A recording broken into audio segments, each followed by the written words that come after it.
Blackstone Audio presents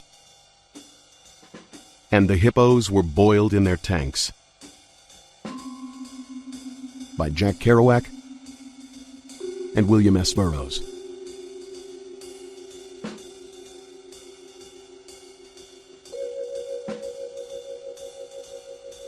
From the title page of the original manuscript. And the Hippos Were Boiled in Their Tanks, 1945, by William Lee and John Kerouac. Will Dennison chapters written by William Lee, Mike Ryko chapters written by John Kerouac. Chapter 1. Will Dennison. The bars close at 3 a.m. on Saturday nights, so I got home about 3:45 after eating breakfast at Riker's on the corner of Christopher Street and 7th Avenue. I dropped the News and Mirror on the couch and peeled off my seersucker coat and dropped it on top of them. I was going straight to bed. At this point, the buzzer rang. It's a loud buzzer that goes through you, so I ran over quick to push the button and release the outside door. Then I took my coat off the couch and hung it over a chair so no one would sit on it. And I put the papers in a drawer. I wanted to be sure they would be there when I woke up in the morning. Then I went over and opened the door. I timed it just right so that they didn't get a chance to knock. 4 people came into the room. Now I'll tell you in a general way who these people were and what they looked like, since the story is mostly about 2 of them. Philip Turian is 17 years old, half Turkish and half American. He has a choice of several names, but prefers Turian. His father goes under the name of Rogers. Curly black hair falls over his forehead, his skin is very pale, and he has green eyes. He was sitting down in the most comfortable chair with his leg over the arm before the others were all in the room. This Philip is the kind of boy literary fags write sonnets to, which start out, "Oh, raven-haired Grecian lad." He was wearing a pair of very dirty slacks and a khaki shirt with the sleeves rolled up showing hard, muscular forearms.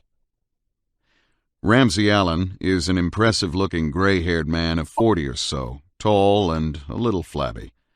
He looks like a down-at-the-heels actor, or someone who used to be somebody. Also, he is a Southerner and claims to be of a good family, like all Southerners. He is a very intelligent guy, but you wouldn't know it to see him now. He is so stuck on Philip, he is hovering over him like a shy vulture, with a foolish, sloppy grin on his face. Al is one of the best guys I know, and you couldn't find better company, and Philip is all right, too. But when they get together, something happens, and they form a combination which gets on everybody's nerves.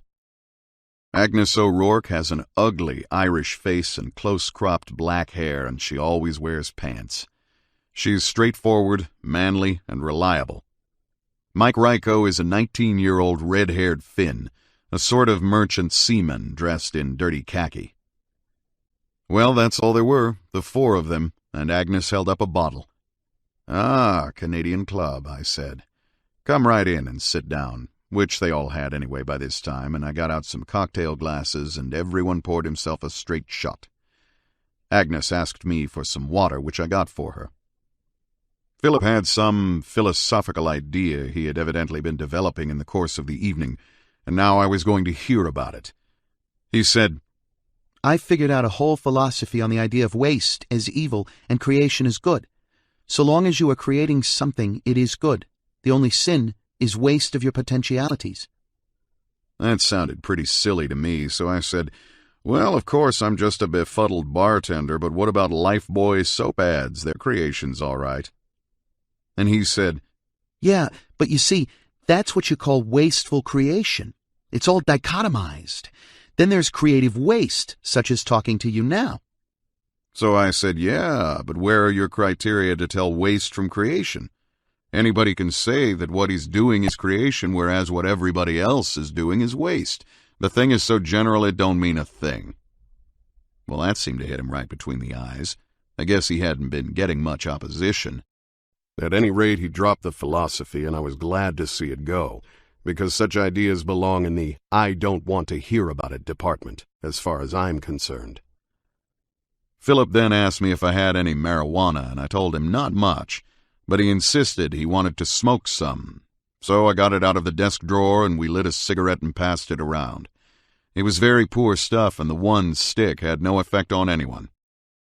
Ryko, who had been sitting on the couch all this time without saying anything, said, I smoked 6 sticks in Port Arthur, Texas, and I don't remember a thing about Port Arthur, Texas. I said, marijuana's very hard to get now, and I don't know where I'll get any more after this is gone. But Philip grabbed up another cigarette and started smoking it, so I filled my glass with Canadian Club. Right then it struck me as strange, since these guys never have any money, where this Canadian Club came from, so I asked them. Al said, Agnes lifted it out of a bar. It seems Al and Agnes were standing at the end of the bar in the Pied Piper having a beer when Agnes suddenly said to Al, Pick up your change and follow me. I've got a bottle of Canadian Club under my coat. Al followed her out, more scared than she was. He hadn't even seen her take it. This took place earlier in the evening, and the 5th was now about half gone. I congratulated Agnes, and she smiled complacently. It was easy, she said. I'm going to do it again. Not when you're with me, I said to myself. Then there was a lull in the conversation, and I was too sleepy to say anything. There was some talk I didn't hear, and then I looked up just in time to see Philip bite a large piece of glass out of his cocktail glass and begin chewing it up, which made a noise you could hear across the room. Agnes and Ryko made faces like someone was scratching fingernails on a blackboard. Philip chewed up the glass fine and washed it down with Agnes's water. So then Al ate a piece too, and I got him a glass of water to wash it down with. Agnes asked if I thought they would die, and I said no. There was no danger if you chewed it up fine. It was like eating a little sand. All this talk about people dying from ground glass was hooey. Right then I got an idea for a gag, and I said, I am neglecting my duties as a host. Is anyone hungry? I have something very special I just got today. At this point, Philip and Al were picking stray pieces of glass out from between their teeth. Al had gone into the bathroom to look at his gums in the mirror, and they were bleeding. Yes, said Al from the bathroom. Philip said he'd worked up an appetite on the glass. Al asked me if it was another package of food from my old lady, and I said, as a matter of fact, yes, something real good. So I went into the closet and fooled around for a while and came out with a lot of old razor blades on a plate with a jar of mustard. Philip said, You bastard, I'm really hungry. And I felt pretty good about it and said, Some gag, hey? Ryko said, I saw some guy eat razor blades in Chicago. Razor blades, glass, and light globes. He finally ate a porcelain plate. By this time, everyone was drunk except Agnes and me. Al was sitting at Philip's feet, looking up at him with a goofy expression on his face. I began to wish that everybody would go home. Then Philip got up, swaying a little bit, and said, Let's go up on the roof. And Al said, All right, jumping up like he never heard such a wonderful suggestion. I said, No, don't. You'll wake up the landlady. There's nothing up there anyway. Al said, To hell with you, Dennison. Sore that I should try to block an idea coming from Philip. So they lurched out the door and started up the stairs. The landlady and her family occupy the floor above me, and above them is the roof. I sat down and poured myself some more Canadian Club. Agnes didn't want any more and said she was going home. Ryko was now dozing on the couch, so I poured the rest in my own glass, and Agnes got up to go. I could hear some sort of commotion on the roof, and then I heard some glass break in the street. We walked over to the window, and Agnes said, They must have thrown a glass down in the street. This seemed logical to me, so I stuck my head out cautiously, and there was a woman looking up and swearing. It was getting gray in the street. You crazy bastards, she was saying. What do you want to do, kill somebody? Now, I am a firm believer in the counterattack, so I said, Shut up! You're waking everybody up. Beat it or I'll call a cop. And I shut off the lights as though I had gotten up out of bed and gone back again. After a few minutes, she walked away, still swearing, and I was swearing myself, only silently, as I remembered all the trouble those two had caused me in the past. I remembered how they had piled up my car in Newark and got me thrown out of a hotel in Washington when Philip pissed out the window. And there was plenty more of the same. I mean, Joe College stuff, about 1910 style. This happened whenever they were together. Alone, they were all right. I turned on the lights and Agnes left. Everything was quiet on the roof. I hope they don't get the idea to jump off, I said to myself, because Rika was asleep. Well, they can roost up there all night if they want to. I'm going to bed. I undressed and got into bed, leaving Rika sleeping on the couch. It was about 6 o'clock. Chapter 2. Mike Ryko. I left Dennison's place at 6 o'clock and started home to Washington Square. Down on the street it was chill and misty, and the sun was somewhere behind the East River piers. I walked east along Bleecker Street after going into Riker's to look for Philip and Al. When I got to Washington Square, I was too sleepy to walk straight. I went up to Janie's apartment on the 3rd floor, threw my clothes on a chair and pushed her over and got into bed. The cat was running up and down the bed playing with the sheets. When I woke up that Sunday afternoon, it was quite warm, and the Philharmonic Symphony was playing on the radio in the front room. I sat up and leaned over and saw Janie sitting on the couch with only a towel on and her hair all wet from a shower. Philip was sitting on the floor with only a towel on and a cigarette in his mouth, listening to the music, which was the Brahms First. "Hey," I said, "throw me a cigarette." Janie walked over and said, "Good morning," just like a sarcastic little girl, and gave me a cigarette. I said, "Jesus, it's hot." And Janie said, "Get up and take a shower, you bastard." "What's the matter?" "Don't what's the matter, me? You smoked marijuana last night." "It wasn't good stuff anyway," I said, and I went into the bathroom. The June sun was all over the room, and when I turned on the cold jet, it was like diving into a shady pond back in Pennsylvania on a summer afternoon. After, I sat in the front room with a towel and a glass of cold orangeade, and I asked Philip where he had gone last night with Ramsey Allen. He told me that after they had left Dennison's, they started out for the Empire State Building. "Why the Empire State Building?" I asked. "We were thinking of jumping off. I don't clearly remember." "Jumping off, eh?" I said. We talked along for a while about the new vision, which Philip was then in the process of trying to work out, and then when I had finished my orangeade, I got up and went into the bedroom to put my pants on. I said I was hungry. Janie and Philip started dressing, and I went into the small alcove we called the library and thumbed through some things in the desk. In a slow sort of way, I was getting ready to ship out again. I laid out a few things on top of the desk, and then I went back into the front room, and they were ready. We went down the stairs and out on the street. "When are you shipping out again, Mike?" Philip asked. "Why," I said, "in a couple of weeks, I guess." "The shit you are," Janie said. "Well," Philip said as we crossed the square, "I've been thinking about shipping out myself. You know, I have seaman's papers, but I never have shipped out. What would I have to do to get a ship?" I gave him all the details briefly. Philip nodded in a satisfied way. "I'm going to do it," he said. "And is there any chance of our getting on the same boat?" "Why, yes," I said. "You suddenly decided all this? And what would your uncle say?" "He'll be all for it. Glad to see me do a patriotic turn and all that, and glad to get rid of me for a while." I expressed my satisfaction with the whole idea. I told Phil it was always best to ship out with a partner in case of trouble on board ship with the other members of the crew. I told him that sometimes the lone wolf was liable to get the shit end of the stick, especially if he was one who liked to keep by himself all the time.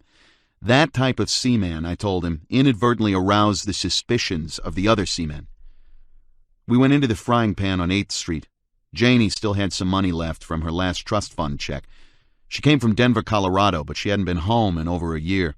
Her father, a wealthy old widower, lived in a swank hotel out there, and occasionally she got letters from him describing his good times. Janie and I ordered plain fried eggs with bacon, but Philip ordered 2 3.5-minute boiled eggs. There was a new waitress behind the counter, and she gave him a sour look. A lot of people resented Philip's exotic appearance and looked at him suspiciously, as if they thought he might be a dope fiend or a fag. "I don't want Alan to know about my shipping out," Philip was saying. "The whole point of the idea is to get away from him. If he finds out, he's liable to gum up the works." I laughed at this. "You don't know Alan," Philip said seriously. "He can do anything. I've known him too long." I said, "If you want to get rid of the guy, just tell him to get off your tail and stay away." "That wouldn't work. He just wouldn't stay away." We drank our tomato juice in silence. "I don't see your logic, Phil," I said. "It seems to me you don't mind his hanging around you too damn much, providing he doesn't make a pass at you, and he can be convenient sometimes." He's getting inconvenient, Phil said. What would happen if he found out you were shipping out? Any number of things.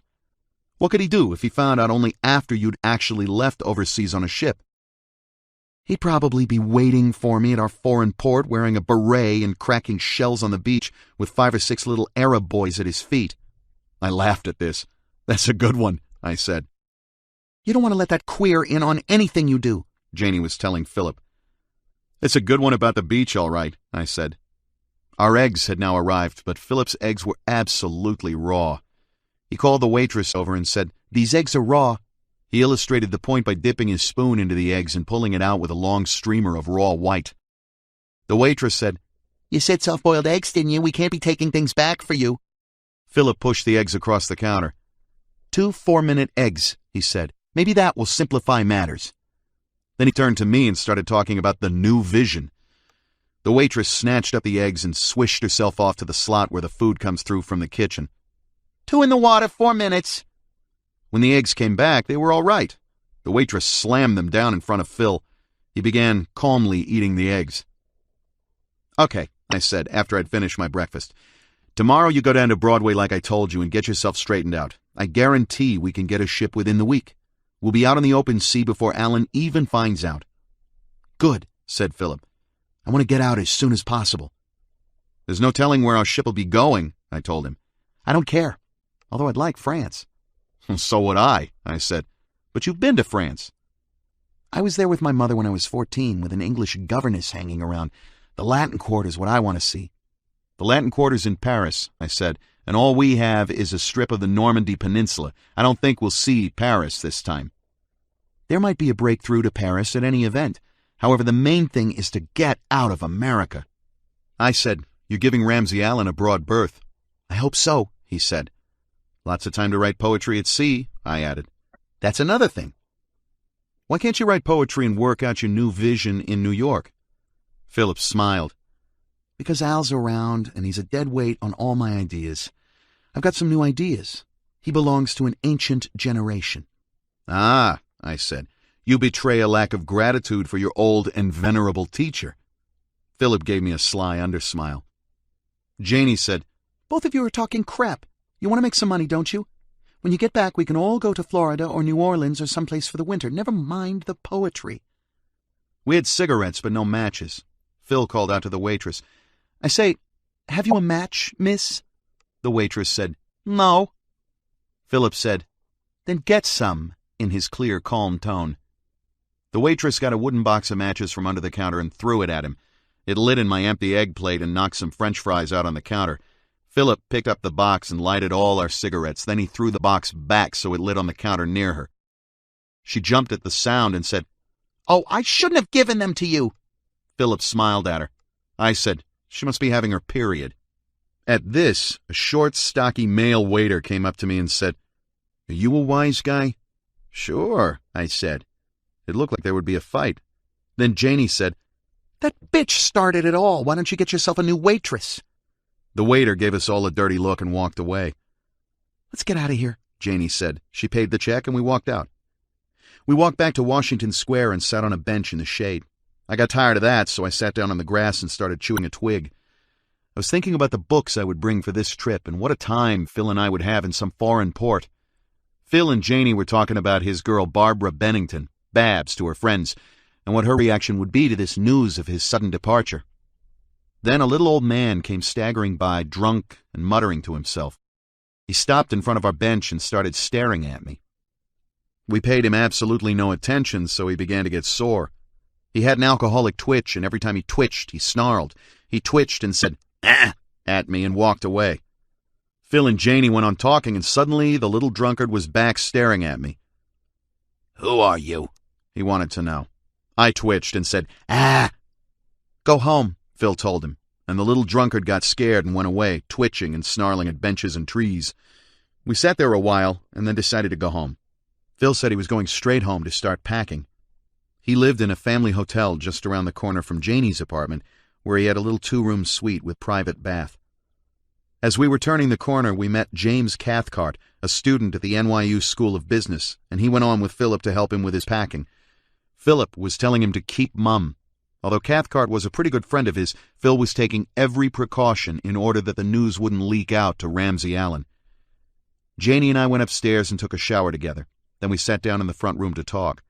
I was sitting on the rocking chair facing her, and she was sitting on the couch with a towel on, native style.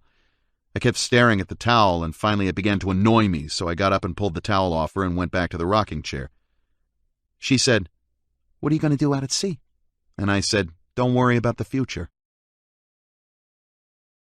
Chapter 3. Will Dennison. I got up Sunday around 2 o'clock, swept up the broken cocktail glasses, went down to the corner and ate breakfast, and bought a racing form. I went back to my room and read the papers I had there. Then I looked through the racing form and didn't find any horses that I liked. About 4 o'clock, Danny Borman dropped in. Danny is a defense worker who looks like George Raft, except that he is tall. It seemed things were not going well with him the past 2 weeks because he couldn't get on a contracting job, where all the overtime is, and didn't want to tie himself down somewhere else. Finally he said, "Will, I'd like to ask a favor of you." "Yeah?" I said. "What?" "I'd like to borrow your sap." I'd been expecting a touch, so I said, "Sure, Danny, glad to oblige." I went over to the bureau and fished my blackjack out from under a pile of shirts. I was thinking what a contrast this guy was to Philip and Al, who will never lift a finger to get money for themselves so long as they can mooch off somebody else. I wiped it off carefully with a silk handkerchief and handed it to him. "Watch yourself," I said. He said, "You know me. I'm always careful." He said he was going uptown, and I said I'd walk out with him since I was planning to drop in on Al. At the door he said, "After you." And I said, "Please, I am at home here," which I thought was pretty high tone, and he walked out first. Danny was a stickler for etiquette and knew Emily Post from cover to cover. We rode up to 42nd Street together, and he got off there. I got off at 50th Street and walked over to Al's place, which was on 52nd Street between 5th and 6th, right over a nightclub. Al had the best room in the house. It was on the second floor in back overlooking the yard.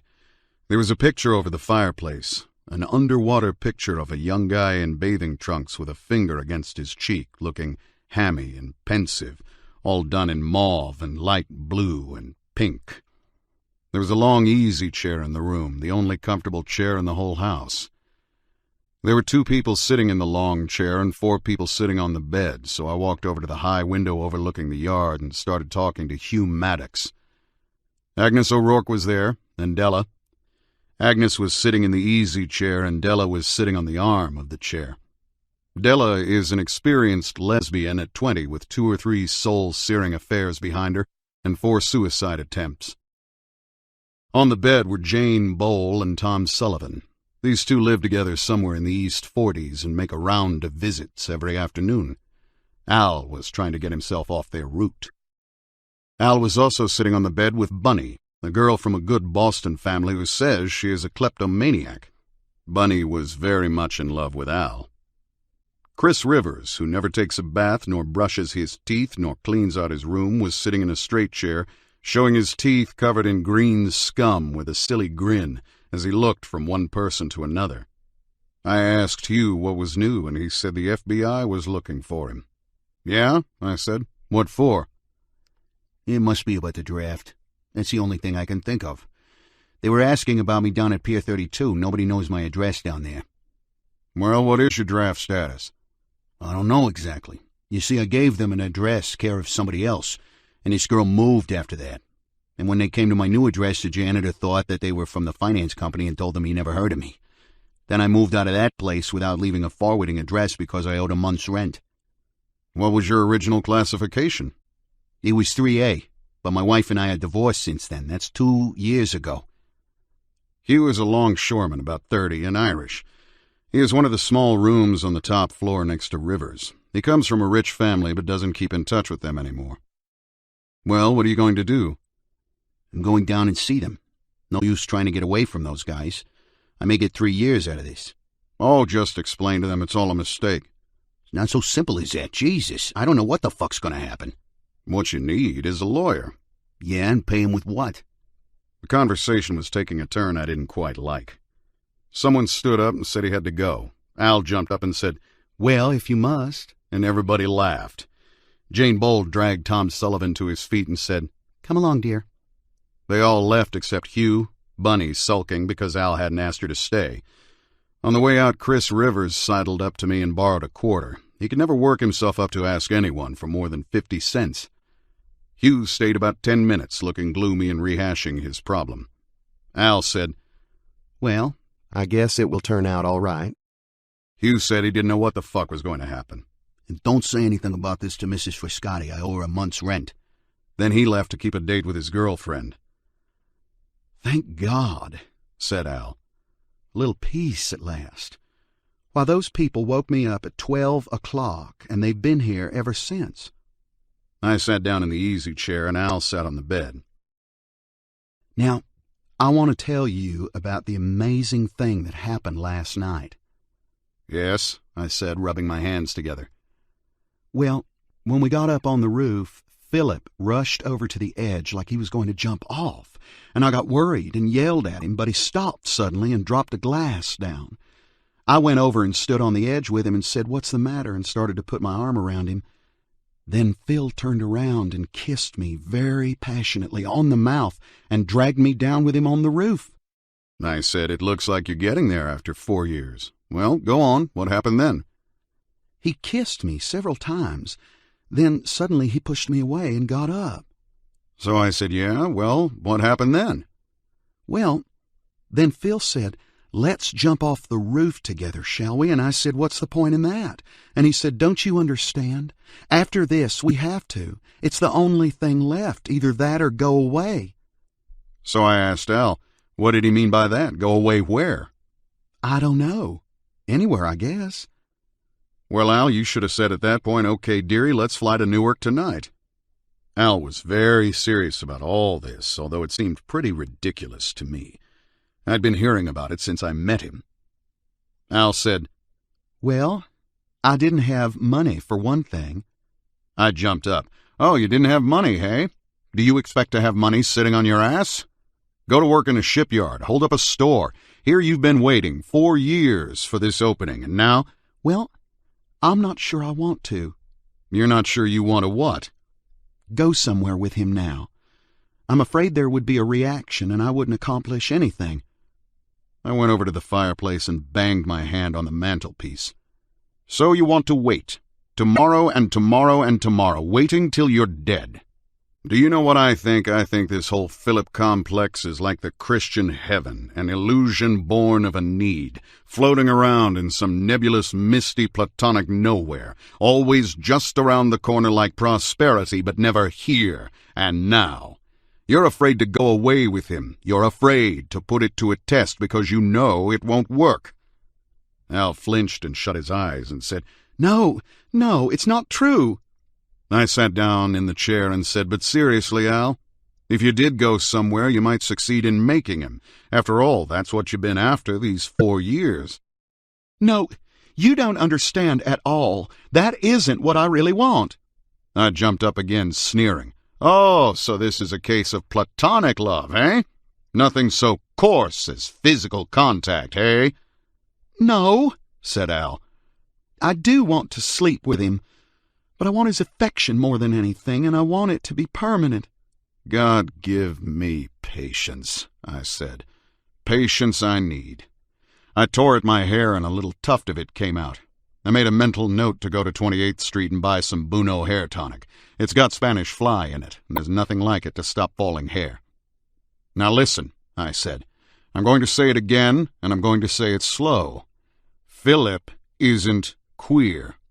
He might sleep with you, which I doubt altogether, but anything permanent is impossible. Unless, of course, it's just friendship you want." I walked over to the window and stood with my hands clasped behind me like a captain on the bridge of a battleship. Al said, "I want him to love me." I turned around and took a toothpick out of my shirt pocket and started digging at a cavity. "You're nuts," I said. "I know he'll come around to my way of thinking in time," Al said. I pointed my toothpick at his chest. "Get yourself some scratch and he'll come around tonight." Al said, "No, that isn't the way I want it." "What you want is impossible." "I don't see why it should be." I said, Well, of course he isn't influenced by money at all. You've noticed that, haven't you? Well, he is, but he shouldn't be. I don't want to admit that he is. I said, facts, man. It's time to face facts. I took on a bourgeois père de famille tone. Why don't you make something of yourself, something he'd be proud of and look up to? Look at you. You look like a bum.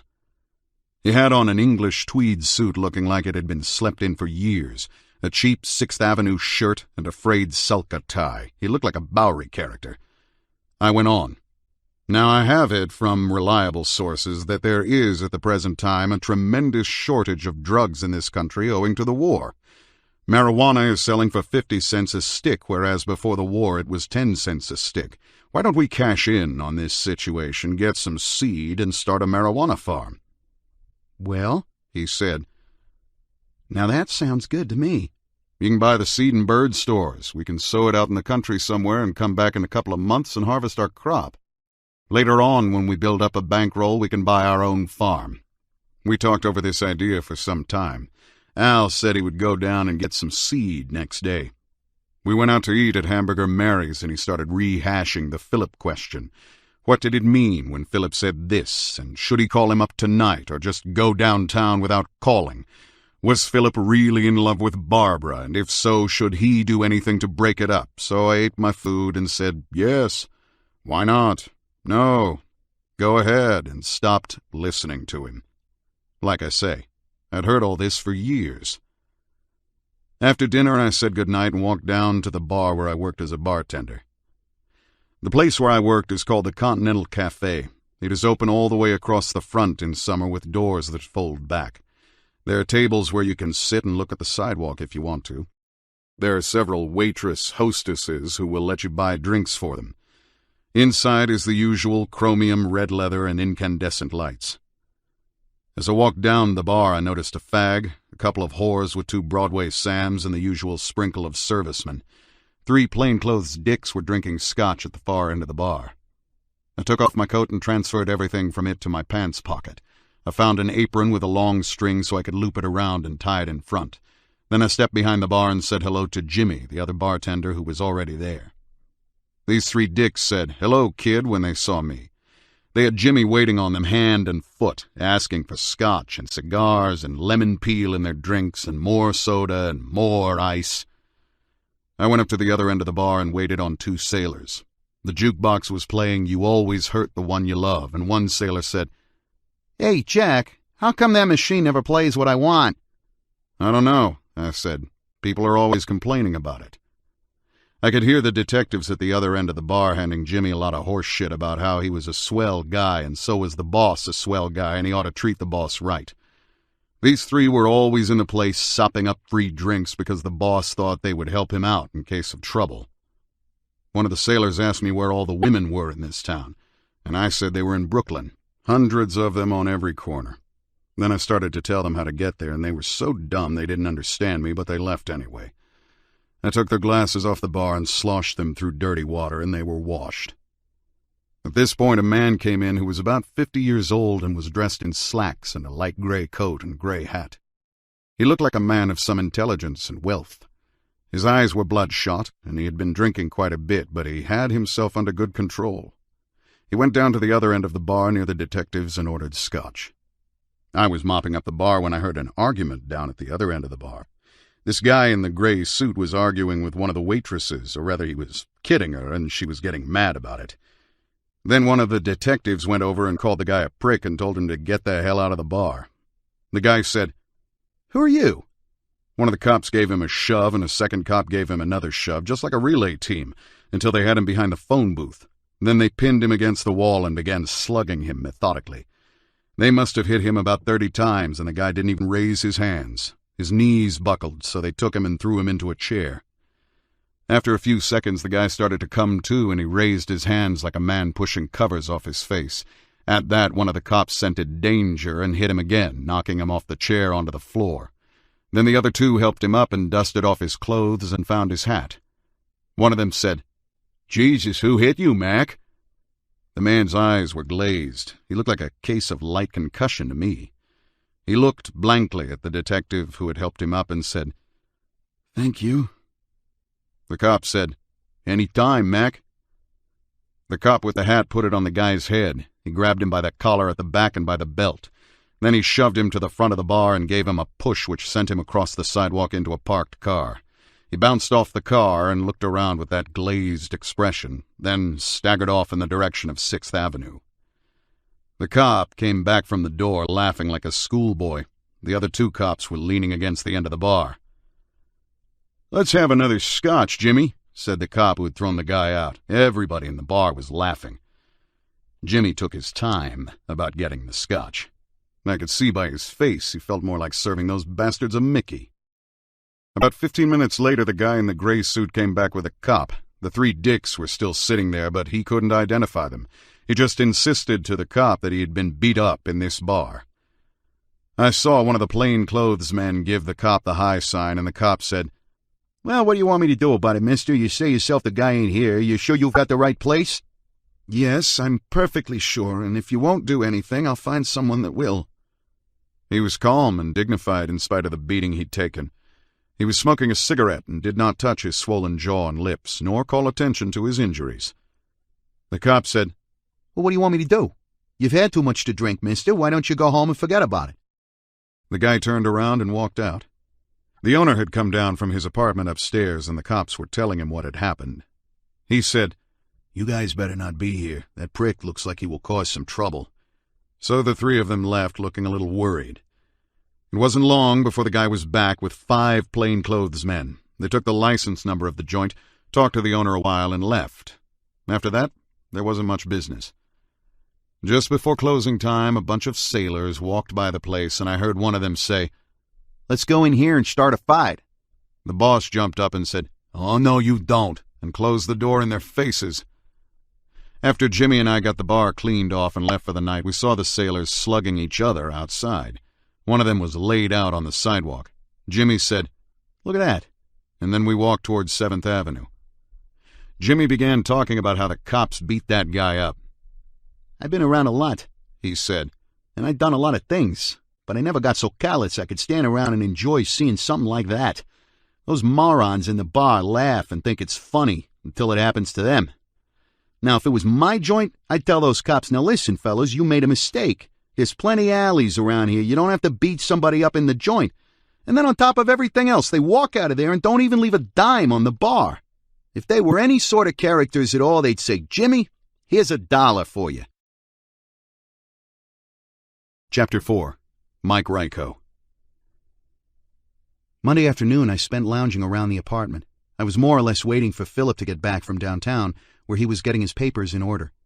I took showers, raided the icebox, sat on the fire escape with the cat on my lap, or just sat in the easy chair thinking that if Philip made out all right, we could go first thing in the morning to the National Maritime Union Hall and register to ship. Barbara Bennington was spending the afternoon with Janie. She used to come to Janie's apartment between classes at the New School for Social Research, and sometimes she would sleep there instead of going home all the way to Manhasset in Long Island when she had early classes the following day. Apartment 32 was by way of being a meeting place for her and Philip, as well as a general hangout for our friends. Janie did her best to keep the place neat, but too many people came in all hours of the day and night to lounge around and talk and sleep, so the place was always a mess.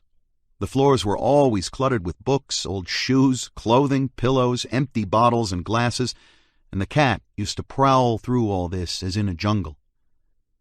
Barbara was a sort of society girl with long black hair, very pale complexion, and surly dark eyes. She looked a little like Hedy Lamarr. She was quite aware of it, and sometimes she would turn on a demure, faraway look when you talked directly to her. There really wasn't much in common between Barbara and Janie, except that Philip and I, as friends, were what you might call their men. Janie, although she too originated from a good family, had more of the expansive West about her than Barbara. Janie was a tall and slender blonde who walked like a man, cursed like a man, and drank like a man. You could see that sometimes Barbara's occasional coyness got on Janie's nerves. They were sitting in the front room talking about dresses or something, and I was in the kitchen cleaning out a dirty glass that had a dead cockroach in it so that I could pour some milk when Philip got in. I stepped out of the kitchen with the milk and a liverwurst sandwich and asked him how he'd made out. "All set," he said. He was carrying a big blue sea bag full of clothes and books. He put down the sea bag and showed me his newly acquired papers, a Coast Guard pass, a War Shipping Administration waiver, and an NMU book. I asked him where he'd gotten the money for the Union book, and he said his uncle had given it to him with full blessings. "Good," I said. "We'll go to the Union Hall first thing in the morning and register." Philip sat on the couch beside Barbara and showed her his papers. She said, "I didn't think you'd really do it." "Poor Babsy," said Philip. "She won't have anybody to douse Pernod on her little belly anymore." He started to kiss her. "That's what you think," Janie put in. "Do you guys think you can walk out on us like this and expect us to wait on our asses? Do you think women are suckers?" "You've got to be faithful to the boys out there," Phil said. "Yeah?" said Janie, giving me a significant look. I turned on the radio and stretched out on the floor with a pillow under my head. "I'm moving out of Washington Hall," said Philip. "Can I live here until I get a ship?" "I don't care one way or the other," said Janie. Philip got up and threw his sea bag behind the couch. At this point, James Cathcart walked in and dropped his books on a chair. A big, hulking 16-year-old freshman who was always giving out with the Noel Coward dialogue, Cathcart looked like the Hollywood version of the languid drama critic. He said, "Hello, kids," and then turned to Philip and asked him if he was still thinking of going to sea. "You're going to help me move my stuff to my uncle's," Phil said. "Then you are," said Cathcart.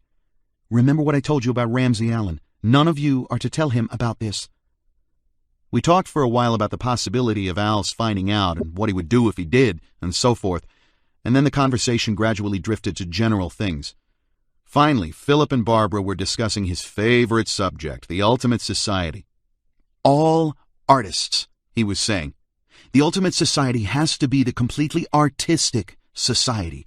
Each of these artist citizens must, during the course of his lifetime, complete his own spiritual circle." "What do you mean, spiritual circle?" Barbara wanted to know. The radio was on to an afternoon soap opera, and a kindly old country doctor who had just helped a young couple out of his scrape was giving them advice about life with an organ music background. "The thing that you must learn," he was saying, "is that sometimes you have to do things in this life that you don't quite like to do, but you've got to do them all the same." Philip was explaining about his theory. "I mean the circle of one's spiritual life. You complete the cycle of experience in an artistic sense and by means of art, and that is your individual creative offering to the society." "You know," reflected the country doctor, "I've been practicing here in Elmville for almost 45 years now, and in all that time I've learned one thing about human beings." "Just how is such a society to be attained?" Cathcart wanted to know. "I don't know," Philip said. "This is the pre-ultimate society. Don't ask me about the details." "Human beings," said the country doctor, pausing to puff on his pipe, "are essentially good. Now wait," and he interrupted the young and bitter hero of the story. "I know what you're going to say, but son, I'm an old man. I've lived a lot more than you have. You're only starting out on the road of life, and you might listen to what I have to say. Maybe I'm just an old codger, but—" "There are artists in the pre-ultimate society," Philip said, "who are contemporary models of the ultimate artist citizen. I guess that as more and more people become artists, the nearer is realized the ultimate artistic society." "Well," said Barbara, "maybe the Atlantic Charter is the first step toward an ultimate society, and certainly Roosevelt and Churchill aren't artists." "Sometimes," the country doctor said, "sometimes the going is tough. Life is bitter. You get discouraged. You can't go on, and then suddenly—" "Well, I don't know about Roosevelt and Churchill," said Philip, "except that they represent the type that is going to work out the gory details of progress." "Then suddenly," the country doctor said, "something happens. Things suddenly start to break in your favor. Problems get solved. The hard bumps along the road of life become beds of roses for a while, and you realize—" "The artistic man alone will find the new vision," Philip said. Then he added, "For Christ's sake, turn that fucking thing off!" I jumped up and clicked off the radio. That sort of put an end to the discussion. Cathcart went into the bathroom and Philip and Barbara began to neck on the couch. "Flaming youth," I said, and went into the small library. Janie followed me and sat on the arm of the chair. "Mickey," she said, "don't go." "Oh, take it easy. We'll be back in 2 months with loads of money." "Mickey, don't go." "Baloney," I said. She was almost ready to cry. I took her hand and bit one of her knuckles. When I get back, I said, we'll go to Florida. I love you, she said. So do I. Why don't we ever get married? We will someday. You bastard, you know you'll never get around to it. Sure we will. Remember that letter I wrote you from New Orleans? You were just horny then, she said. You didn't mean it. Nuts, I said. I'd met her a year ago when I thought I was Dr. Faustus himself, and ever since then we'd been living together in New York when I wasn't out at sea. The reason why we'd never actually gotten married was money, and I was always beefing about how I hated to work, so there it hung. We went back to the front room, and Phil and Barbara were still necking. Phil was on top of her, and you could see her bare thigh. I wondered what prevented them from ever copulating. Sometimes they would neck all night long on the couch without actually copulating, sometimes even in their underclothing. That sort of technical virginity was a pain in the neck. Philip got up and said, "Let's all move my stuff up to my uncle's." I wasn't keen on going along until Philip told me there'd be drinks after. His uncle would give him some more money. So we all got ready to go out, except Janie, who went into the bedroom to sulk. I went over and kissed her on the hair. "Come with us," I said, but she didn't answer, and even the cat gave me a dirty look. So Cathcart, Philip, Barbara, and I went around the corner to Phil's hotel, Washington Hall. We picked up all his junk in his room and took it down the elevator in dribbles. There was a picture of Philip's father on the wall that said "Wanted" underneath. Right alongside it hung a masochist's whip, which Phil tenderly laid away in a box along with the framed poster of his father. There were also paintings in reproduction, books, record albums, easels, a saber of some sort, pornographic pictures, and whole boxes of assorted junk that Philip collected all the time. We finally carted all that out on the sidewalk, and Cathcart went down to the corner to hail a cab. He was the type that liked to hail cabs. On our way uptown, Barbara got to talking politics with me, and finally we were on the Negro question. Philip was talking to Cathcart, only half listening to us. "I like the Negroes," I told her, "but maybe I'm prejudiced because I know so many of them." "Well," said Barbara, "what would you say if your sister married a Negro?" "What?" yelled Philip, and he turned to look at Barbara as though he were seeing her for the first time and didn't like her. The cab was at this point rolling by Carnegie Hall on 57th Street, and a shiny black hearse was cruising alongside of us. Philip, instead of saying anything further to Barbara, suddenly stuck his head out the window and yelled at the hearse driver, "Is he dead?" The hearse driver was all decked out in formal dress, black Homburg and all, but his face gave him away. "That is a doornail," he yelled back, and swung the hearse between two cars and slipped just by the curb and went on down 7th Avenue. His face and his driving were all hack driver. We all laughed, and then we were on Central Park South, which is where Philip's uncle lived.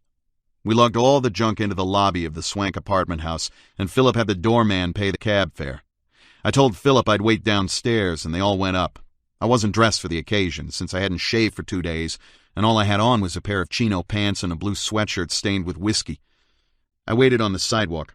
There was a long orange slant in the street, and Central Park was all fragrant and cool and green dark. I began to feel good, because it was getting dusk, and because we would be getting a ship in a few days. After 5 minutes, they came down, and we all hustled around the corner to a cocktail bar. Barbara and Cathcart sat side by side and ordered beer, and Philip and I sat next to them, side by side, and ordered martinis. We finished the martinis and ordered 2 more. It was a fashionable place on 7th Avenue, and the bartender didn't seem to like the way Philip and I were dressed. Philip started telling me about Gerald Hurd's The Third Morality, about biological mutation, and finally about how the more forward-looking dinosaurs mutated into mammals while the bourgeois dinosaurs became extinct. He had a third martini. He looked at me intently and took hold of my arm. "Look," he said, "you're a fish in a pond. It's drying up. You have to mutate into an amphibian, but someone keeps hanging on to you and telling you to stay in the pond. Everything's going to be all right." I asked him why he didn't take yoga in that case, and he said the sea was more to the point. The bartender had the radio going. A news broadcaster was telling about a circus fire, and I heard him say, "And the hippos were boiled to death in their tanks." He gave these details with the unctuous relish characteristic of radio announcers. Philip turned to Barbara and said, "Could you go for some boiled hippo, Babsy?" Barbara said, "I don't think that's funny." Philip said, "Well, let's eat anyway." We left the bar and went over to the automat on 57th Street and each had a little pot of baked beans with a strip of bacon on top. While we were eating, Philip paid no attention to Barbara, and Cathcart had to keep her company. Then we boarded the subway and went back downtown to Washington Square.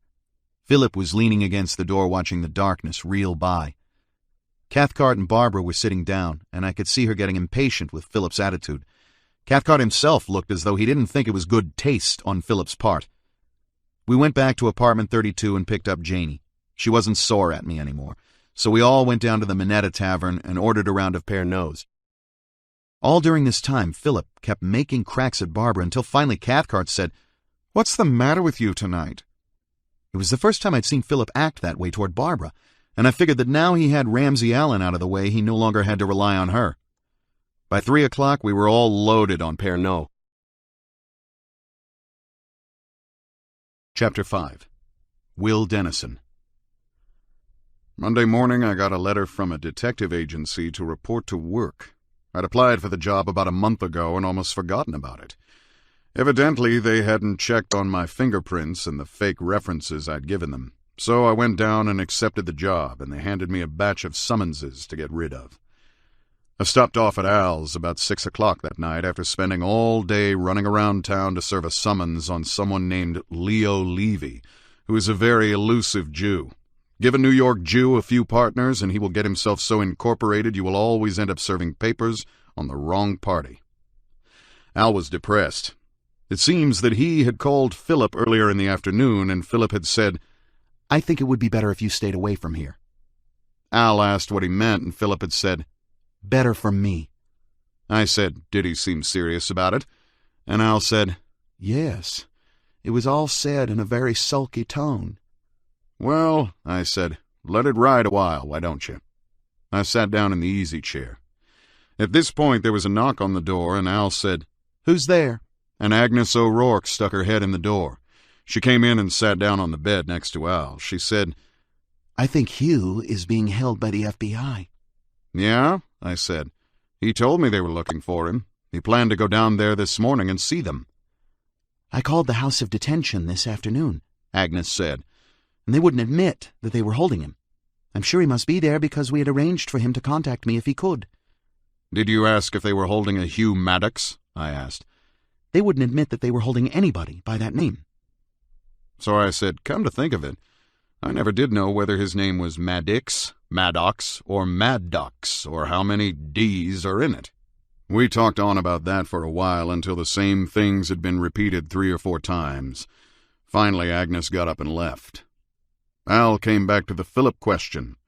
He said this new development was obviously a reaction from the scene on the roof, and I said, you should have clinched the deal right there. To this, Al repeated the old stuff that he wanted something permanent, and I didn't even bother to argue. I said, let's go eat, and we went to the Center Grill on 6th Avenue. I had 2 vermouth and sodas before I could think about food. Then I ordered cold lobster. Al sat there looking sad and ordered 1 beer and cold lobster. Finally he said, I think I'll go down there tonight and climb into his room. I spat out a lobster claw and looked at him. Well, I said, that's taking the bull by the horns. But Al was serious. He said, No, I'm just going to go into his room while he's asleep and watch him for a while. And suppose he should wake up? He'll think it's some vampire hovering over him. Oh, no, said Al in resigned tones. He'll just tell me to get out. This has happened before. What do you do? I asked. Do you just stand there? Yes, he said. I just get as close to him as I can without waking him up, and stand there till dawn. I told Al he'd probably be arrested for attempted burglary or shot more likely. He said in the same resigned tones, Well, I'll just have to take the chance. I've looked the place over. I can take the elevator to the top floor, then climb up on the roof by the fire escape and wait there until 3 or 4 o'clock. Then I climb down into his room. His room is on the top floor.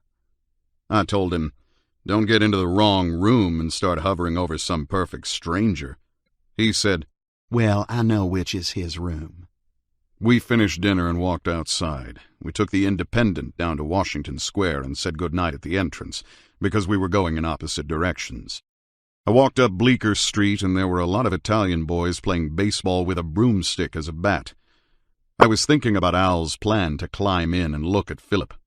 This reminded me of a daydream Al had told me about once, where he and Philip were in an underground cavern. The cavern was lined in black velvet, and there was just enough light so Al could see Philip's face. They were stuck there forever. When I got back to my apartment, it was too early to go to bed. I fooled around the room for a while, played a few games of solitaire, and decided to take morphine, which I hadn't done in several weeks. So I assembled on top of the bureau a glass of water, an alcohol lamp, a tablespoon, a bottle of rubbing alcohol, and some absorbent cotton. I reached in the bureau drawer and took out a hypodermic and some morphine tablets in a vial labeled Benzedrine. I split one tablet in half with a knife blade, measured out water from the hypodermic into the spoon, and dropped one tablet and a half tablet into the water in the spoon. I held the spoon over the alcohol lamp until the tablets were completely dissolved. I let the solution cool, then sucked it up into the hypodermic, fitted on the needle, and started looking around for a high vein on my arm. After a while I found one, and the needle slid in, the blood came up, and I let it suck back in. Almost immediately, complete relaxation spread over me. I put everything away, undressed, and went to bed. I began thinking about the relationship between Philip and Al, and the details which I had learned in the past 2 years pieced themselves together into a coherent narrative without conscious effort on my part. The relationship between them went back some years, and since it was Al's main subject of conversation, I was acquainted with all the details. I had known Al about 2 years, having met him in a bar where I was bartender at the time. Here is the story as I pieced it together from hundreds of conversations with Al. Philip's father was named Turian, and he was born of uncertain parentage in Istanbul.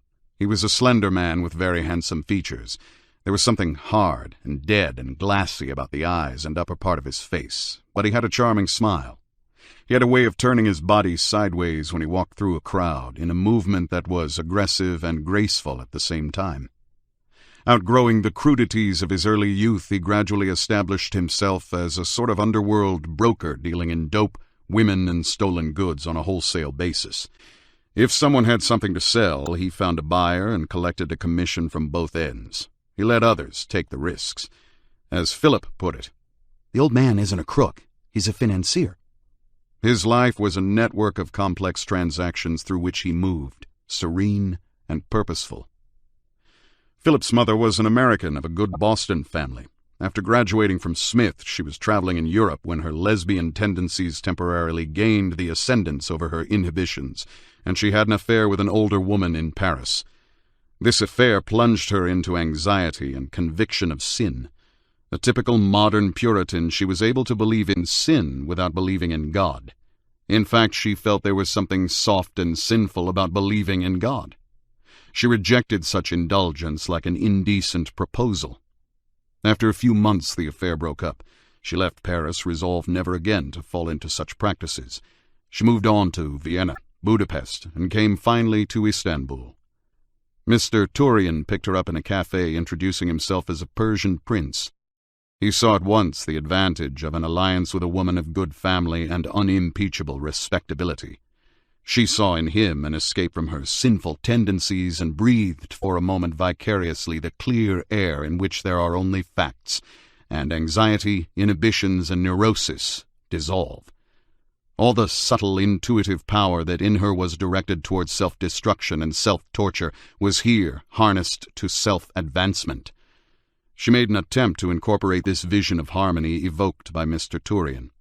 But Mr. Turian was serenely self-sufficient. He did not need her, and she turned away from him and descended on Philip with all the weight of her twisted affections. She dragged him all over Europe with her on continual obsessive tours and kept telling him he must not be like his father, who was selfish and inconsiderate of her feelings. Mr. Turian accepted this state of things indifferently. He built a large house and started a legitimate business that prospered side by side with his other enterprises, which absorbed more and more of his time. Drugs, which he had used periodically for years to sharpen his senses and provide the stimulation necessary for long and irregular hours, were becoming a necessity. He was beginning to break up, but without the conflicts and disharmony that accompany a Western breakdown. His calm was becoming apathy. He began to forget appointments and spend whole days in homosexual dives and Turkish baths, stimulating himself with hashish. Sexuality slowly faded away into the regressive calm of morphine. Al met Mrs. Turian in Rumpelmeyer's in Paris. The next day he had tea with her at the Ritz and met Philip. Al was 35 at the time. He came from a good Southern family. After his graduation from the University of Virginia, he moved to New York, which offered a wider scope to his sexual tendencies. He worked as an advertising copywriter, a publisher's reader, and often he didn't work at all. Al had an older brother who was ambitious and a steady worker. This man was about to go to town with a paper mill of which he was part owner, so Al went back home and got a job in his brother's paper mill. He had excellent prospects of being a rich man in a few years. Philip was 12 at the time and very much flattered that an older man should take the trouble to see him constantly and take him to cinemas, amusement parks, and museums. Philip's mother would no doubt have been suspicious, except that nothing concerned her any more but her illnesses, which were gradually taking organic form under the compulsion of her strong will to die. She had heart trouble and essential hypertension. Al had tea with her almost daily in Paris and kept suggesting that, after all, she should return to America now that she was so ill. There she could get the best medical care, and if the worst should come, at least she would be in her own country. Here he looked piously at the ceiling. When she confided in him that her husband was a dealer in dope and women, he said, "Great heavens," and pressed her hand. "You are the bravest woman I have ever known." Now, it happened that Mr. Turian was also looking toward the New World. His deals were so extensive that the number of people with real or imaginary grudges against him was growing to unmanageable proportions. So he began dickering with an employee of the American consulate. Needless to say, he had no intention of going through the tedious steps prescribed by law for immigration to America. The negotiations took longer than he had planned. While they were still in progress, Mrs. Turian died in Istanbul.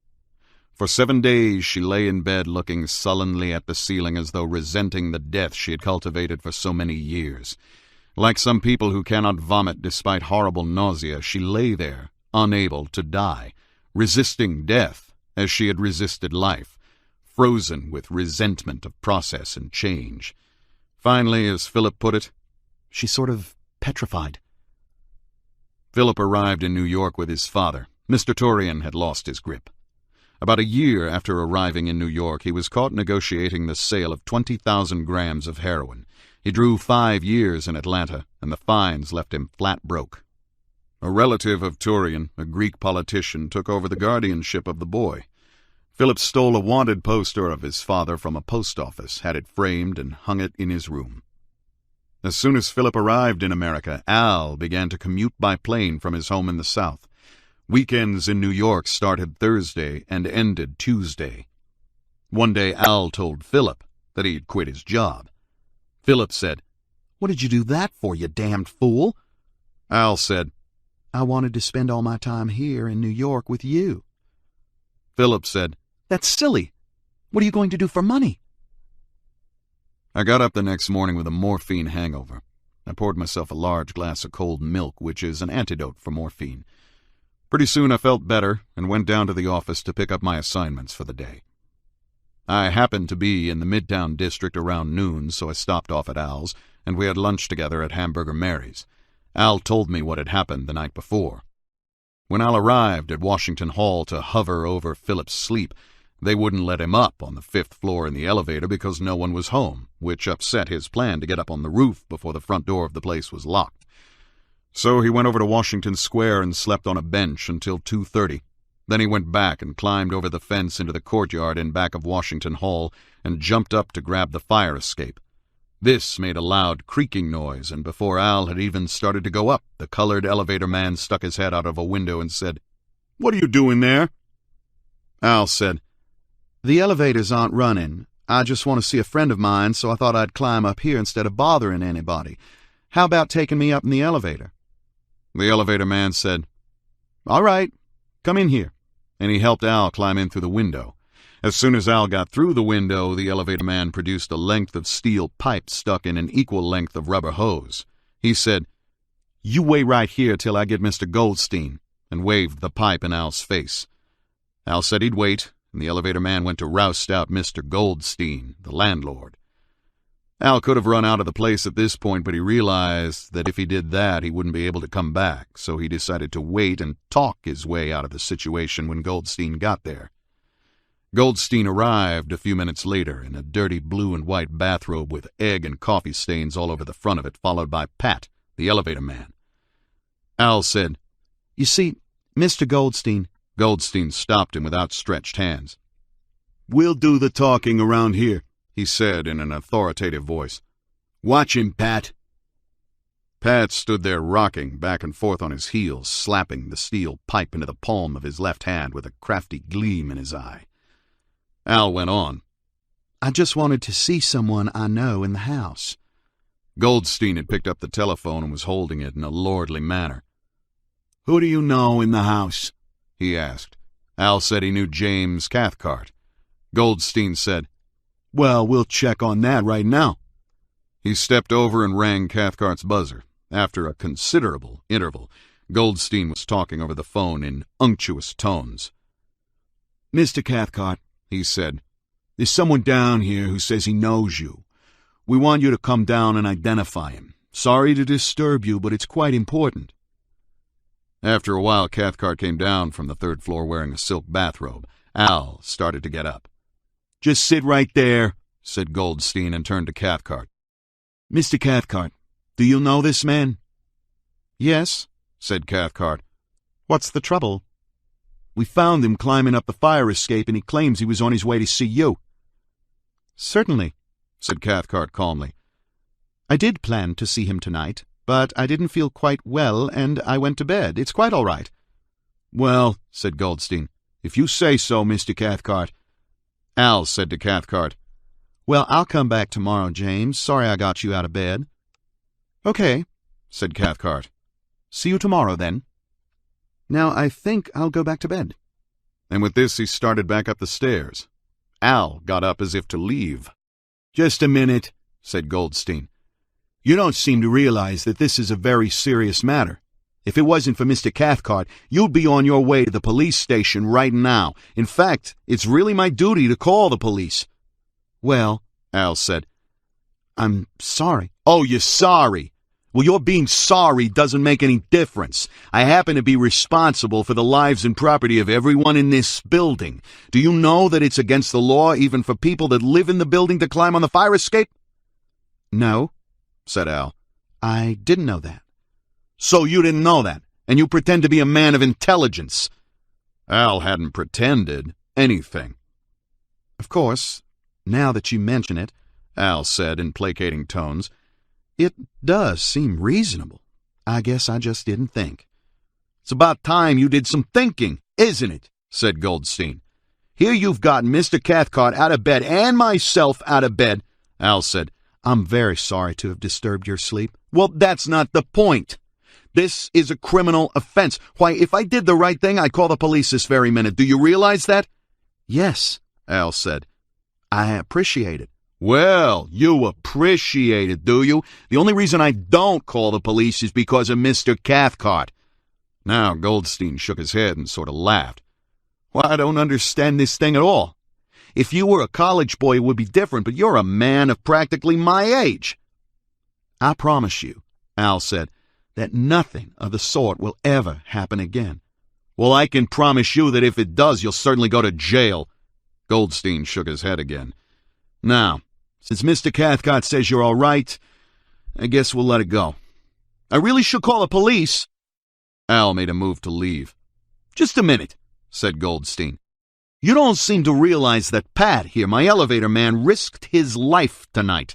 He ought to have some say in this matter." Goldstein turned to the elevator man. "Well, Patrick, what do you think we ought to do?" "Well," said Pat, "I don't like to see anybody go to jail." Goldstein turned to Al. "I think you owe Patrick an apology." Al turned to Pat. "I'm sorry about this thing," he said. Goldstein took over. It's pretty easy to say you're sorry. I'm not going to stand here all night talking to you. I've lost enough sleep already, though I guess that doesn't mean anything to you. Last summer, wasn't it, Patrick, that a thief climbed up the fire escape and stole $20 from someone's room? Yes, sir, Mr. Goldstein, I think it was, Pat said. We'll forget about this, Goldstein went on. I'm willing to let it go this one time. Al said, You're being very lenient, and I thank you. Sorry for all the trouble I caused you. I think a lot of Mr. Cathcart, Goldstein replied, and I'm only doing this for him, you understand? Yes, I understand, Al said, and he began to edge around the desk. All right, Pat, said Goldstein. Let him go. Pat stood aside. Al turned around and said good night. Goldstein stood and stared at him and didn't deign to answer. So Al turned and slinked out of the door and went back uptown to bed. Next morning, Al came back to Washington Hall and found out from the daytime elevator man that Philip had moved out of the place and was planning to get a ship. I've got to stop it, Al said to me at lunch in Hamburger Mary's. He was planning to ship out without my knowing anything about it. I said, well, you've got papers. Why don't you ship out too? Well, maybe I will. Chapter 6. Mike Ryko. Tuesday morning we all had hangovers from the Pernod. Barbara went to her classes at 9 o'clock and Janie and I slept until 11 o'clock when Phil got up off the couch and woke us up. It was a warm, muggy dog day. Janie went into the kitchen and heated us some soup. Philip took a new pair of chino pants and a khaki shirt out of his sea bag and put them on. We were both dressed the same, except that my clothes were older and dirtier. Look at this place, I said. What the hell happened last night? Phil said, Where's the cat? We started looking around for the cat and found it sleeping in an open bureau drawer. After we'd finished our soup, I said to Janie, We'll be back tonight. She said, You'd better, and went back to bed. Philip and I left for the Union Hall. The NMU Hall is on West 17th Street, about a 10-minute walk from Washington Square. I bought a PM on the corner of 14th Street and 7th Avenue, and we stopped for a while on the sidewalk to pore over the military map of France. They'll break out of the Cherbourg pocket and take Paris, Phil said. Cannes and St. Lo are ready to fall. I hope you're right, I said, and we hurried along toward the hall. We were all excited because we were headed for the front.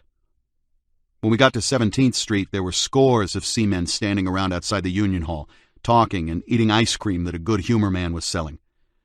First, I said, let's go across here and refresh our throats. We went across the street and went into the Anchor Bar and ordered 2 beers. The beer was good and cold. These are all seamen, I said to Phil. They are the wildest characters in the world. At least they were when I first shipped out in 1942, and in those days they were mostly sea dogs, boy, especially on the Boston waterfront. There was one seaman who stood out from all the others because he had a big red beard and Christ-like eyes. He looked more like a village type than a seaman. Philip kept looking at him, fascinated. He said, That one looks like an artist. Then, getting impatient, he turned to me. Hurry up and finish your beer, we've got to register. So we went across the street and into the Union Hall. The foyer was all done up with murals, one of them showing a Negro seaman saving the life of a shipmate, and it showed his muscular brown arm cradling the pale white face. There was a bookstand where they sold books such as Woody Guthrie's Bound for Glory and Roy Ottley's New World A-Coming, and varied pamphlets of the left-wing type, and the Daily Worker, PM, and the Union Weekly, which is called The Pilot. We showed the steward at the door our Union books and went into the crowded shipping hall. It is a long, low, wide hall furnished with connecting folding chairs and with ping-pong tables and magazine racks at the back of the hall. At the front end of the hall, there is a big board taking up the whole wall upon which numbers and letters are posted, giving information on the companies and names and types of ships, where they are docked or at anchor and for how long, how many and what kinds of jobs are needed, and the general lay of the shipping. The hall was crowded with seamen, some in uniform, most of them in civilian clothes. The nationalities were a kaleidoscope of racial types ranging all the way from sleek, olive-skinned Puerto Ricans to blonde Norwegians from Minnesota. At the other end of the hall, near the magazine racks, there was a desk with a sign over it reading, CIO Political Action Committee. Philip and I went over and looked at the pamphlets and petitions on the desk. The girl behind the desk encouraged us to sign one of the petitions, which was all about a current fight in the House and Senate over a new post-war bill. Philip and I signed them, Arthur Rimbaud and Paul Verlaine, respectively. Then we went and stood in front of the shipping board to look over the prospects. There wasn't much shipping because no convoys had arrived recently, but we went over to the registration windows and waited in line to register anyway. I had to do a lot of running around the offices and back because I was behind on my dues and had overstayed shore leave by a couple of months. A union official who sat at his desk with his hat on gave me a lecture and pointed out that I was behind in my dues, and who the hell did I think I was? I nodded my head and shook my head and looked down at the floor until finally he allowed me to register as a member in arrears. This was going to make it harder for me to get the same ship as Philip. Meanwhile, Philip was all set and registered. I told him to wait a minute and went to the open job window to see if there were any jobs laying over. This is the window you have to go to when you are behind in dues payments, and also when you have overstayed your leave or anything contrary to the war emergency rules of the union. The jobs available at this window are the leftover jobs that other seamen have rejected. You can always get a coal boat down to Norfolk or an ore boat up to the Great Lakes. I asked if there was anything going overseas, and the open job dispatcher said no. I went back to Philip and we sat down and picked up some newspapers. I didn't want to tell him about my difficulties until I had done a little thinking on the matter. The main dispatcher was calling the jobs over the mic, and he had a Trinidad accent that was beautiful to hear. He would say, "Baba Line Liberty on line 8. We need 2 ABs, 2 ordinaries, a fireman water tender, 3 wipers, and 2 messmen. This ship is going far, far away on a long, cold trip. You gotta bring your long underwear." And later he'd say, "Here's a job for a second cook on an old-type freighter. Anybody who comes from Chile can go down home." Or else he'd say, "Out-of-town job, ships waiting in Norfolk. Need 3 oilers. Company pays your railroad fare down to Norfolk. Pay starts today. Here's your chance to ride in a Pullman." Finally, the dispatcher called for a whole deck crew. Philip took out his registration card and said, "Come on." I had to explain to him that my card wasn't any good for these jobs. "She's going straight across," said the dispatcher over the mic. "Did you hear that?" Philip said. "Straight across! France!" "I know," I said, "but I have to wait for an open job. If you want to get on the same ship as me, you'll have to take your job at the same window." "That complicates matters," he said. "Well," I said, "maybe I can get this member in arrears rubbed off my card. I can do it myself with ink eradicator, or perhaps beef with somebody tomorrow and try to get a new card. I'll figure something out." Philip began to look glum. "Can't you pay your dues?" he asked. "It's for 5 months, and I'm broke, you know that. But don't worry, we'll get a ship together, just leave it to me." "Alan's going to have plenty of time to find out," he said gloomily. "And maybe we'll not be able to get a ship together anyway." "Don't worry, for Christ's sakes," I said. "We'll get a berth before the week is out. I know the ropes. I've shipped out 5 times. I got up and went into the latrine, and there I met a guy I'd shipped out with before. "Hello, Chico," I said. He was a little Puerto Rican scullion. "Remember me on the trip to Liverpool on the George Weems?" Chico grinned blankly. Chico had been out so many times he couldn't remember one trip from another, or maybe he just couldn't remember what happened from one minute to the other. "Well, so long, Chico," I said, buttoning my fly. "So long," said Chico. I went back into the hall. It was almost closing time. Philip was sitting in the same chair. A seaman came up to me and said, "Listen, feller, give me a dime, will you?" No questions asked. I gave him a dime. This guy was going all over the hall collecting dimes. I figured he was one of the old-type seamen like I had seen on the Boston waterfront in 1942, and that he needed a few drinks. Most of these old sea dogs had been torpedoed and drowned before the land war even started to get hot. I looked around the hall at the new-type seamen. A lot of them wore uniforms and gold braid that they bought in Army-Navy stores. These were the characters who didn't drink much and spent all their time in seamen's clubs and canteens, playing society boys with the society girls and actresses that worked as hostesses. Then there were a large number of nondescript, rather shady-looking characters who probably had drifted into the merchant marine, trailing their records behind them.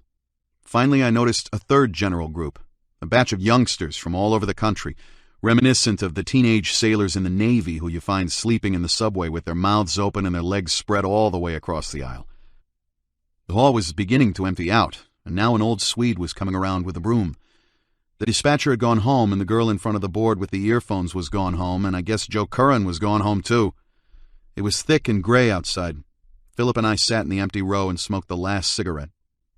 Suddenly Phil said, "If we go to France, Let's jump ship and hike to Paris. I want to live in the Latin Quarter." "What about the war?" I asked. "Oh, it'll probably be over by the time we get there." I gave this a thought for a while. "Well," I said, "I wouldn't embark on anything like that unless I were drunk." "We'll get drunk in port and start off in the middle of the night." "What about MPs and French authorities and all that?" "We'll worry about that when the time comes," he said. "I'd do anything if I were drunk," I said. We sat there thinking about this new plan, and the more I thought about it, the more I felt the dare, although somewhere in the back of my mind I knew it couldn't work and we'd be arrested. Philip lapsed into a sort of meditative silence, so I started talking to him. "You like shipping out," I said. "Boy, when you get to port, there's nothing like it." One time my ship got into a little port in Nova Scotia called Sydney. We'd been anchored in an Arctic Greenland fjord for 2 months, and every one of us was all wound up for a big drunk. The whole crew went ashore, 150 of us. It was a medium-sized transport cargo, and only 50 of us managed to stay out of jail. One of them was arrested for jacking off a horse on Main Street. Another was walking around with his dick dangling out because he'd forgotten to put it back in after taking a leak, so they pulled him in. I was walking along with a bunch of shipmates, and we all went down to the waterfront and found a shack and started fooling around. 2 of the guys went inside the shack, and then one of them poked his head out of a hole in the roof and started singing. Some of the guys were pushing against the shack to see if it would move. It did. While the 2 seamen were still in the shack, we pushed it over the side right into the water. It's a wonder they didn't drown. Maybe they were too drunk to drown. Later, I was walking up an alley with a full quart of whiskey that a guy who had 6 of them stuck all over his pockets gave me, when I came on a shipmate of mine bending over a man's body. The man, he looked like a Sydney waterfront bum, was dead drunk, and this shipmate was taking his wallet. "Keep your fucking mouth shut about this," he said to me, standing up with the wallet in his hand.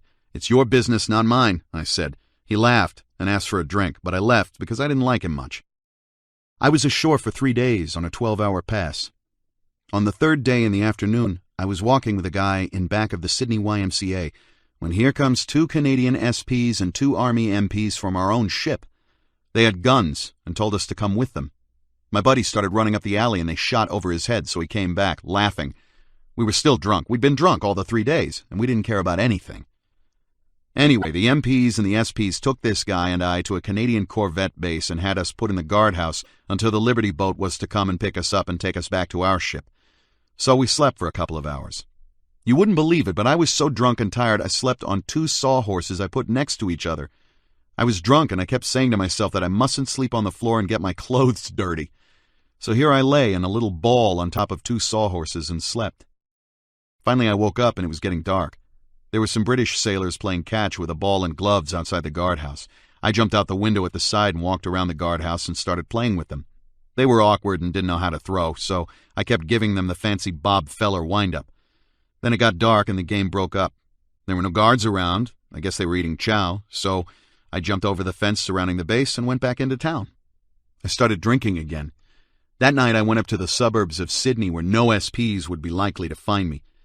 This neighborhood consisted of miners who worked in the Princess Colliery. I drank in several little honky-tonk joints and finally picked up a DeSoto Indian girl. I stayed most of the night in a wind-swept cottage with her until she kicked me out. I was sleepy now, so I went into the first house I saw down the street and went to sleep on the couch. I kept convincing myself it was the back room of a honky-tonk joint, but when the sun came up, I found that there were 2 other guys from my ship sleeping on the floor and that we were in the front room of somebody's home because you could hear the family at the breakfast table in the kitchen down the hall. Finally, the man of the house, a miner, came clumping down the hall with his lunch pail and then saw us in the parlor.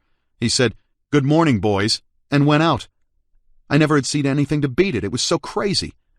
We left the house and passed a store, and the first thing I knew, one of the jack-off seamen put his fist through the plate glass window. We ran in all directions, and finally I got back to town on a trolley and went into a bar. I had a few drinks and decided to get some sleep.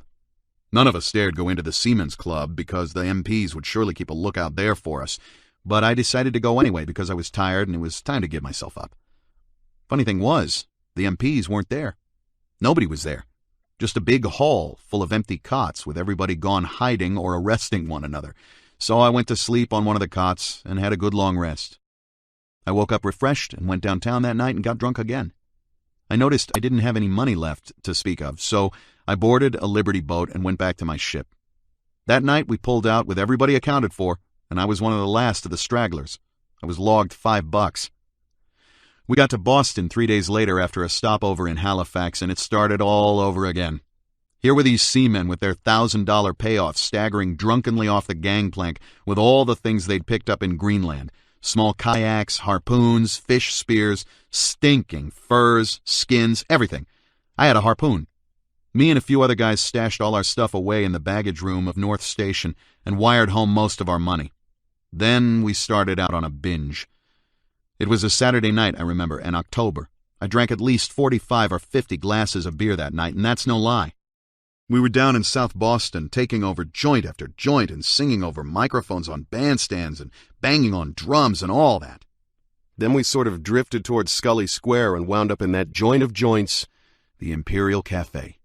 Here were 2 floors and 5 rooms of sailors, soldiers, and seamen, women, music, whiskey, smoke, and fights. It was all a blur to me. I remember later on we were standing in a courtyard somewhere in Midtown Boston, and the seaman with me was calling up to a second-story window where a whore was supposed to live. The window opened, and this big Negro stuck his head out and poured a bucket of hot water down on us. Well, finally the sun came up, and I was lying on a city department toolbox on Atlantic Avenue, right on the waterfront, and there were all these little fishing smacks docked right beside me with the red sun touching their masts. I watched that for a while, then I sort of dragged myself to North Station to get my gear, and then had to go across town in a taxi to South Station and buy a ticket for New York. I'll never forget that glorious return to our fair shores. Philip was smiling all the way through my story. It was almost dark outside, so cloudy and gray it looked like a rainy dusk. The old Swede had finished his sweeping. "Let's go to Dennison's," Phil said. "All this makes me want to get drunk and we haven't any money." "Okay with me," I said, and we started out of the hall. We were on the steps, and suddenly I saw a familiar figure coming down 17th Street toward the hall. "Look who's coming," I said. It was Ramsey Allen, and he hadn't seen us yet. He was hurrying in long, eager strides, and the expression on his face was like that of the mother of a lost child rushing to the police station to find out if the child they're holding there is hers. Then he saw us. His face lit up instantly with recognition and joy. Then the old, affable and sophisticated expression readjusted itself. "Well," he said as he came up, "what's been going on behind my back?" We all smiled as though we were proud of our separate achievements. Then Al looked seriously at Philip. "You haven't got a ship, have you?" "Not yet," said Philip. We started walking. Neither one of them said a word about anything of much point.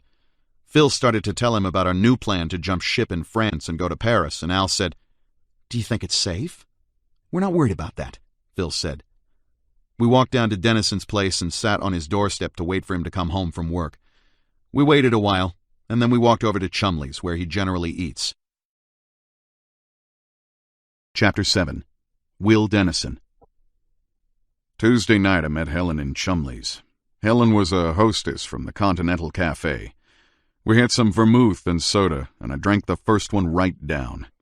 I was so thirsty from running around all day I felt like my mouth was going to jump right out at that vermouth like a Mexican drawing I saw once in a museum where a guy was represented with his mouth sticking out on the end of a long tube like it couldn't wait for the rest of his face. In the middle of the second vermouth I felt a little better and dropped my hand down on Helen's bare knee and squeezed it. She said, "Why, Mr. Dennison," and I gave her a paternal smile. I looked up and saw a good-looking young man in merchant marine khaki come through the door. It was a fraction of a second before I realized it was Philip.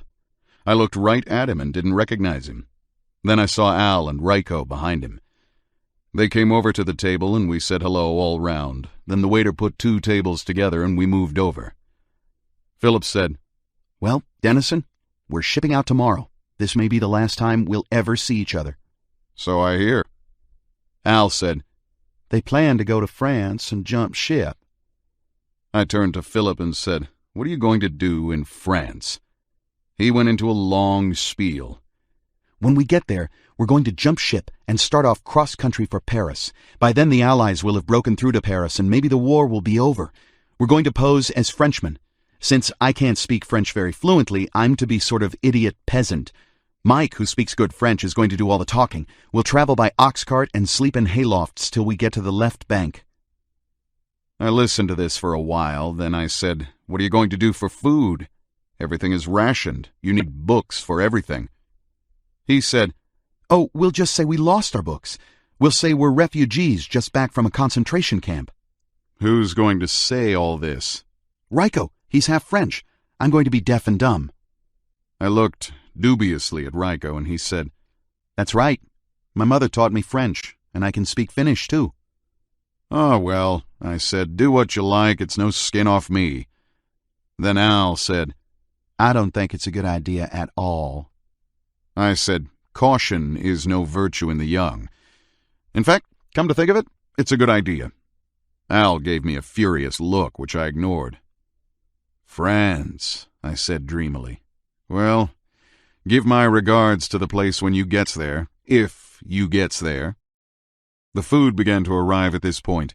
First shrimps, then hot soup, which was put on the table at the same time as another round of cocktails. This is something that usually happens, and the result is that either the soup gets cold while you're drinking the cocktail, or you drink the soup, which spoils the effect of the cocktail. We finished dinner a while later, and Helen said she was going home to Queens.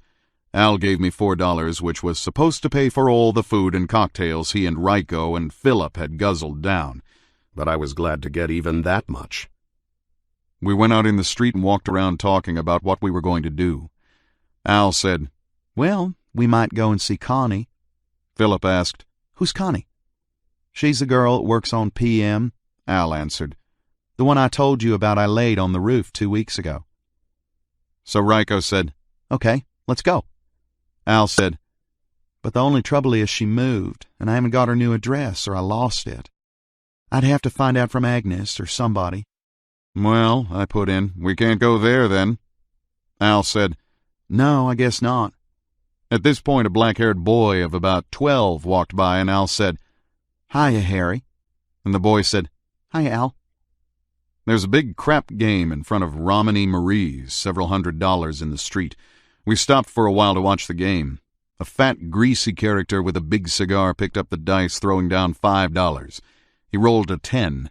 The gamblers stood around with money in their hands and money pinned under their feet to keep it from blowing away. They started laying bets with the shooter and side bets with each other. 42, no 10. 5, no 10, 11. 2, no 10 at 3. The shooter took about $30 of the 2-to-1 bets. He hit the 10 and collected money from all sides, gathering bills from under people's shoes and from outstretched hands. Leaving 10 on the ground, he said, Shoot it. Someone faded him. The comeout was a 7. He doubled again, shooting the 20. They were all taut and tense with purpose. The dice hit a board and bounced off, coming out a 9. The wrong bettors started laying the odds. 6 to 4, no 9. 10, no 9 at 3. 5, he's right on the comeout. There was no small talk whatever. We walked on. Al said, We might go see Mary Ann. She's pretty nice. Only trouble is she's got that god-awful husband, and they never serve any liquor. Philip said, Let's go in George's and have a drink. How about Betty Lou? I put in. All right, let's go there. We walked toward Betty Lou's place, which is back the way we had come from, in irregular, straggling groups. On the way, Philip jumped up and pulled a branch off a tree. Al looked at me and said, Isn't he wonderful? Betty Lou lived in a cellar apartment. She was a Southern girl and a Christian Scientist who was in radio and felt strongly about the future educational mission of radio. It seems that after the war you won't be able to keep off all the culture that will be poured onto you out of radios because they're going to make recordings of university lectures on all subjects and play them 24 hours a day. I told her it sounded awful to me, and she said I was terribly cynical. When we got there, Betty Lou had a visitor. He was a little man from Brooklyn who looked like a cab driver. He wore a double-breasted suit and a loud tie in spite of the weather and was obviously on his best behavior. He had brought a bottle of California Burgundy and some sliced cold roast beef for Betty Lou. Philip greeted him in an offhand way and proceeded immediately to help himself to beef and wine. Al did the same, and they both ignored the man from Brooklyn. Ryko and I sat down and lapsed into a gloomy silence. Philip was still eating roast beef with one hand while he began pulling books out of the case and turning the pages with his greasy fingers. I pulled myself together and asked Betty Lou a few questions about radio. After a few minutes, the man from Brooklyn got up to leave. He shook hands with Ryko and me. He glanced uncertainly at Al and Philip. Philip was now shuffling through a stack of records, and Al was sitting cross-legged on the floor looking up at him. The man from Brooklyn said, "Well, I gotta be getting along." Betty Lou walked to the door with him and told him to come again. Philip and Al were fooling with the phonograph and got it working, so they put on a record from Swan Lake. Suddenly a large brown rat ran out of the kitchen and into the middle of the room. He stood there indecisively for a moment, then gave a squeak and ran into the bathroom. Betty Lou said, "Land's sakes, there's that old rat again." She went into the kitchen and buttered a graham cracker with phosphorus paste. She broke the cracker up and scattered pieces of it around the kitchen and in the bathroom. I knew this wouldn't do any good because rats get wise to phosphorus paste. And besides, there were so many holes in her apartment that all the rats in New York could come in. Presently, 2 men and a girl arrived, and I started a dull conversation with one of the men. We were talking about the bad quality of Cuban gin and high prices of liquor generally. He said his favorite drink was scotch, and I said mine was cognac, but you couldn't get it anymore. He said, "Yes, you can still get it." I said, "Yes, at $1 a shot." I took a deep breath and went on to say that cognac apparently couldn't be produced anywhere except in Cognac, France. No brandy anywhere else tastes anything like it. He considered this a while and said, "California brandy is terrible." I said, "I don't like Spanish brandy." "Well," he said, "I don't care much for brandy." There was a long silence. I excused myself and went to the toilet and leaned against the wall, keeping a sharp eye out for the rats. When I returned, Al and Philip were preparing to go out and buy a bottle of rum with money subscribed by the 2 men. I went over and began playing records to avoid conversation. Ryko was talking to Betty Lou, and I could overhear that it was about Philip. Ryko seemed to be making headway with her. Al and Philip finally came back with 2 French sailors they had picked up in George's. Everyone began to talk bad French, except the sailors who were talking bad English. They were trying to get across that they were respectable characters who were not used to taking up with strangers, and everyone kept telling them that it was all right. Finally, the party disbanded, and we walked out onto the street. Philip wanted something to eat, so we started up 7th Avenue toward Rikers. Philip hit a bus stop sign which waved back and forth, so Al jumped up on a wooden shelf for newspapers that was in front of a candy store and knocked it down. The Greek rushed out of the store and grabbed Al, and Al had to give him $1. Later, when we were sitting in Rikers at the counter eating eggs, Ryko told me that Betty Lou had taken a great dislike to Philip. "There's something rotten about him," she had said. "He has the smell of death about him." "That's one for the book, all right," I said. Later, as we were leaving Rikers, Philip showed me $1 and said he'd stolen it out of Betty Lou's purse. Chapter 8. Mike Ryko. Wednesday turned out to be a beautiful day. It was one of those clear and cool June days when everything is blue and rose and turret brown. I stuck my head out Janie's bedroom window and looked around. It was 11 o'clock, yet everything looked fresh and keen like early morning. Janie was sore at Philip and me for coming home late, so she didn't get up to make us breakfast, and Barbara was home in Manhasset. We started off for the Union Hall, and just as we turned down 17th Street, there was Ramsey Allen waiting for us on the steps of the hall with a big smile on his face. We went into the hall, and there was a whole flock of new jobs on the board. The first thing I did was go back in one of the offices and start beefing about my card. "I can't get a ship with this member in arrears card," I told the official, "and I've got to go right away because I'm broke." "Can't do anything for you," he said flatly. I went back to Philip and Al. They were sitting in a row of chairs, and Philip was reading Briffault's Europa while Al watched him. I told them what the official had said. Al said he knew a girl from the village who worked in one of the offices upstairs. "I'll try to cook something up," he said, and went upstairs to see her. He got back 15 minutes later and told us he had made an appointment with her for lunch. Philip said, "What are you going to pay her lunch with?" Al said he'd be back in a half hour with some money, and he left. "Well," I said to Philip, "I wonder why he's helping us." "He probably thinks I'll let him ship out with me," said Phil. It was about 1:45 when Al got back with $5 he had borrowed from some friends in the village. He went upstairs and came down again with the Union girl. It was plain to see that this girl was stuck on Al, and maybe she would do anything for him. We started off for lunch and went into a Spanish restaurant on 8th Avenue. The girl said she ate here every day and that it was a real mañana place. Then she asked me what my problem was, and I told her. You see, I concluded, the reason why I'm behind in dues and overstayed my leave is because I was down with the flu for 2 weeks, and it sort of knocked me off my stride. Didn't you tell them that? Well, I said, I didn't think it would make any difference. Oh, yes, she said, even if it was only for 2 weeks. Then I started ingratiating myself with her by asking if she knew such and such in the village, or had she met such and such, giving her a list of my old-time left-wing friends. She knew some of them. Then I began to overdo it, telling her about my communist activities in Pennsylvania and how once I'd been arrested on the Boston Common as an agitator. She was impressed by all this. She figured me as one of the boys. Then Al started telling funny stories and the luncheon developed into a miniature party, only Philip almost botched the whole works by laughing when she mentioned the common man. Finally, Al made a date with her for next week, and that sort of clinched the whole deal. When we were finished, she wiped her mouth with a paper napkin and said, Well, I think I can do something about that card of yours, Mike. So we all went back to 17th Street, and she told us to wait while she made a few inter-office calls.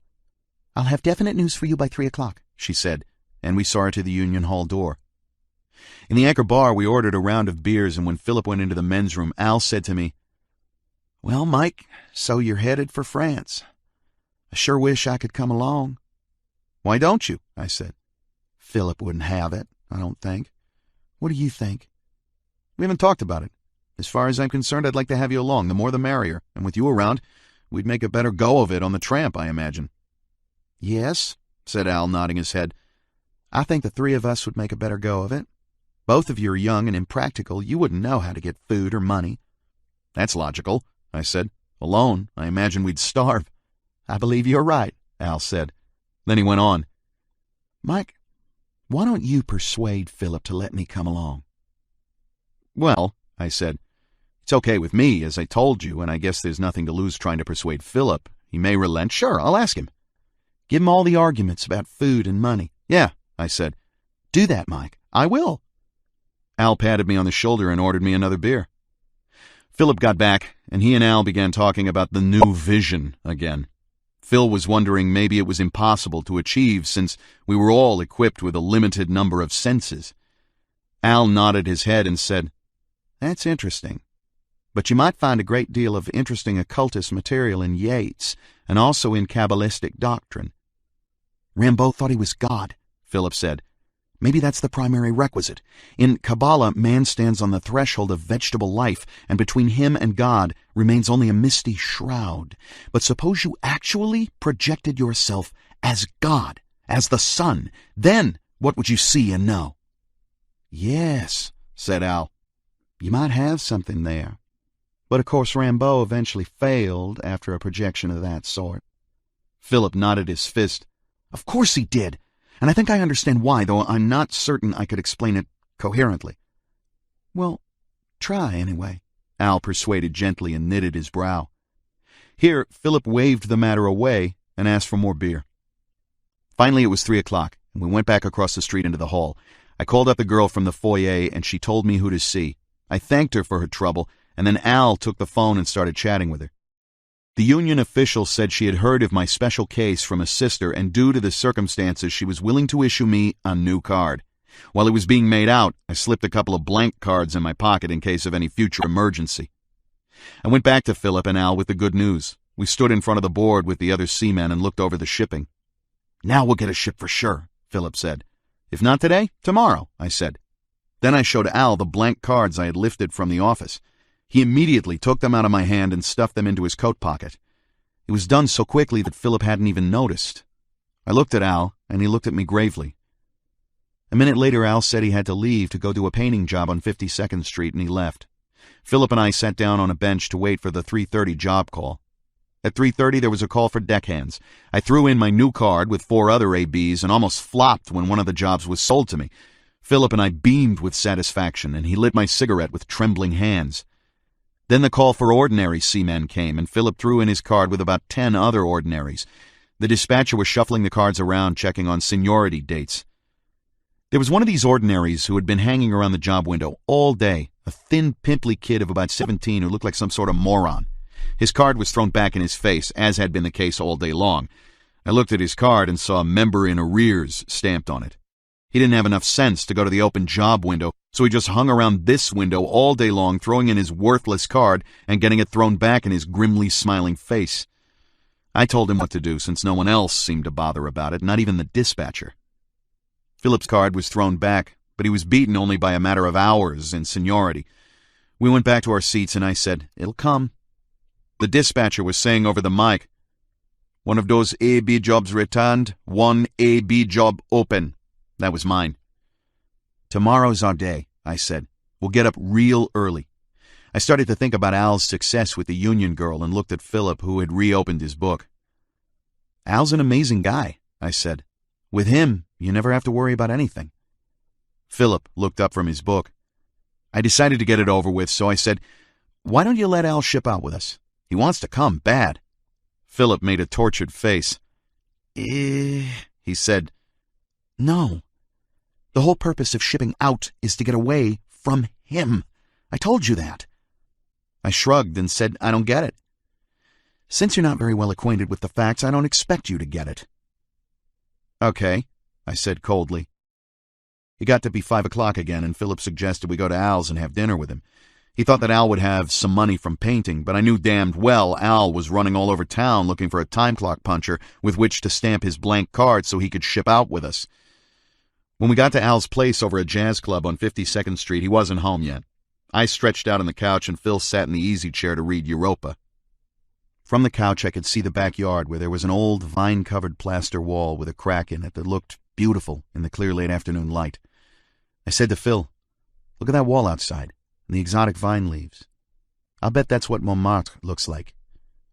Philip went to the French window and stood looking out at the wall. Pretty soon, I fell asleep on the couch. When I woke up, Al and Philip were standing over the couch telling me to get up. I turned over and started to think about a dream I'd just had. It was about some hills I'd seen in Tennessee. Then I reflected how odd it was that I wasn't dreaming about ships at all these days, because whenever I go to sea, I dream about it beforehand. A while later, the door opened just a few inches and Will Dennison slipped in his 6'3" shadow. I was startled because he had come in without a sound. He was wearing a seersucker coat and a cigarette hung half-smoked from his mouth. He sat down in the easy chair, and Al and Philip began telling him about our luncheon with the union girl and how it had all worked out. I sat up on the couch and watched Dennison's reaction. There wasn't ever much reaction to note in Dennison. I had known him for several months and still couldn't make him out. He hailed from Reno, Nevada, and he had a look about him that suggested racetracks and gambling tables. But that was the external impression only. He spoke in a slow, surly drawl that had an incongruous tint of refinement to it, and I knew that he was involved in all kinds of shady activities. He was always getting mysterious phone calls from Chicago, and some of the guys that visited him in his apartment seemed pleasant enough, except that they had a tight, secret look about them. It seemed that Will had an old lady who still lived in Reno and kept sending him packages of food, and that every Christmas, according to Philip and Al, he always packed up and took a trip west. There was something distinctively Western about Dennison, and I often wondered why he stayed in the East. Of course, there was some talk about the unhealthy atmosphere out west for him, where it was rumored he had put something over on a number of people who would be glad to see him sometime. Evidently, his annual Christmas journey was on the QT. Dennison reminded me of a cowboy, somehow. But not the cowboy you see in the movies on a white horse with a pearl gray Stetson and a heavily ornamented double holster. Will is the cowboy who wears a plain vest and half Stetson, who is always sitting at a card table in the saloon and withdrawing silently with his money when the hero and the villain start shooting it out. Chapter 9. Will Dennison. Wednesday night was the same story. When I got to Al's on my way home from work, there sat Ryko and Philip. It seems they had slept late, so couldn't get a ship, but tomorrow for sure, and so forth. I was getting disgusted, and could see this thing running on for weeks. We started off for dinner. In the hall, I ran into Agnes. She had spent the day interviewing people down at the House of Detention, and found out for sure that Hugh was really there. Next day, she planned to get a lawyer for him so he could get out on bail. She'd quit her job so as to give all her time to the matter.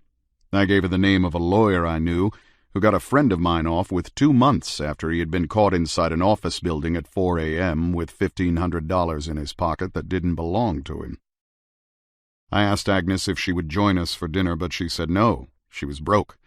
I said, on me, and she still said no. She was always like that. So I said good night and walked out. The others were standing in the street in front of the house.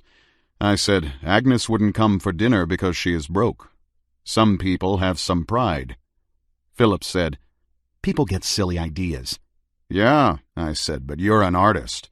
You don't believe in decency and honesty and gratitude. Where shall we eat? Philip said he wanted to go to the Fifth Avenue Playhouse and see Pepe Le Moco after dinner, so we decided to eat in the Village. We took the 7th Avenue subway down to Sheridan Square and went in Chumley's to eat.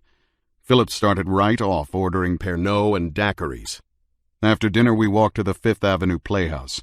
Philip and Ryko got in for half price when they showed Merchant Marine papers. When we were in the theater, Philip went in the row first and sat down. Ryko went next, then me, then Al last.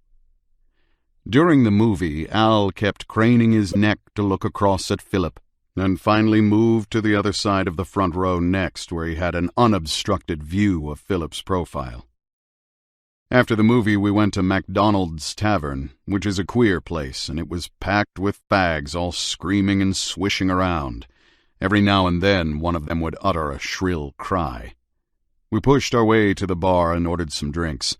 The older fags were looking frankly at Philip, but the younger ones pretended not to notice him and stood around in groups, talking and looking at him out of the corner of their eyes. There were several sailors standing around, and I heard one of them say, "Where are the women in this fucking town?" A well-dressed middle-aged man started talking to Philip about James Joyce and told Philip he didn't know anything about literature, trying to establish himself in a position of dominance. Then he bought Philip a drink. A little, thin, black-haired man with a slightly insane grin on his face came up to Al and asked him for a cigarette. Al produced the package, and there was only one cigarette in it. The man said, The last cigarette? Well, I'll take it. Which he did. Al looked at him coldly and turned his head away. The man began to explain that in the Village you had to act like a character. He was from Hartford, Connecticut, and looking for a woman. Then he caught sight of 2 lesbians who were standing by the piano, and his eyes glistened. "Women," he said. He went over and stood behind them, looking at them with his insane grin. We left McDonald's and went around the corner to Minetta's. Philip said, I wonder what Babs and Janie are doing tonight. And Ryko said, Well, we'll see them later. The usual assortment of stupid characters was assembled in Minetta's. Joe Gould was sitting at a table. A man bumped into Al and said he was sorry. Al said, That's quite all right. The man said, I apologize because I'm a gentleman, but you wouldn't know about that. Al looked at him, and the man said, It so happens that I was intercollegiate boxing champion at the University of Michigan. Nobody said anything, and after a while the champion wandered away to bother somebody else. People in bars are always claiming to be boxers, hoping thereby to ward off attack, like a black snake will vibrate its tail in leaves and try to impersonate a rattlesnake. Everyone had a few drinks. Al sat down with a fairly good-looking girl and began to talk to her. Philip was standing at the bar, and I saw him showing his seaman's papers to someone who was trying to show him a document proving something about what he did in the last war. I sat down with Al and the girl. It was hard work talking to her. Al was telling her about the movie, and I mentioned that I had been to Algiers. At this, the girl looked at me with great hostility and demanded, When were you in Algiers? I said, in 1934. She continued to look at me with an expression of stupid suspicion and anger. I began to get a feeling familiar to me from my bartending days of being the only sane man in a nut house. It doesn't make you feel superior, but depressed and scared, because there is nobody you can contact. Right then I decided to go home. I said, Well, Al, I have to get up early tomorrow. I think I'll go along. So I got up and left and started to walk home. As I was walking past Tony Pastor's, I saw Pat, the lesbian bouncer, throw a drunken young sailor out into the street. The sailor said, "That place is full of fucking queers." He swung at the air and nearly fell on his face, then he staggered away, muttering to himself. I walked over to 7th Avenue, then up to Christopher Street to buy the morning papers. On my way back, I saw there was an argument in front of George's, so I crossed over to see what was going on. The proprietor was standing in the doorway arguing with 3 people he had just thrown out of the joint. One of the men kept saying, "I write stories for the Saturday Evening Post." The proprietor said, "I don't care what you do, Jack. I don't want you in my place. Now beat it." And he advanced on the group. They shrank away, but when the proprietor turned to go back in, the man who wrote for the Saturday Evening Post came forward again, and the whole process was repeated. As I walked away, the proprietor was saying, "Why don't you go somewhere else? There are plenty of other places in New York." I had the feeling that all over America such stupid arguments were taking place on street corners and in bars and restaurants. All over America, people were pulling credentials out of their pockets and sticking them under someone else's nose to prove they had been somewhere or done something. And I thought someday everyone in America will suddenly jump up and say, "I don't take any shit," and start pushing and cursing and clawing at the man next to him. Chapter 10. Mike Ryko. At 10 o'clock Thursday morning, Philip threw a glassful of water in my face and said, "Come on, get up." I was sleeping on the couch with all my clothes on, and Janie was sleeping in the bedroom. Philip was all washed and combed and ready to go. I was still half asleep when we got to the Union Hall, fortified by a cup of coffee and a sandwich from a Greek lunch cart. There was a call for a whole deck crew just as we walked into the hall. We ran up to the window, and I threw in my card with 6 other ABs. There were only 7 cards for 9 jobs, so I was certain to get a job at last. But the dispatcher threw back 2 cards, one of which was mine. "What the hell's wrong with my card?" I yelled through the cage. "Yeah," another AB wanted to know. "There was a meeting last night," said the dispatcher, "and you didn't attend. Next time you'll know there was a meeting, brothers." I grabbed another AB's card from the window and looked at the back of it. It was stamped, "Attended meeting June 26, 1944. I went back to sit on a bench and swear. Philip was standing over me. "Well, what's next?" he asked. I looked up at him a little helplessly, and then I said, "We'll have to figure something out."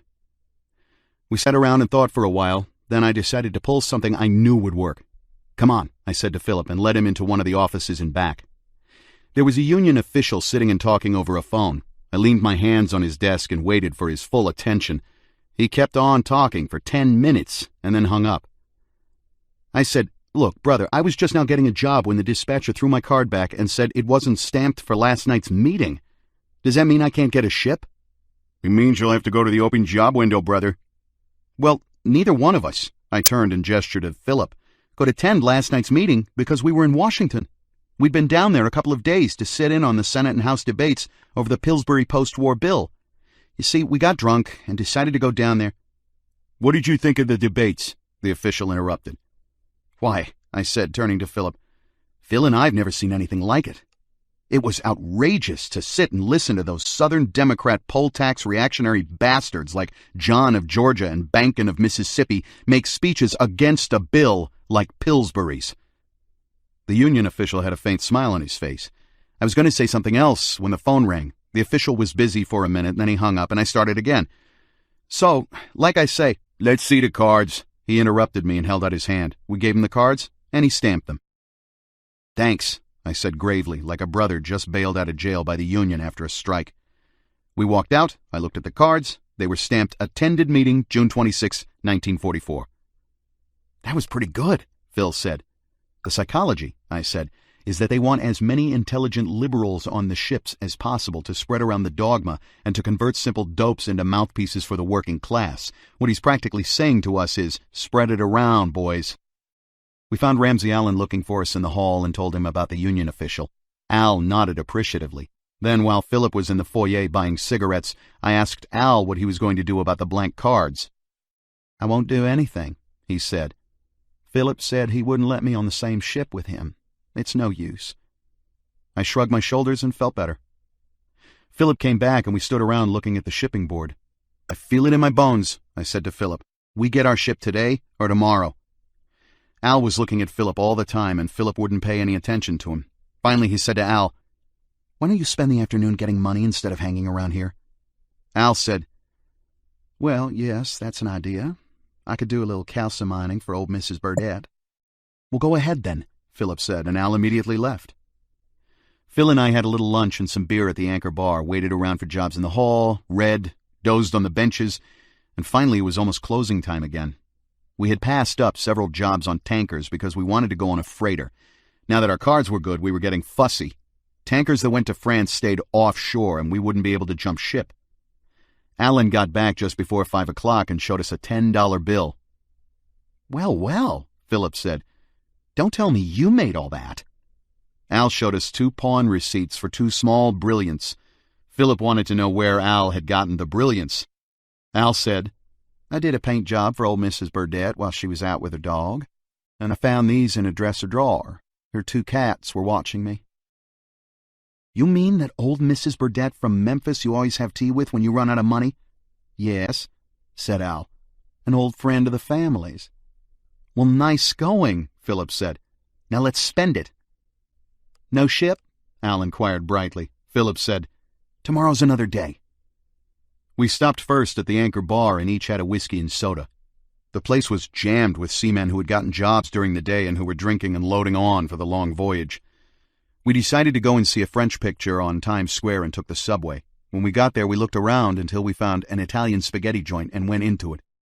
Al and I ordered 2 bottles of beer and Phil ordered a sherry. He had bought a PM and was looking at the military map as he drank his sherry and talking about the front. Then our spaghetti arrived. I went over to the counter and got a big shaker of paprika to put on my meat sauce. After we'd finished eating, Phil pushed the shaker of paprika to Al across the table and said loudly, "Come on, Alan, let's see you eat a spoonful of this stuff. Keats did it." Al said, "Well, I don't know." "It cleans out your stomach," Phil was saying, so that the people at the next table heard him. "It'll be good for your ulcers. If Keats did it, why don't you?" So Al took a large spoon that you eat spaghetti with and shook some red paprika into it. Then he took in the whole mouthful and held it in his mouth. His eyes began to water and he was trying to smile. "Here," said Philip, pushing a glass of water across the table. "Take water with it. Makes it worse." I handed Al some bread and said, "Take bread and get the pepper down." "Water makes it worse," Philip insisted. "Bread is a compromise."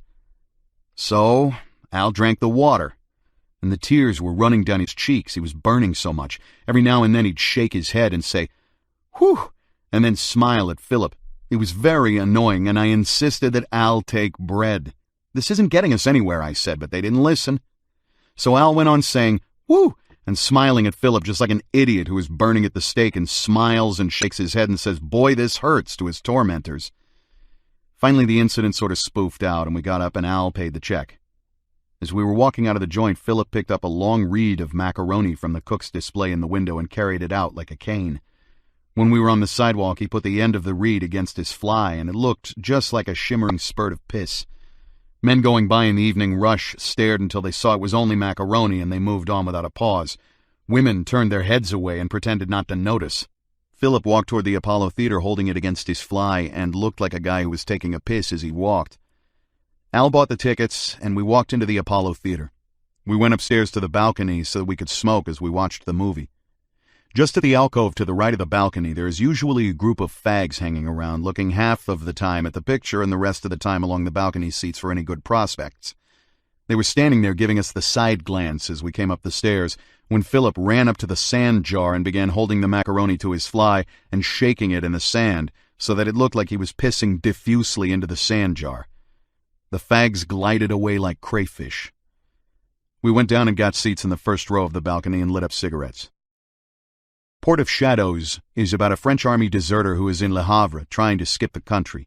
Everything is set. He has a passport and is on a ship, when he gets the idea to go back and see his girl once again before he sails. The result is a gangster shoots him in the back and the ship sails without him. The last scene shows the ship sailing out of Le Havre without him. During the showing of the picture, Al, who was sitting between Philip and me, was very quiet. When it was over, I turned to him and asked him how he'd liked it. "It's the best picture I ever saw," he said, and I noticed his eyes were moist. We sat through another picture, a British film, and in the middle of it Al went out and came back 5 minutes later with 3 cartons of cold chocolate milk. Philip grabbed his carton and drank it up without speaking. I thanked Al for mine. After the show, we came out of the theater and walked toward 8th Avenue to have a few drinks.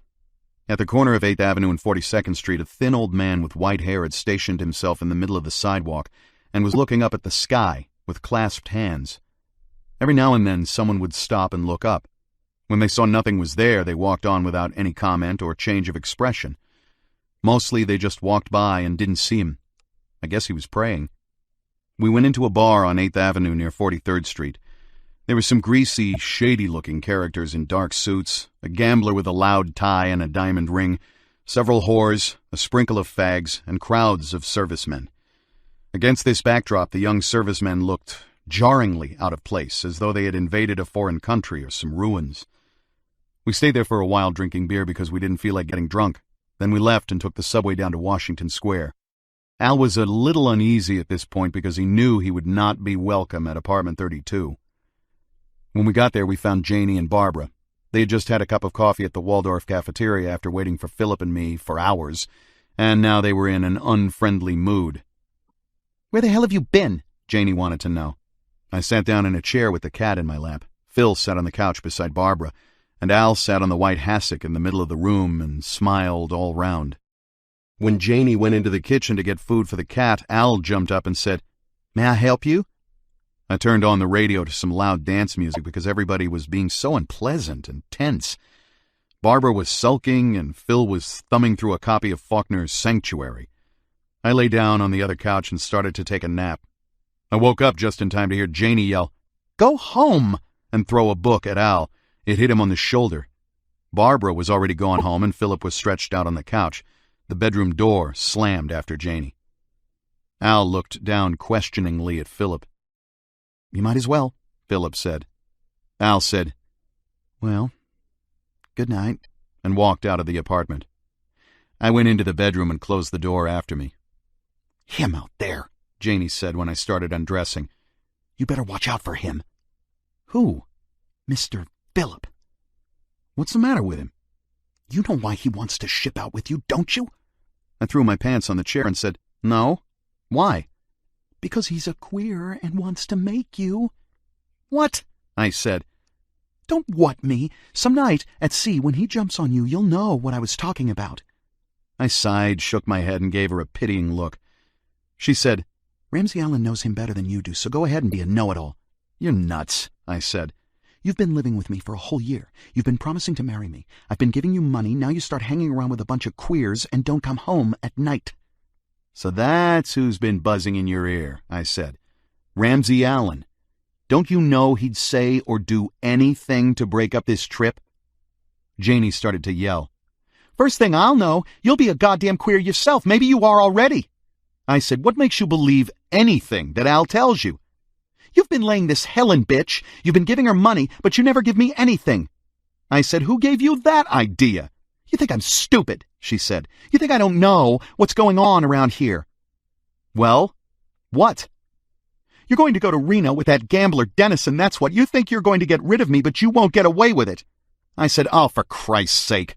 Then I turned quickly sideways as she brought her knee up to my balls. She followed up by punching me on the side of the face with her hard, thin knuckles. So I canorked her one with the palm of my hand. There was a small table by the side of the bed that had a big ashtray heaped with cigarette butts and ashes on it, and books, papers, an alarm clock, empty glasses, bottles of perfume, nail files, a deck of cards, and a container of talcum powder. Janie hit the edge of the table on her way down and tipped it over so that the contents spilled all over her. She was lying there, spitting out cigarette butts, with ashes and talcum powder all over her face and her dress up over her knees. "You bastard!" she screamed. "You're trying to mar my beauty!" So I went out into the other room. Philip was sitting up on the couch. "Darling," he said in a loud voice, "I can't hide my love any longer." I said, "Shut up for Christ's sake!" From the bedroom we could hear sobs. After a while I went back to Janie. She was still sitting on the floor, so I slung her up on the bed and started kissing her. A few minutes later she got up and fixed her face. She came back on the bed with me and said, "When you get back from this trip, we'll get a new apartment." The next morning, Philip and I managed to get up fairly early, and Janie, now at peace with both of us, fried a bacon and egg breakfast and then sent us off. She was going to spend the day cleaning up the apartment. Just before closing time at the Union Hall, Phil and I got our ship. It was the SS Harvey West, a Liberty ship, and it was laying over in Hoboken. "Report tomorrow morning at 8 o'clock, said the dispatcher, "and bring all your gear." We went back into the office and picked up our job slips. "Well," said Philip, "this is it." "Yeah," I said, "let's celebrate." Chapter 11. Will Dennison. Friday night after work I met Helen and we went back to my apartment. But Al, Philip, and Ryko were waiting on my doorstep. I said hello to Al and looked at Mike and Philip in disgust without saying anything. Philip said, "Well, we're shipping out tomorrow. We've been assigned to a ship and report at the pier tomorrow morning." I said, "Can I count on that? I'm getting sick of these abortive departures." "This is for sure. Now, in view of the fact that we are leaving, why don't you make a generous gesture and take us all to dinner?" "If I could be sure you were really going, I'd take you to the colony. Since I can't be sure, we will compromise and eat here." I started upstairs with Helen and they all followed. Helen sat down in the easy chair before Philip could. I went over to the desk and got a piece of paper. "I'll make out a list," I said. "How about some steak?" said Al. "I saw some on Bleecker Street." "Okay," I said, "and get a quart of Dubonnet and seltzer water." I wrote the items down. Some blue cheese, Italian bread, butter, apples, and don't forget to get some ice for the Dubonnet. I handed Al the list. "How about some rum?" said Philip. "No," I said. "Dubonnet is a better summer drink. Besides, I don't want to spend the money." Philip said, "Don't be bourgeois, Dennison. After all, we're shipping out tomorrow. You may never see us again." "I'm the later bourgeois Rambeau," I said, "and if you don't come back, I'll always remember you just the way you look now." I gave Al $10. Philip started to rummage through my bureau drawer and said he wanted to put on some shorts. "Yes," said Al, leaping up, his joints creaking audibly. "A wonderful idea." I kept a sharp eye on Philip until he had fished out 2 pairs of the shorts I used occasionally to work out in a gymnasium. He handed Al a pair of the shorts and they changed right there in the middle of the room. Helen said, "Don't mind me, fellows." I said, "Do you guys intend to go out on the public streets dressed like that?" Al said, "Of course." I turned to Ryko. "You better take the $10 and do this shopping. These 2 imbeciles will get picked up for indecent exposure." Ryko took the $10 and the shopping list and they all left. "Don't forget the ice," I said as they walked out the door. I gave my full attention to Helen, but she kept saying the others would be back any time, and I said that didn't make any difference to me, and she said, "After all," coyly, and I got disgusted. Philip came back after a few minutes with a small package containing the wine. I said, "Where's the ice? Where's the seltzer? That stuff isn't fit to drink without seltzer and ice." Philip said, "Oh, I sent Al to get the ice. It comes in big heavy chunks, you know. Ryko is getting the rest of the stuff." He was rummaging through the desk drawer. "Where the hell's the corkscrew?"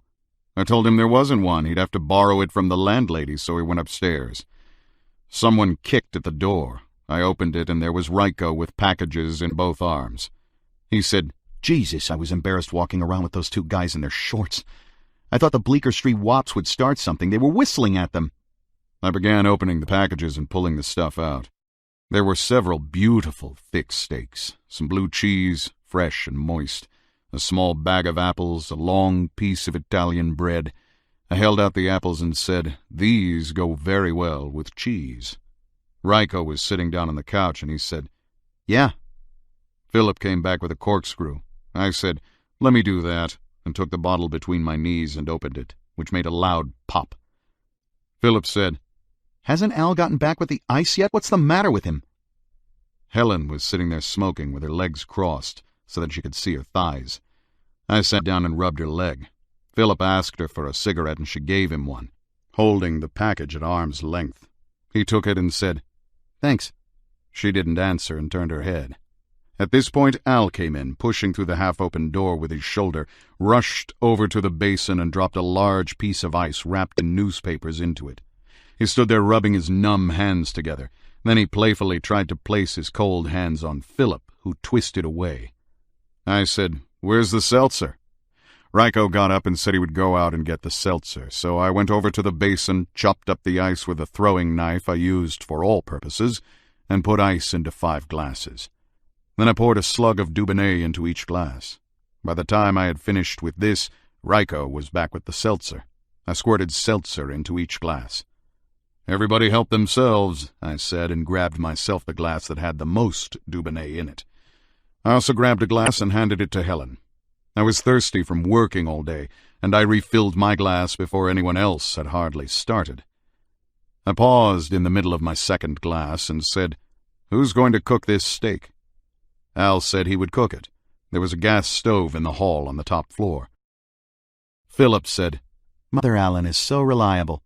Then he picked up a steak without any paper on it and started out the door beckoning with his hand that had the steak draped over it. Al picked up the other steaks and some butter and bounded out after him. I finished my drink and poured another one. Ryko was reading T.S. Eliot on the couch, and I began to neck with Helen and feel up her leg. She didn't have any slip on, but she stopped my hand before I could get it all the way up.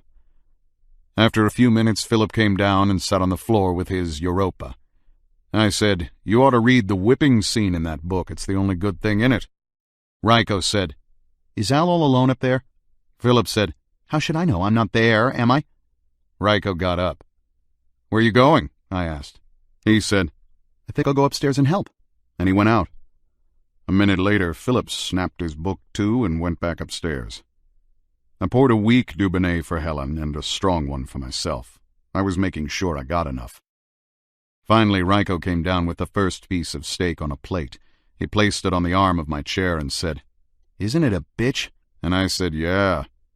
I didn't see a knife around, and my throwing knife isn't sharp enough to cut anything with, so I tore off a piece of steak for Helen and one for myself.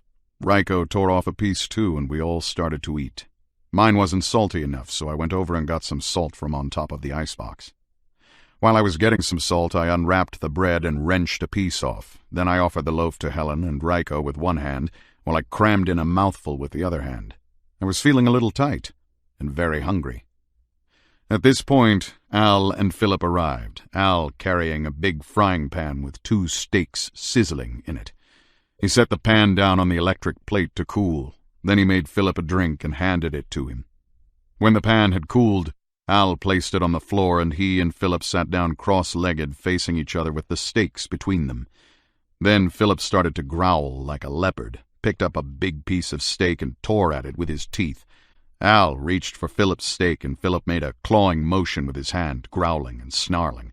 The steak blood ran down their chins and dripped on their legs.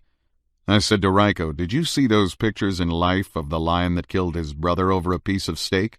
It shows first the steak thrown into the cage, then one lion grabs it in his teeth and starts dragging it away toward a corner. Then the other lion rushes over and tries to grab the steak, and the first lion clouts him one alongside the head. Broke his neck. Last scene, you see the lion rolled over on his back with his legs up in the air, and I stuck my hands up in the air and waved them to show how dead the lion was." Ryko said, Yeah, must have been good. I now decided I'd better get into the lion game if I was to get my steak, so I began to growl and snarl and ripped off a piece of steak. Everybody but Helen was growling, and I think Philip growled the best. The steak was gone, so I brought out the cheese. I'd had enough of the lion stuff by now. We ate the cheese and Italian bread and the apples, which is a marvelous combination. Then we sat back and lit cigarettes and finished up most of the Dubonnet. Helen was sitting on my lap, and I began to get a hard-on. Ryko kept looking at her legs from across the room. "You're a sweet kid," I said in her ear. We sat around a while longer, and then finally Helen got up and said she had to go back to Queens, pulling her dress down and twisting it around and smoothing it out. Leave the door open, Al said. We need some air in here. In the hall, I asked Helen if she would meet me in Chumley's on Monday night, and she said, Yes, if you're alone, and went down the stairs. I went back into the room and started walking around. I had on my old seersucker coat that had a hole in the elbow, no bigger than a dime. Philip suddenly stuck a forefinger in the hole and ripped down. The whole sleeve came off from the elbow down, so then Al leaped in like a jackal and began ripping the coat off my back. The coat was so old it tore like paper. Soon it was hanging on me in shreds. So then I took off what was left of the coat and sat down and began tying the pieces together in a long rope. Philip helped me, and then Al began to do it too. We made one long rope out of the whole coat and strung it around the room like a festoon. The four of us sat there looking at it. After a while, Philip wanted to go out and drink in a bar. I decided not to go along because I knew that the expense would fall on me. Ryko said he wanted to go to a whorehouse, and Philip said, Yes, Dennison, why don't you treat us to a whorehouse? I said, What's the matter with you young fellows? Can't you get women for yourselves? All those Washington Square college girls over there walking around with the juice dripping down their legs. Why, when I was your age, I was like a young bull. If I had a mind to it, I could tell you stories that'd make your cock stand. I limped over like an old man and dug Philip in the ribs and cackled. Then I straightened up and dropped the old man act and said to him, Why don't you lay Barbara? I don't know. She's a virgin. Al said, Well, Philip, I don't think you want to lay her. Philip looked at Al. It's not that. She doesn't know what she wants. She's all mixed up. Ryko said from across the room, You've been necking with her for months. Why don't you just up and fuck her? Al ignored this remark and looked at Philip seriously. I don't see why you always have to get in these complicated emotional entanglements with women. Why can't you develop a simple attitude toward them? Yeah, I said to myself, why can't we do away with women altogether? Aloud I said, Al's right, my boy. I assumed a Lionel Barrymore tone of voice. Women, Philip, are the root of all evil. We heard some tittering out in the hall, and a dollar bill all crumpled up sailed into the room and bounced on the floor at Ryko's feet. Whorehouse money, a girl's voice said. Ryko said, It's Janie. He jumped up on his feet. And Barbara, too. He started toward the door, and we heard feet running down the stairs. Where are you going? Ryko yelled. Hey! Philip and Al were on their feet. Al was looking at Philip indecisively. Ryko was out in the hall, and a moment later we heard him yell, Hey, Phil, come on, before they skip. They're running out on the street. Philip went out the door, and Al hurried after him. I got up and strolled out to the head of the stairs. Philip was hollering to Ryko, who was now down at the street door. Do you see them? Ryko yelled back. No, I can't see them. They're gone towards 7th Avenue. Al said, Well, if they're gone, I guess we better forget about it. Philip turned irritably. Go to hell, you old fairy, he said, and started running down the stairs. Al hesitated a moment without looking at me, then ran down after them in long jumps over the steps. I went back into the room and went to the window. Ryko was standing on the corner below, yelling at Philip to hurry up. Then they disappeared around the corner, and I saw Al following swiftly in his long, bounding walk. I finished the last half-inch of Dubonnet, closed the door, and sat down in the chair to smoke. I was thinking it was about time to brush my teeth when the buzzer rang. It was Philip and Al. Philip said, How about loaning me $5? What for? I asked. I gotta get a taxi and follow those wenches. Well, I said, I'm sorry, Philip, but you catch me at a bad time. The whole thing seemed silly to me, and I didn't like his tone, which was rather peremptory. He said, You've got it. Come on, let me have it. I said, I'm sorry, cold and dry. He saw I meant it and got up. Well, if you won't lend it to me, I guess I'll have to get it from somewhere else. I said, very likely. Al had been sitting there all the time without saying anything. Philip walked out, and Al said good night to me at the door. Chapter 12. Mike Ryko. Philip and Al came back from Dennison's, and Philip said he couldn't borrow any money from him. I was sitting on Betty Lou's bed talking to her and admiring her oriental-looking nightgown. I'd been telling her how unhappy with Janie I was, and every now and then I'd take her hand. Well, I said, let's go back to George's. They may be there. Who are you trying to find? Betty Lou asked. Some friends, I said, and got up off the bed. Al started talking to Betty Lou, and she was just about ready to climb out of bed and play the hostess when Philip walked out the door and Al and I followed. We found Barbara wandering up 7th Avenue. Where's Janie? Philip said. What are you doing? Barbara was a little drunk, and she said, George's? So we all went to George's, and there was Janie with a sailor buying her scotch and sodas. Both Barbara and Janie were dressed in their best, and both of them were a little drunk. "You bastard," was the first thing Janie said to me, and then we had a few drinks and decided to run down to Minetta's. The sailor was still standing around. He was looking at me. "What's the story?" he said. "She's my wife," I said, and we all left. On the way to Minetta's, Al had to walk a few feet behind everyone because Janie and Barbara wouldn't let him walk with us, so he just followed in his long, loping stride like a shadow. We got to Minetta's and sat down at 2 different tables. Janie wouldn't let Al sit with her, and Barbara was sitting at Joe Gould's table with 5 or 6 other Minetta characters, so Al sat down at a table by himself. Philip was sitting next to Barbara and occasionally leaning his head on her shoulder. Then he suddenly got bored with the conversation there and walked to the bar alone, leaving Barbara with Joe Gould and the others. Al was right at Philip's side and ordered 2 drinks. Janie and I were sitting in a sort of sullen silence. I was sore at her because she wouldn't let Al sit with us. "Goddamn queer," she kept saying. And I kept saying, "So what? He's a good guy." And she kept answering to that, "Shut up, queer." Then Philip came over from the bar with a glass in his hand and sat down with Janie and me. Al hovered nearby, and I smiled encouragingly to him. He edged over slowly and began pulling up a chair next to Philip. "Go away, you," Janie said, and Al backed off and went over to the bar. But in a minute he was back, hovering around our table like an anxious waiter. Nobody said much of anything except Barbara, who seemed to be having a good time listening to Joe Gould and basking in the suggestive dialogue around her. Then Philip wanted to go elsewhere, and Janie wanted to go home, although I wanted to stay and drink up the whole place. Janie had a lot of money with her. She had just cashed a trust fund check. We finally started to get up, but then Philip sat down again, so I ran over to the bar and ordered some drinks. At this point, a bunch of Minetta characters had run out on Minetta Lane and started to conduct a ballet in front of the place. Philip went out and sat down to watch, cross-legged in the middle of the little street. Al sat down beside him in the same fashion to watch, also, turning occasionally and commenting to Philip. Meanwhile, Janie and I did some more drinking, and then a guy came up and started to talk to Janie about his art. He found a receptive listener because Janie herself did a little painting, and pretty soon he was inviting her up to his studio to see his cubist work. She agreed to this. Then the artist got pretty bewildered because Janie told Philip, Barbara, and myself to come along and see this guy's studio. So we all trooped out with Al shadowing us and went down the street.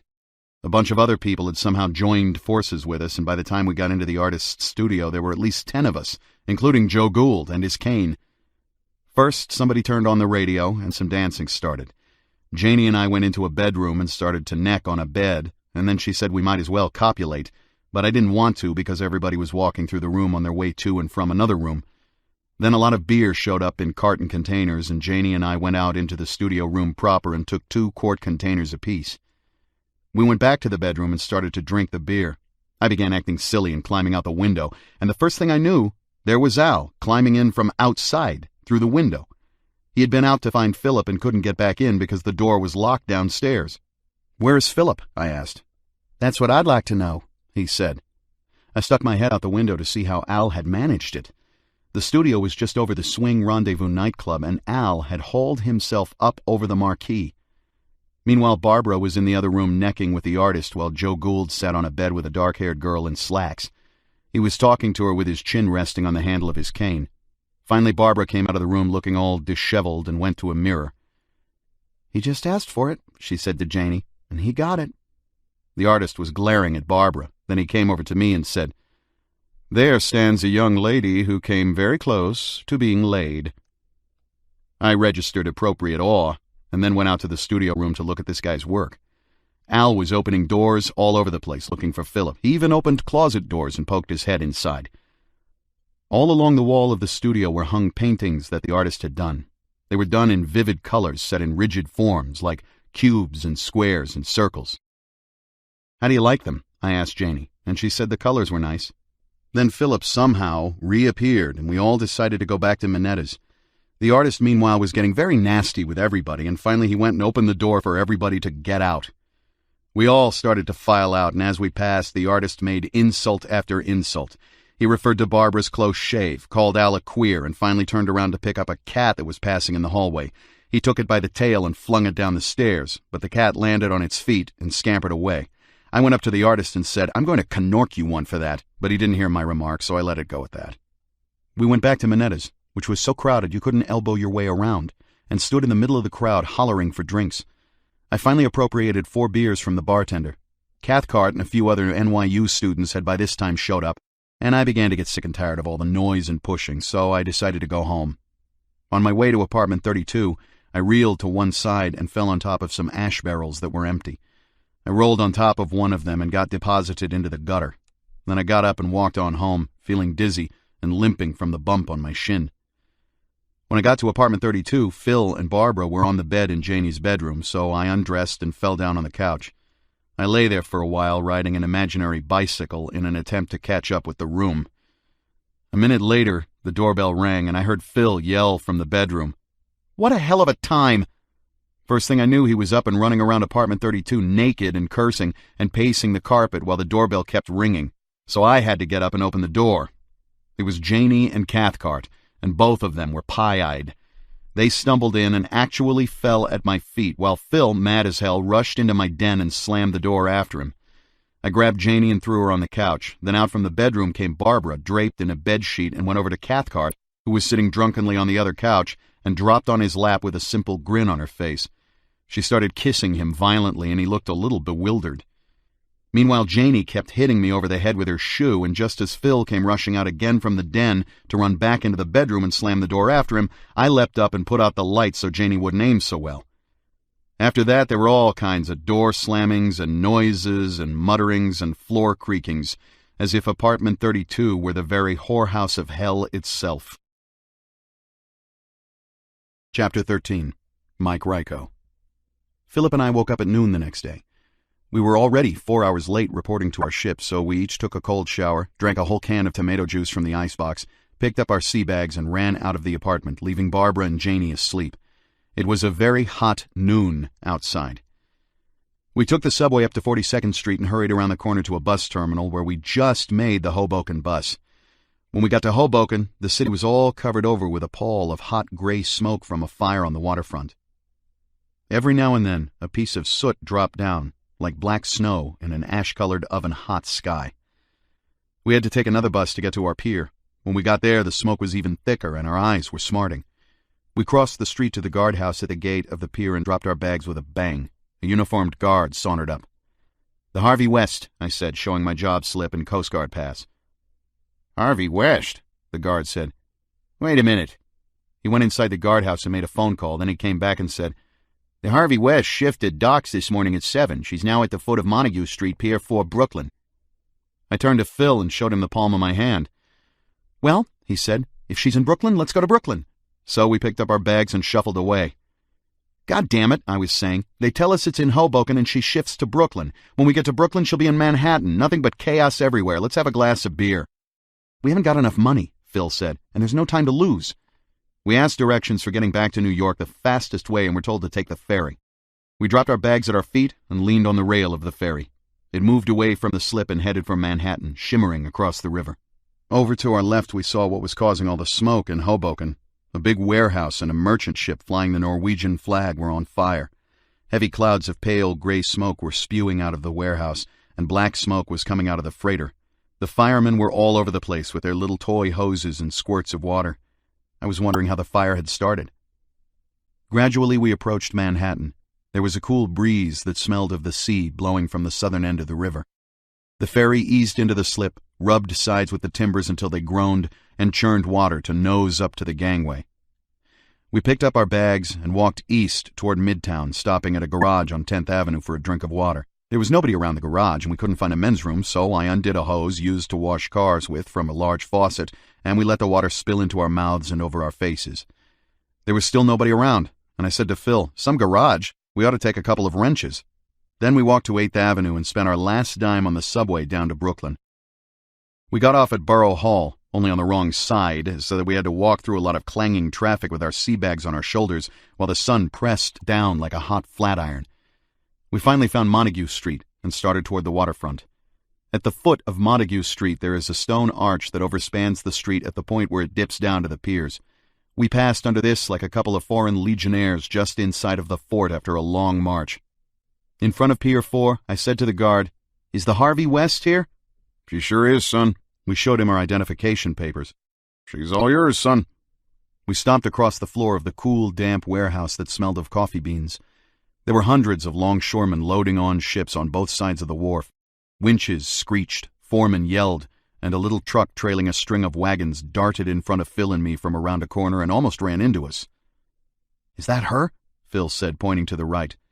There was the great hull of a Liberty ship showing at intervals where the shed doors were open, all streaked with oil and rust and with water pissing out of her scuppers. "That's her," I said. "Is she big?" he exclaimed, feasting his eyes on the ship as we walked nearer to the gangplank. Then I heard some yelling behind us and turned and saw some seamen coming toward us, waving their hands. Some of them were carrying their sea bags. I recognized a few of them from the Union Hall. "You guys going on this Harvey West?" one of them asked, dropping his bag. "Yeah," I said. He said, "I'm supposed to be going on as bosun. What about you?" "AB and ordinary," I told him. "Well, listen," the bosun said, looking over my shoulder at Phil. "We're almost the whole deck crew right here." He turned and gestured to the 5 other guys with him. "Now, none of us here are going to sign on until we get the lay of the land." "What's the matter?" I asked. "I shipped out with the mate on this one before, and he is a bastard, let me tell you. The work's never good enough for him. Now, look, this ship's going upriver to Albany to load on, and then it's coming back to New York and out. None of us has to sign on till it gets back, but they've already set out the articles up there. None of us guys intend to sign on till we get back from Albany because the mate is a prick and we got to see he acts right with us." "Well," I said, "what will the mate say?" "We're playing it safe, all of us. All you do, you 2 guys, is lay low and say nothing. The mate is a prick and none of us are going to take any shit from him." "I guess that's all right with us," I said. "Okay," said the bosun. "That's what we wanted to talk to you about, so just lay low for a while and don't say anything." "Okay," I said, "and after you." I moved aside from the gangplank and let the bosun go up first. The 5 guys followed, and Phil and I took up the rear. When we were aboard, I stepped quickly into an alleyway and led Phil to an empty forecastle. "We might as well appropriate 2 lower bunks," I said. "Throw your gear in that locker." I could see this was going to be some trip, all right. Trouble already. "Now," I said to Phil, "I'll show you around." I took him up to the bow and had him lean over and look at the anchor and then at the anchor chain. I showed him the jumbo block. "This thing weighs over 100 pounds, I said, "and it's just one of the little gadgets you work with on deck." Phil slapped the jumbo block and it didn't budge. Then I took him topside to the bridge and showed him the wheelhouse, then below decks to the refrigerator storage. There was no padlock on the door, so we went in. There were whole, cold roasts of beef and gallons of milk in cans. Phil ripped off a piece of beef with his fingers. I ran topside for some glasses and came back a minute later and poured out some cold, foaming milk from the cans. "This is the balls," Phil said. We were very thirsty and hungry from running all over in the hot sun looking for the Harvey West. After we had our fill, I led Phil back up to our forecastle and we undressed to take a shower. After that, we dried up with some clean towels I got from the Negro steward below decks in the linen locker. Then we fished some clean work clothes out of our sea bags and put them on. "When do we work?" Phil wanted to know, and I told him probably not before tomorrow morning. I stretched out on the bunk and turned on the bulkhead light over my pillow. I picked up a book and started to read and said, "See? This is the way you do at sea. Just lie down in your bunk and read." Philip reached up and took down a gas mask and a steel helmet from the top of his locker. "We're going to see action," he said, and put on the steel helmet. Then I decided it was about time to find the chief mate and give him our job slips, so I told Phil to wait for me and went first to the mess. Some Navy gunners were sitting there drinking coffee and playing cards. "Where'd this ship go last trip?" I asked. One of them, a husky blonde sailor in shorts, said, "Italy. This time France, I think." I went topside to the mate's stateroom. No one was there, so I went back to my forecastle and stretched out on my bunk again. Then it occurred to me for the first time that Phil had laid Barbara last night. "Say," I said, "you finally did it last night, didn't you?" I started to applaud, clapping my hands. Phil had dug out some books from behind a locker and was throwing them away as he glanced at the titles. "Tonight," I went on, "we'll go ashore and see our goyles again." At this point, a 6'4" red-haired man wearing a dirty officer's cap and some old khakis stepped into our forecastle. "What's your names?" he yelled. I told him. "Did you sign on yet?" "Are they signing on yet?" I asked innocently. "Yeah, we're signing on." "Well," I said, "the bosun and the other guys told us to wait until later, or—" "Yeah?" said the red-haired giant. I began to realize that he was probably the bastard chief mate. "Get off the ship," he said. "Why?" "Ask me once more," he said, "and I'll throw you off myself." Well, never mind, he shouted. Who do you guys think you are, anyway? You come on a ship, you sign on. If you don't want to sign on, get off. The bosun, I began. Never mind the bosun, he yelled. Get off the ship. And you ought to drop a couple of quarters in the kitty for using that water for showers. I sat up indecisively. Did you hear what I said? Get off, he shouted. I don't want anybody in my crew that won't cooperate. Are you the chief mate? Yeah, I'm the chief mate. Well, I said, what about the rest of the deck crew? I was led to understand that. Never mind that. Get off now. I said, all right, don't get your water hot, and started to pick up my shirt. Phil was standing in the corner of the forecastle looking at the mate. The mate scowled a while at me and then left. I jumped up from my bunk and went over to the locker and took out my gear. Get your stuff, I said. We're not staying on this damn ship. I took my 2 canvas bags out of the locker and slammed them on the deck. Then I rushed down the alleyway to the officers' mess. They had the shipping articles laid out on tables in there, and there were several officers, some seamen signing on, and the shipping commissioner puffing on his pipe. What about Ryko and Turian? The shipping commissioner barked at me when I told him our names. Is that you? Yes, I said, what's the story? There's no story. The chief's ordered you 2 off the crew list. With this, the commissioner turned his head away. I went back to the forecastle, picked up my bags, and stepped out in the alleyway. Fuck you all! I hollered down the alleyway and started for the gangplank with Phil at my heels. The bosun was standing in front of the gangplank. Getting off? He asked. What the hell? I said. You told us to wait. What's going on around here? The bosun looked at me a little blankly. He didn't seem to know what it was all about, and evidently he didn't even know that he had started it all himself. Are you signed on? I finally asked him. I just did, he said. That was the payoff. I walked down the gangplank with Philip. The bosun followed us down. Listen, he told us on the dock. You guys want to sign on and they won't let you? Okay. That means you go down to the beef window at the Union Hall and collect a month's pay from this company. See? Union rules say a seaman can't be turned away once he's assigned to a ship. Do you follow me? Yeah, I said a little wearily. And he went on to tell us everything about the union rules and the month's pay we had coming by rights, and how we should beef, and how the mate had nothing on us. In the end, I asked him to give us a dime so we could get home, and he handed me a quarter, saying, Don't let that prick of a chief mate put anything over on you. So Phil and I started to walk back across the dock. Longshoremen were loading on some U.S. Army tanks on a freighter across the way, and outside the shed a freight train was puffing in, hauling a string of flat cars carrying tanks, jeeps, and trucks. In the slip a barge was docked, alongside another Liberty ship, and a tremendous crane was hauling up 20mm anti-aircraft guns to the platform on the flying bridge of the ship. Phil and I watched some of this for a while, then we picked up our bags and left. It was still hot and sunny, so we stopped halfway up Montague Street to buy a quart of orange soda in a variety store. We sat on our sea bags outside the store and drank the soda, which was lukewarm and sweet. Don't worry, I said to Phil, who looked disconsolate. Monday we'll go to the beef window at the hall and get another ship. He didn't say anything, so I went back into the store and cashed in the bottle, and then we walked to the subway at Borough Hall. Chapter 14. Will Dennison. By Saturday I was tired of being a detective. The boss was an all-around heel, and he kept encroaching on my leisure time with errands to do on the way home that turned out to be at the other end of town from where I live and took hours to do.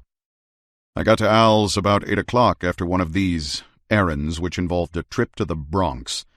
We decided to go down to Washington Square and wish the sailors bon voyage. When we walked into apartment 32, I saw Barbara and Philip lying on the couch. Philip had nothing on but his khaki merchant marine pants, and Barbara was in her slip. They just lay there without moving. Philip looked up at Al sullenly and moved a little closer to Barbara. I walked past them into the other room. Mike and Janie were in the bedroom. Mike put on a pair of khaki pants and came out and said hello. I sat down and said, What time do you boys ship out in the morning? Mike said, We're not shipping out. We got fired. I said, Fired? I never heard of such a thing. Well, that's what happened. When we got on the ship, the bosun came up to us and advised us not to sign on because the chief mate was a bastard. Well, we went downstairs, drank some milk, took a shower, and pretty soon the mate came down. Great big bastard, 6'4" and red-haired. He says, I hear you boys can't decide whether to sign on or not. Get the fuck off this ship. I ought to charge you for taking a shower. So we were fired. Janie came out of the bedroom. She said, I knew they wouldn't leave. Mike said, We'll ship out Monday for sure. Janie said, Yes, you will. I sighed and said, Have you people eaten yet? They all said no. and there was one of those discussions, should we go out to eat or bring food back to the apartment. Janie said, "Let's go out. I'm sick of sitting around this apartment. We've been here all day." Everyone began putting on clothes. We walked over to a lunch counter on 6th Avenue. I ordered some ice cream since I had eaten an early lunch. Then I changed my mind and ordered a stuffed pepper. They both arrived together. The pepper was pretty bad. Philip sat down next to me at the counter, as far as possible from Al, who was at the other end of the counter. After this terrible food, for which I paid since no one else had any money, we walked out onto 6th Avenue and stood on the sidewalk by a high-wire fence that ran around an apartment house park. Al climbed over the fence and lay down in the weeds on the other side. Barbara sat on a bench and Philip lay down with his head in her lap. People walked by in the hot night. I was talking to Mike about the Merchant Marine and asked him why he didn't wear a uniform around to get all the free handouts. He said, "It seems like a Finkish thing to do." I said, "This is a Finkish world." There was talk about going to see La Grande Illusion, but Barbara said she'd seen it 5 times and knew just what Erich von Stroheim was going to do all the time. The head-in-lap act had broken up, and the young couple were on their feet now. Philip was talking about his father. I heard him say, "The old man should be out in a couple of years now." We decided to go across the street for some beer. Climbing back over the fence, Al slipped and fell heavily to the sidewalk. I helped him up and said, "Are you hurt?" He said, "I think I twisted my ankle." Philip and Barbara were already halfway across the street. We all went into a bar and sat at a table in the back. Al was limping. There was a silly drunk dancing around in front of the jukebox, so we had one round. Then Janie said, "Let's go to the Germania and get some good beer." So we paid and left. I walked ahead with Philip and Barbara. I asked Philip when he was going to get a ship, and he said Monday. Then we talked about Rimbaud. Barbara walked along not saying anything. I thought she was sulking. Al was limping busily along about 10 feet to the rear, but Philip paid him no attention. We went into the Germania. Before the war, this was one of the noisiest and most disagreeable places in the whole of New York City. There used to be young people sitting around in large clusters singing college songs, and fights kept breaking out in the men's room, where drunken college boys suffered from delusions of homosexual persecution. Now there was nothing to distinguish it from any other place. We sat at a long wood table and ordered beer, which arrived in large steins. Philip sat opposite Barbara, and he stuck his head across the table from time to time, and she petted him on the hair. It was disgusting. Finally he leaned over and took her right index finger in his teeth. The nail makeup was a little loose, and he peeled it off with his teeth. Mike repeated the story about how the mate threw them off the ship. Janie belched, and everyone else was yawning or cleaning their nails or looking around. Finally Barbara said she had to catch a train back to Manhasset, and Philip got up to go with her to the subway. Al looked at him imploringly, like a dog that wants to accompany its master. Philip walked away without looking at him. Mike was telling about the sinking of the SS American Star, a troop ship in the North Atlantic. He'd heard this story from a survivor one night in a bar in Chicago. "It was a terrible thing," the survivor had said. "It was all dark and you couldn't see anything. I was on a life raft with a nigger cook, and all around me I could hear those drowning soldiers calling for their mothers." Chapter 15. Will Dennison. Sunday I did not see Al until around 6 o'clock, when I was ready for dinner. The fact is, I was not in a hurry to hear the events of Saturday evening gone over piece by piece. Al was asleep when I knocked at his door. He said to come in. I found him lying on the bed, covered with a light blanket. The shades were drawn and the room was dark. I asked him if he was ready for dinner, and he said yes. Then he closed his eyes. I sat down and turned on the light and glanced through a copy of the New Yorker that had been on the floor. Al pushed the blanket aside and swung his legs to the floor. He was completely dressed, except for his shoes. He yawned and smiled. Then he walked over to the wash basin, dabbed some water on his face, and combed his hair. I was reading a short story in the New Yorker, something about 2 women in shafts. Al put on a pair of cracked shoes, and we went out to buy some food. We bought some hard rolls, sliced ham, cheese, apples, and milk in a delicatessen on 6th Avenue. Then we walked back to Al's room and started to eat. Al said, "You know, Dennison, there's something vampirish about that girl." "Barbara? Yeah. Do you notice how red her lips are and how pale her skin? Faugh, 'tis unnatural. Al said, When I came into the room and saw them lying there on the couch, I had the feeling she was sucking all the life out of him. There certainly isn't much sex in that affair, I said. It gives me the horrors. He looks pale. He doesn't look well at all. We ate for a while in silence, and I was getting ready to hear Al say why did Philip have to get involved with all these women when he obviously wasn't in love with them, and why couldn't Philip love him? Or maybe he did already, in which case he ought to show it. Al did say all that, and I went on eating. Al continued, I wonder if I should ship out anyway. Perhaps when he found out I was on the ship, he would be glad. I said, I don't know. Do what you like. My advice is to stay here and make yourself some money. He'll be back in 5 or 6 weeks. If you can build up a marijuana business while he's away, you'll have something to offer him. Al said, I don't see why money should be so important. I didn't want to go into that again, so I didn't say anything. And Al said he would definitely go down the following morning to get some marijuana seed. We finished dinner, and Al said he was going down to Washington Square. He asked me did I want to come along, and I said, no, I was just there last night. We said good night on 52nd Street, and Al walked away toward 5th Avenue to take the bus. I walked over to Broadway, took the IRT down to Sheridan Square, and went home. About 10 o'clock, Danny Borman called and asked could he come right over. I said yes. When I opened the door, he slid in like a jittery gangster who was in wrong with the mob. He threw down a shot of whiskey and started telling what happened last night. He'd been in a bar and some merchant seaman flashed a big roll. Danny got acquainted and they went back to this guy's apartment to get a bottle. When they got there, the seaman began telling Danny he would still be in the army except he was discharged for wounds he got in the Pacific. Danny said, Yeah, sure. The seaman said, Oh, you don't believe I was in the army? I'll show you I was in the army. I got my discharge right here. He turned around and began rummaging through a bureau drawer. So then Danny canorked him with the sap. The guy's head was so hard he just shook his head and started hollering. Danny started for the door, and by this time everybody was out on the landing to see what was going on. Danny jumped out of a window on the landing, this being the 2nd floor, and made his escape, as they say in the newspapers. But he threw away the sap. He sat there twisting an empty jigger in his hand, looking nervous and discouraged. I said, Danny, would you be interested in burning down a house for $200? His face brightened up, and he said, That sounds pretty good. So I told him about a shipyard worker I knew who figured he had got a dirty deal from some girl and her old lady and wanted to burn down their house, but couldn't do it because he would be suspected. He was willing to pay $200 to have it done, this being a wood house in Long Island somewhere. Danny asked, Does she have to be in it? If so, I don't want the job. $200 isn't enough to burn a live broad, no matter what she done. I told him no, she wasn't going to be at home, and the guy would tell him when she would be out. Danny said, It's a cinch.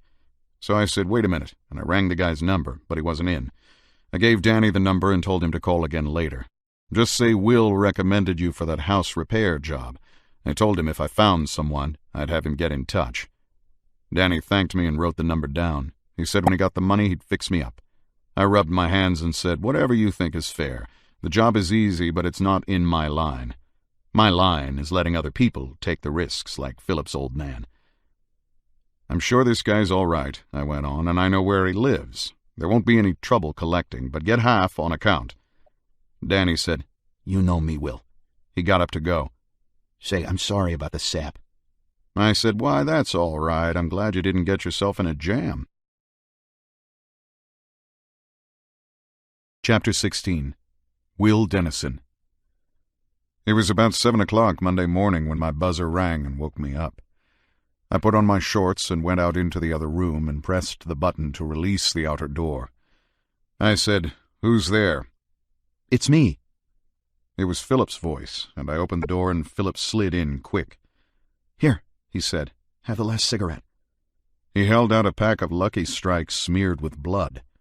There was 1 cigarette left in the pack. I just killed Al and threw the body off a warehouse. I took the cigarette and held it in my hand. Then I went and sat on the couch and motioned him to a chair opposite me. I said, Sit down and tell me all about it. He sat down and said, "I need $100 to skip the country. I'm going to Mexico." I said, "Not so fast, young man. What's all this about Al?"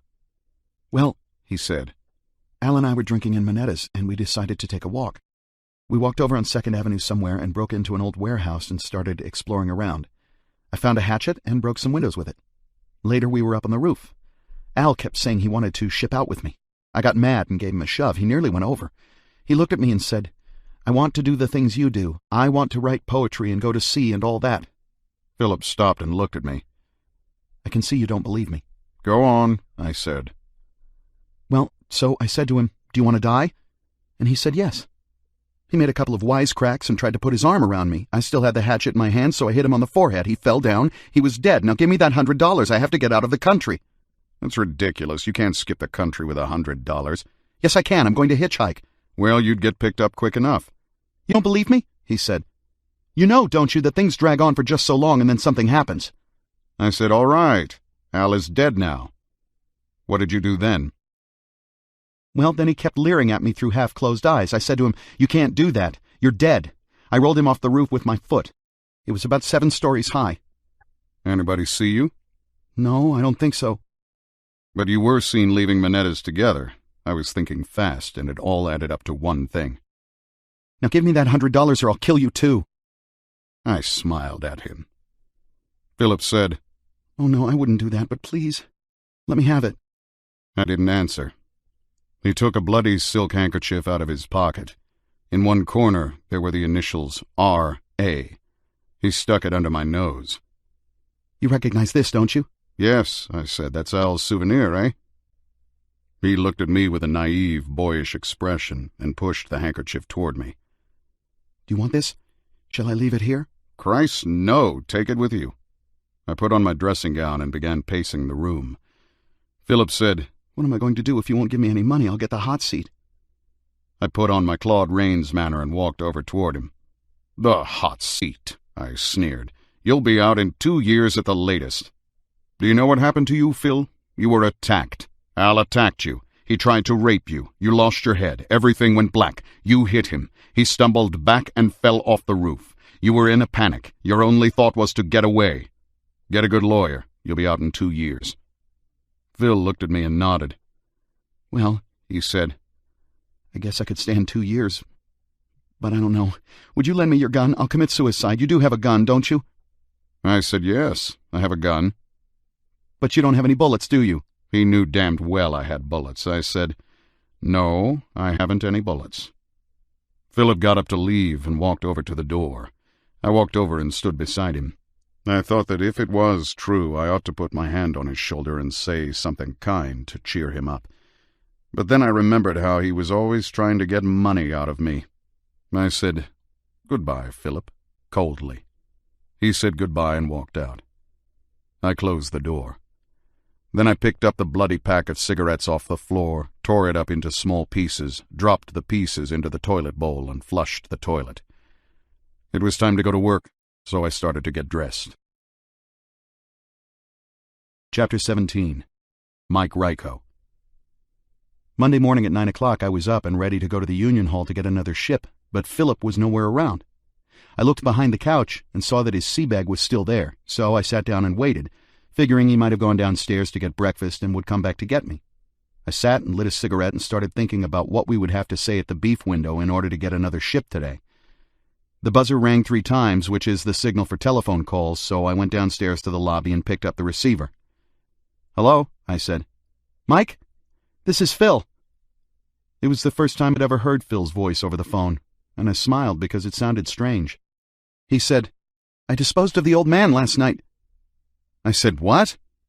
And then for some reason I knew what he meant right away. "Where are you?" I asked. He said he was at the Anchor Bar. "What are you doing there?" "I don't know," he said. "Come on over." "Right away," I said, and hung up. There was a woman entering the lobby carrying 2 shopping bags, and she was having difficulty opening the door.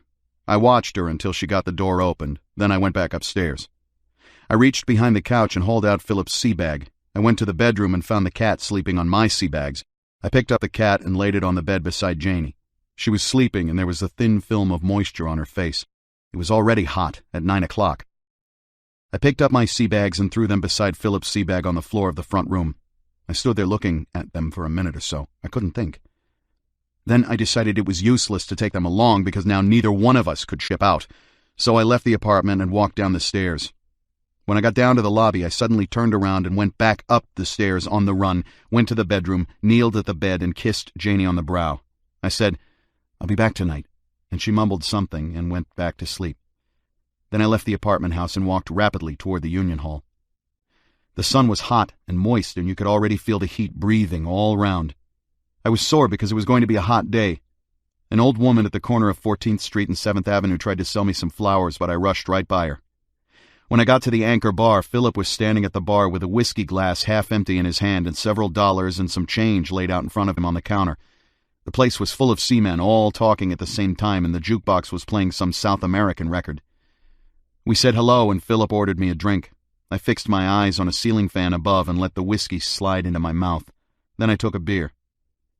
I looked at Philip and said, "So you disposed of the old man last night? Where is he?" "In a warehouse yard." "Dead?" "Of course." I looked at Philip closely. I said, well, and he leered at me, smiling. Then he pulled out a handkerchief from his pocket and showed it to me.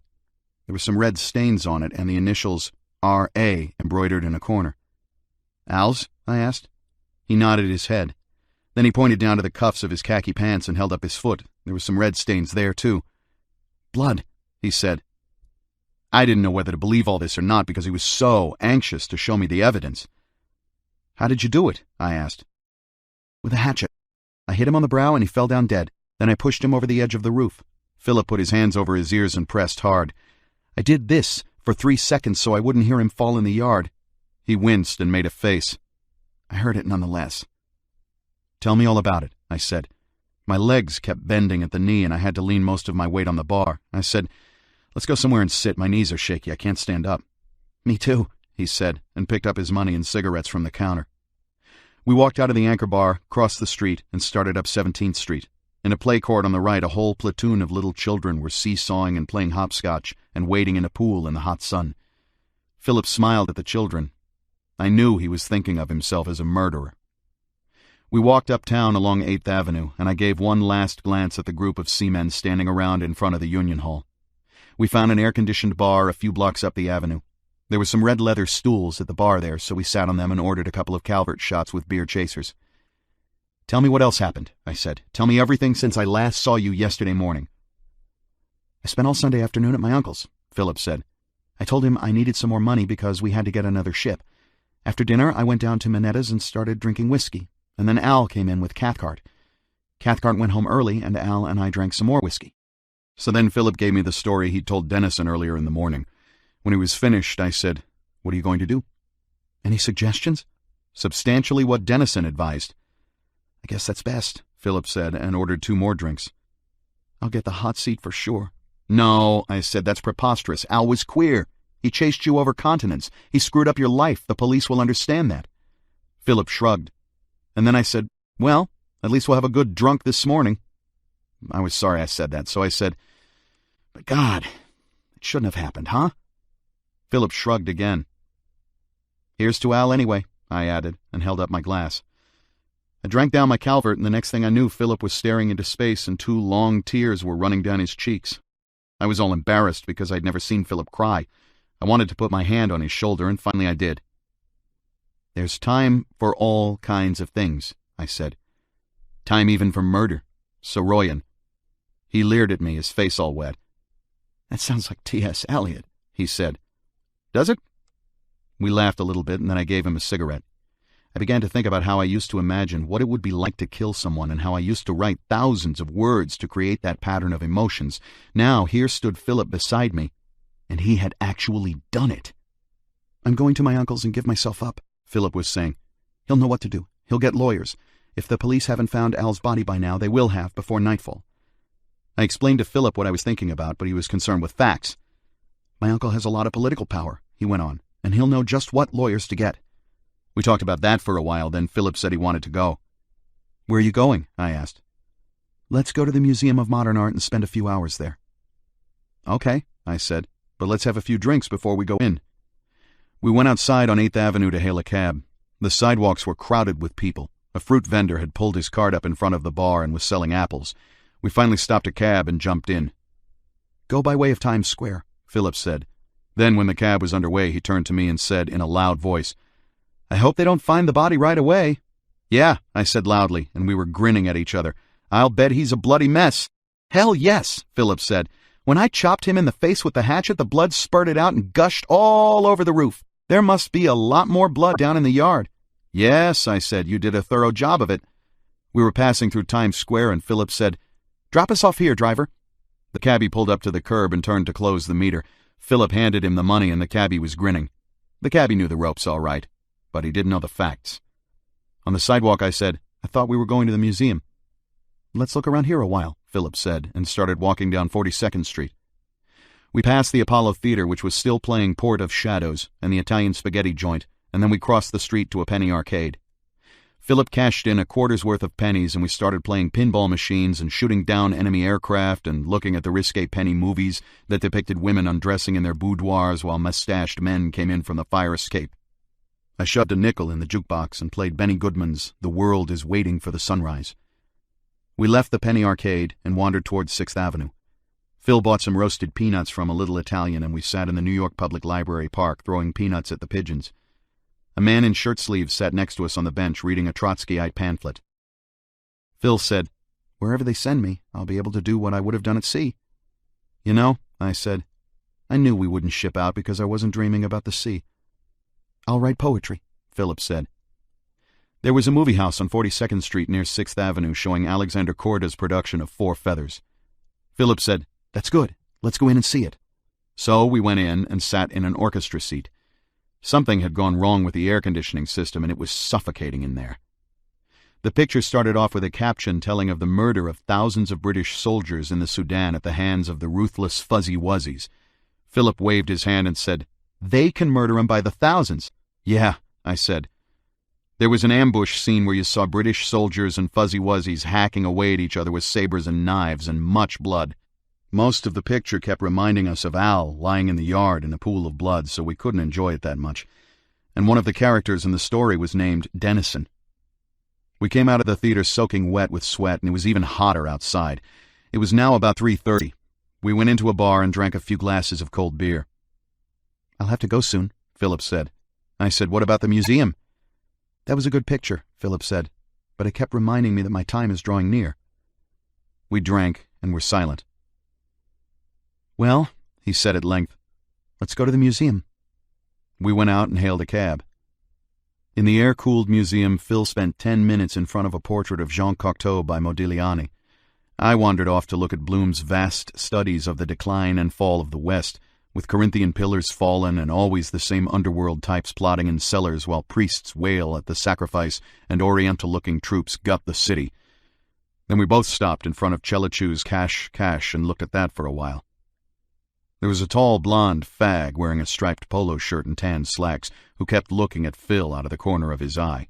Even when we went downstairs to see the 1-hour movie, the fag was sitting just behind us. The movie was an old Italian film made in 1915 with Eleonora Duse in it. Philip and I thought she was great. There was something virile in her attitude toward tragedy, as though she were defying God to knock off the chip he himself had placed on her shoulder. We went back upstairs to the paintings. I wanted to drink some beer, but Philip insisted on staying in the museum till closing time. I looked around to see if the fag was still tailing Phil, but I didn't see him. Philip again installed himself in front of Modigliani's portrait and kept looking at it with a smile on his face. I said, "Meet me down in the bar on 53rd Street. I'm thirsty." Philip said, "All right," and I went out of the museum. The blonde fag was talking to a young man in the lobby. In the bar, I took a table in the corner and ordered a bottle of Schlitz beer. The waiter brought it and set it down on the white tablecloth. He didn't like the way I was dressed, and his manner was a bit indulgent.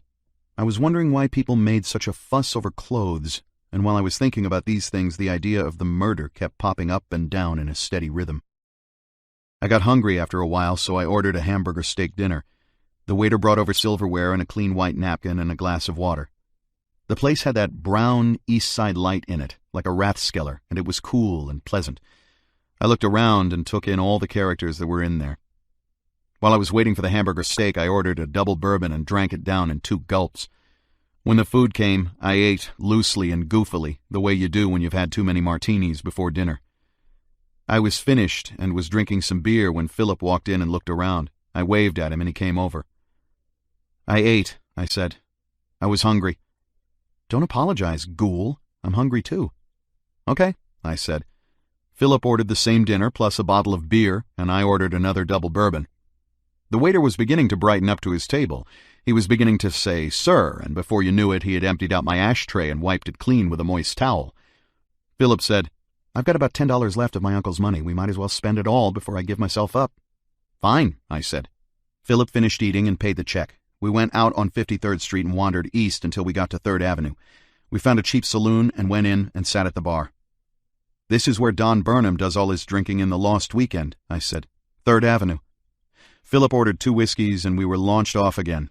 The door of the bar was open and a cool, late-afternoon breeze was blowing in. Philip was getting very nervous now. He kept saying he'd have to go home soon, and I kept reminding him of Bouldieu and his white gloves in La Grande Illusion. 2 soldiers were sitting next to us. They looked like they had spent a winter in the North African campaign. One of them was looking at me, and finally he leaned over and wanted to know if there were any whorehouses in this town. I wrote down an address for him. "I'm not sure they're still operating," I said, "but try it anyway." The other soldier started talking to Philip and asked him how he liked the Merchant Marine. Philip said it was fine, and a minute later he got up and stuck out his hand to me. "Well, Mike, so long." He took me by surprise. "So long," I said. Philip walked out the door and I followed him, leaving my change and cigarettes on the bar. We stopped outside the door. Philip stuck out his hand again. He had some change in it.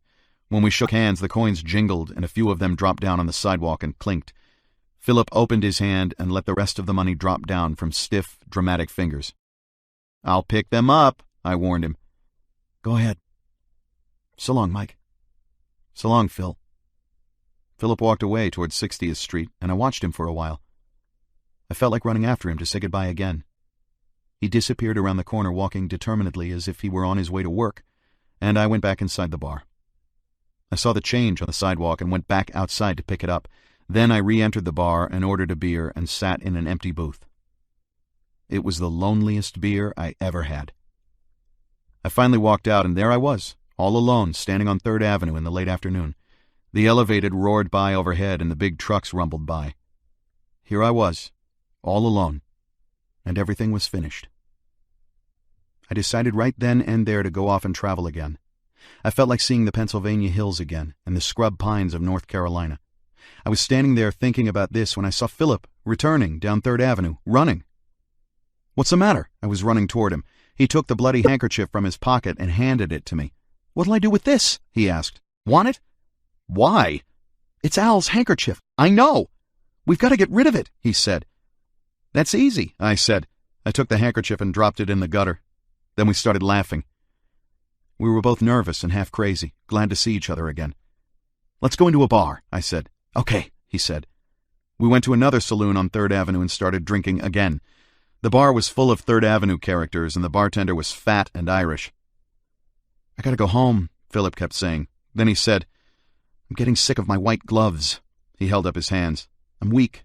The gloves are beginning to chafe." I felt so lousy I didn't say anything. We were just beginning to realize what had happened. "I'll walk you home," I told him. We had another drink or two, and then we were out on the street. I kept saying, "Well?" and Philip kept saying, "Well?" also. And both of us had a lot to say, but there was no room to say it in. We were so tense and close. We finally reached Central Park South, and there was Philip's uncle's apartment house. We walked up to the entrance and stopped. Philip waved at the doorman, and then said to me, "He's a neurotic. Some guy." I said, "Yeah." We paused and automatically stuck out our hands. "Well," said Philip, "here we go again. See you behind bars." "I'll go and see you," I said. "Bring me good books and all that." "Yeah." We shook hands and patted each other on the shoulders and leered at each other, smiling. Then he said, "So long," and I said, "So long." And he turned and went into the lobby. And I walked toward Columbus Circle, where 2 big trucks went by that made me want to travel far. Chapter 18. Will Dennison. Philip's uncle fixed everything up and had the boy committed to the state nut house. I figure he won't be there more than 6 months because the uncle knows several doctors on the board who will play ball. The cops weren't too pleased about the way I knew about the murder and still didn't rush to the nearest phone like a decent citizen who were all supposed to be stool pigeons according to the official ruling. Anyway, I don't like any sort of publicity, so I took a trip out to Chicago for a few weeks to renew some old acquaintances. That town isn't what it was. Seems like everybody I used to know there 5 years ago is either dead, in jail, or in the army. But I ran into a few guys I used to know who were still hanging out in the old spots around North and Halstead.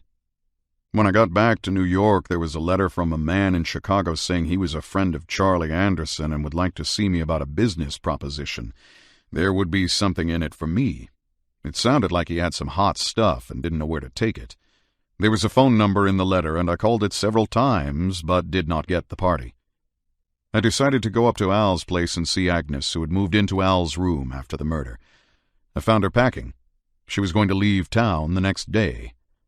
It seemed a Mrs. Rogers had bought the house from Mrs. Frascati, and she was weeding out the disorderly elements. Chris Rivers had been thrown out as a chronic deadbeat and sanitary problem. She's going to redecorate and raise the rents, Agnes told me. What happened to Hugh Maddox? I asked.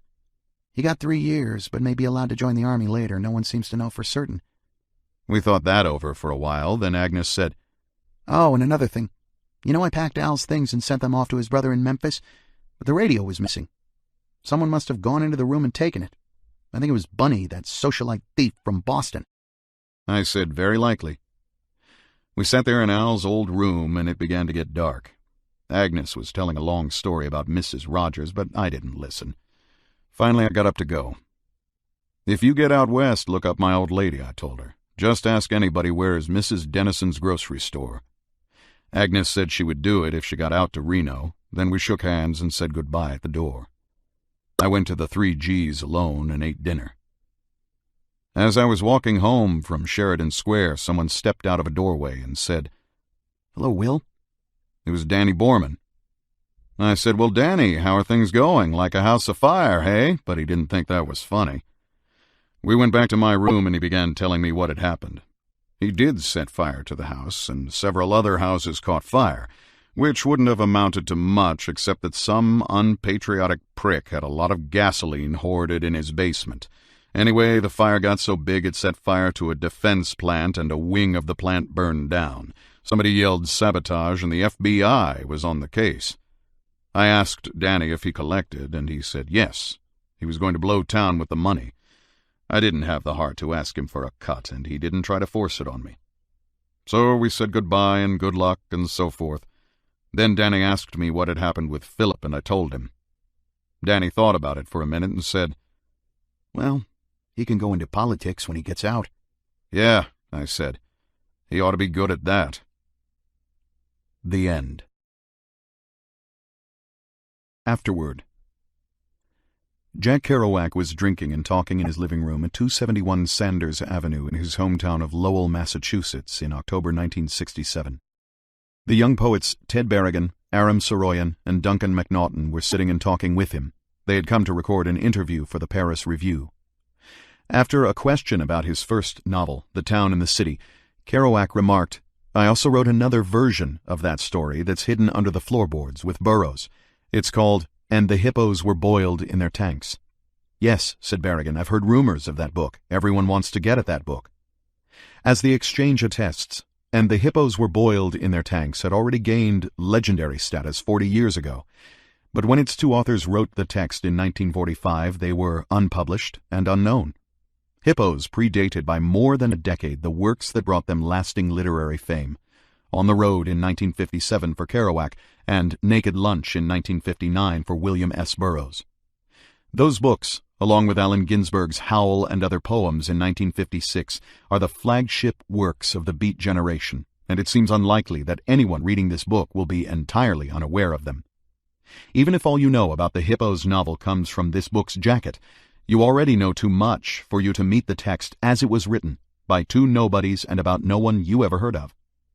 Thanks to a virtual mountain of beat bibliography, biography, belles lettres, memoirs, and new archival sources, most of the persons on whom Kerouac and Burroughs based their characters in 1945 are widely recognizable today. For better or worse, Hippos comes to you now as a framed work. The Columbia murder that gave birth to the Beats, a lost Kerouac book, a lost Burroughs book. Today, 60-odd years after it was composed, the setting of Hippos, New York City near the end of World War II, makes it a period piece. You'll want to bring to your reading of this text all the imagery you associate with that period, all the wartime music and automobiles and fashions, the movies and novels and headlines. But depending on which version of the Lucien Carr-David Kammerer story you have been served, you will probably want to throw out your preconceptions and let the novel's characters Philip Turian and Ramsey Allen speak for themselves.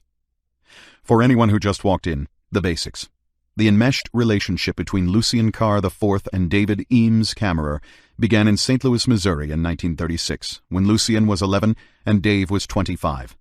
8 years, 5 states, 4 prep schools, and 2 colleges later, that connection was grown too intense, those emotions too feverish. As Will Dennison writes in Hippos, when they get together, something happens.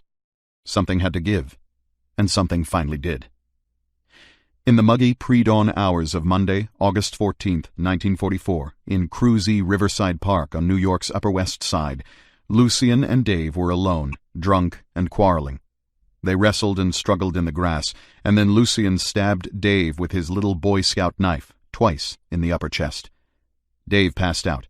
Lucien assumed he was dead, and he rolled Dave's limp body into the Hudson River, unconscious and bleeding out, arms tied together with shoelaces, pants pockets weighted with rocks, to drown. It took Carr almost 24 hours to surrender himself to authorities, and still another day for Dave to be hauled up at the foot of West 79th Street. The killing was front-page news for a week in New York, but it was especially shocking to the 3 new friends whom Lucien had introduced to one another in his freshman year at Columbia University. Allen Ginsberg, 18, a fellow Columbia frosh from Paterson, New Jersey, Jack Kerouac, 22, a recent Columbia dropout from Lowell, and William S. Burroughs, 30, a Harvard graduate and Kammerer's friend since 1920, when they were school chums in St. Louis. Today, many written explanations of the long, fraught relationship between Kammerer and Carr are available to the interested reader. In almost all of them, however, David is reduced to a pathetic caricature, the obsessive, older male homosexual stalker who increasingly oppresses his innocent, heterosexual victim, finally leaving the younger man no alternative but to defend his honor with violence. This was in fact the theory of Carr's legal defense, intended to be palatable to a judge, as well as to the public, especially in 1944. There is much more to be said, however, about Lucien Carr's early life and youthful bisexuality than has ever been published in even the fullest, most reliable biographies of the major beat figures. Lucien did, for example, share a number of sexual encounters with Ginsberg in 1944. So did Kammerer. That became clear when Ginsberg's early journals were published in 2006 as The Book of Martyrdom and Artifice. But Lucien never had any sexual contact with Dave, not even once, according to what Burroughs remembered Kammerer telling him often, and undoubtedly Dave would have told his old friend Bill if anything at all had ever happened. To almost all who knew the actors, the retrospective sanitizing of Lucien's sexual history for public consumption seemed forgivable in the circumstances. After all, even the dead man's oldest friend did not turn against Carr. William Burroughs was the first person to hear Lucien's confession a few hours after the killing. He immediately suggested that Lucien get a good lawyer and turn himself in, relying on the defense of honor scenario. Burroughs felt that no purpose would be served by Lucien taking the maximum fall. When Lucien hurried to tell Jack the news next, Kerouac was more ambivalent. He had found much to like about David Kammerer. Jack's bisexuality was confused and covert, but undeniable. He could not feel any real contempt for Kammerer on that account. And yet, even though he and Carr had been friends for only 6 months, Kerouac felt a loyalty to Lucien that overrode his misgivings. They spent the day together, talking and drinking, roving from bar to bar, looking at paintings, watching art movies, and revisiting the places where all this real-world drama had recently happened. Finally, it was late afternoon, and the young men understood they had stalled as long as they could. Reluctantly, Jack and Lucien parted, each knowing that what had just occurred was going to change everything. After spending most of August 14th with Kerouac, Lucien confessed to his mother, Marion Gratz Carr, in her apartment on 57th Street. She called her lawyer, and Lucien told him the story. He took Lucien the next morning to the office of Frank S. Hogan, district attorney, to turn himself in. Carr was charged with second-degree murder and jailed. Kerouac was arrested at the apartment where he lived with his girlfriend, Edie Parker, number 62, 421 West 118th Street. Unable to pay his bail, he was held as a material witness. When the police knocked on Burroughs' apartment door at 69 Bedford Street in Greenwich Village on Thursday morning, Bill was across town in the Lexington Hotel, working a divorce case for the William E. Shorten Detective Agency. He was to listen for amorous noises in the adjacent hotel room where the target couple had made reservations, but they never checked in. As soon as Burroughs got word that he, too, was wanted as a witness, he contacted his parents in St. Louis. They immediately arranged for him to retain a good attorney who walked his client into the DA's office for questioning and then walked him out, free on bond. Lucien's attorneys, Vincent J. Malone and Kenneth Spence, offered the assistant DA, Jacob Grumet, their client's guilty plea to a lesser charge, first-degree manslaughter. For the court and the press, the lawyers had painted the picture of an old queer harassing a young boy who was not at all homosexual, as Carr had perhaps seemed in the first news stories and photos from jail, with his fair hair, boyish looks, and a volume of Yeats's poetry clutched in his hand. The attorneys even suggested that the much larger Kammerer had physically menaced Lucien, but they did not want to try to convince a jury that a vigorous 19-year-old was incapable of defending himself with any measure short of stabbing Dave in the heart, or running away, for that matter. Lucien was sentenced to the reformatory in Elmira, New York, on September 15, 1944, to a maximum of 10 years' confinement. Ann Charters's biography of Kerouac states that Carr's friends had expected him to receive a suspended sentence, so they were shocked when he was remanded to the corrections system. But as Burroughs told Ted Morgan, "I was there in the courtroom. I walked out with Lucien's lawyer, who said to me, 'I think it would have been very bad for his character for him to get off scot-free.' So his heart wasn't in the case at all. He didn't want to get him off. He was kind of moralistic about it. That man may, however, have been right." Kerouac married Edie Parker while he was still in jail so that her family would bail him out. He went home with her to Grosse Pointe, Michigan to work off his bond debt. That lasted only a few weeks. Jack headed back to New York in early October and entered his period of self-ultimacy, as it is referred to in the biographies. After Kammerer died, Burroughs went to see Dr. Paul Federn, his psychiatrist at that time, every day for a week. Then he went home to live with his parents in St. Louis for several weeks. Burroughs returned quietly to New York at the end of October and sublet an apartment at 360 Riverside Drive.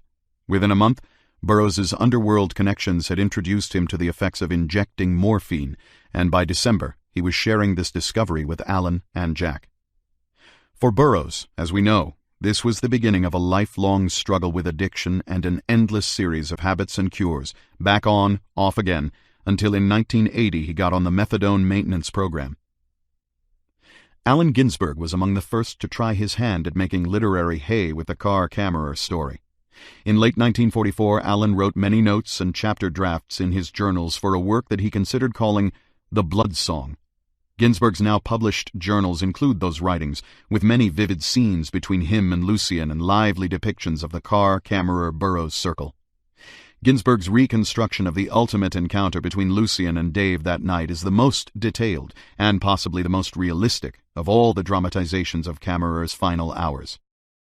In November 1944, however, Ginsberg wrote in his journal, "Today the dean called my novel smutty." The assistant dean of Columbia, Nicholas McKnight, had called Allen in for a talking to after Harrison Ross Steeves, chair of the English department, tipped off McKnight to what his undergraduate was working on.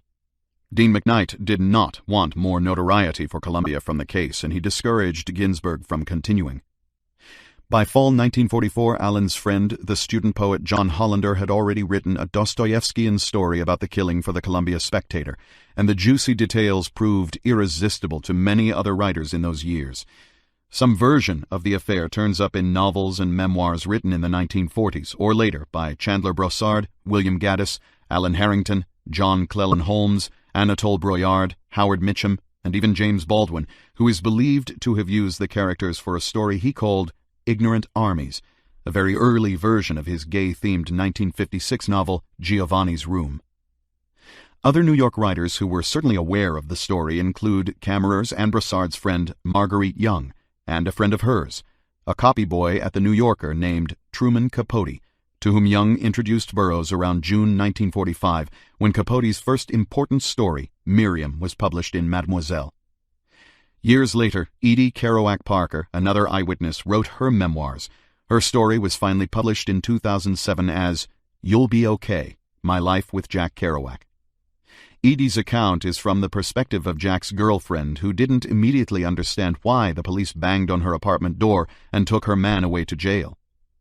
And then there were Burroughs and Kerouac. William spoke at length to his first biographer, Ted Morgan, in the mid-1980s for Morgan's indispensable Literary Outlaw, The Life and Times of William S. Burroughs. Kerouac and I were talking about a possible book that we might write together, and we decided to do Dave's Death. We wrote alternate chapters and read them to each other. There was a clear separation of material as to who wrote what. We weren't trying for literal accuracy at all, just some approximation. We had fun doing it. Of course, what we wrote was dictated by the actual course of events. That is, Jack knew one thing and I knew another. We fictionalized. The killing was actually done with a knife. It wasn't done with a hatchet at all. I had to disguise the characters, so I made Lucien's character a Turk. Kerouac hadn't published anything yet. We were completely unknown to anybody. At any rate, no one was interested in publishing it. We went to some agent, Madeline Brennan of Ingersoll and Brennan, and she said, "Oh yes, you're talented, you're writers and all this kind of stuff," but nothing came of it. No publisher was interested. And in hindsight, I don't see why they should have been. It had no commercial possibilities. It wasn't sensational enough to make it from that point of view, nor was it well written, or interesting enough to make it from a purely literary point of view. It sort of fell in between. It was very much in the existentialist genre, the prevailing mode of the period, but that hadn't hit America yet. It just wasn't a commercially viable property. About the unusual title, Burroughs explained, that was from a radio broadcast that came over when we were writing the book. There had been a circus fire, and I remember this phrase came through on the radio, and the hippos were boiled in their tanks, so we used that as the title. In his 1967 Paris Review interview, Jack Kerouac remembered the title's source this way.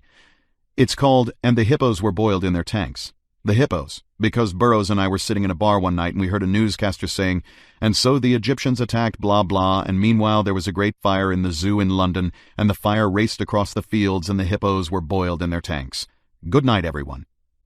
"That's Bill," Kerouac added. He noticed that, because he notices them kind of things. In yet another version, the fire was in the St. Louis Zoo.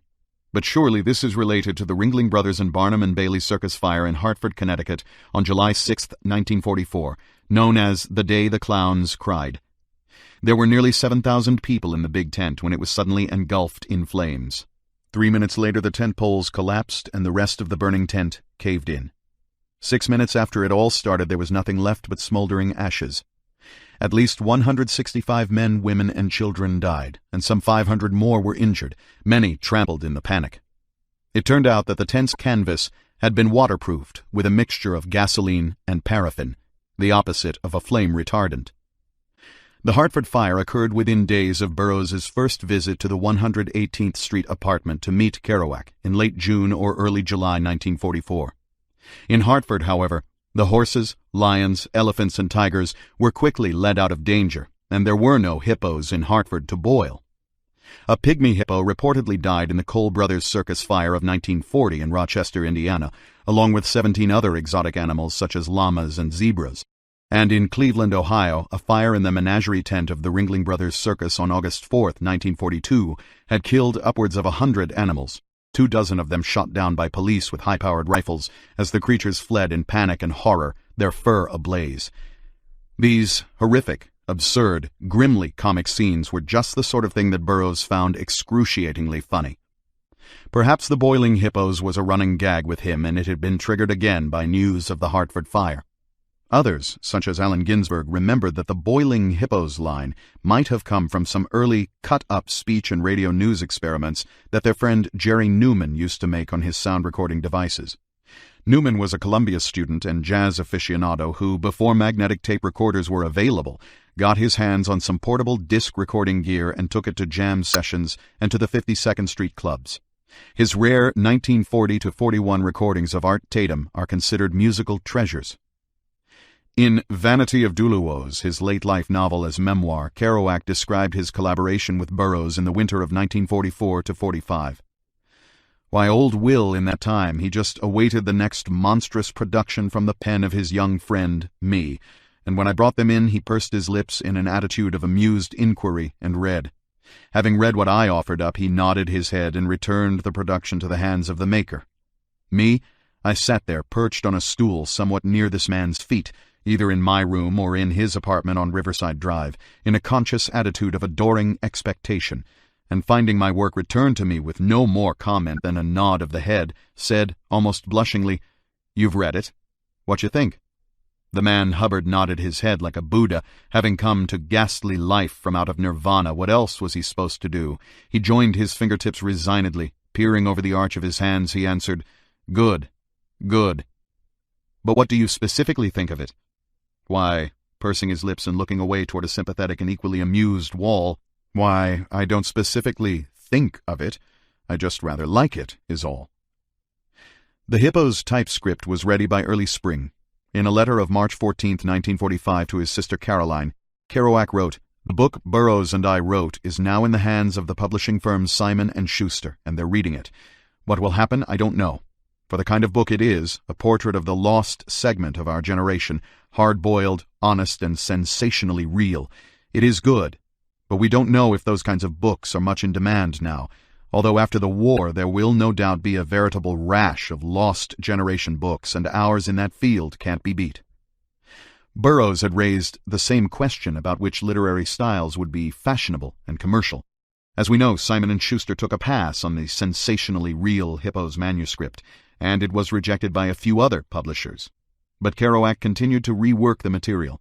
In summer 1945, on his own, he made a complete revision of the Hippos story, calling the result variously the Philip Turian story, or Rico Turian story, or I Wish I Were You.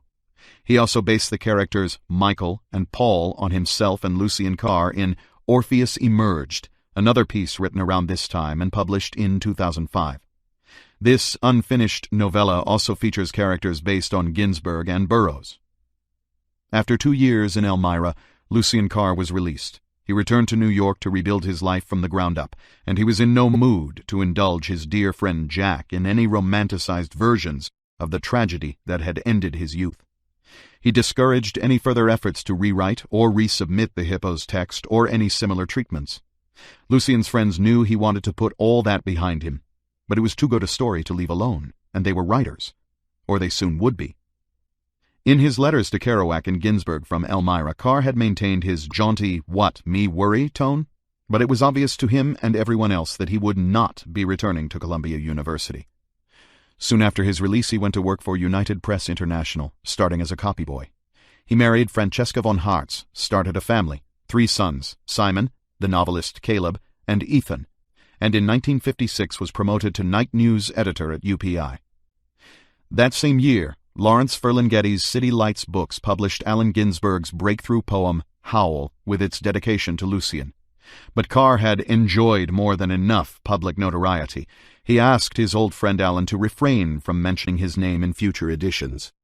The 1940s were now a closed chapter of Carr's life, or so he understandably hoped. Burroughs didn't care one way or the other.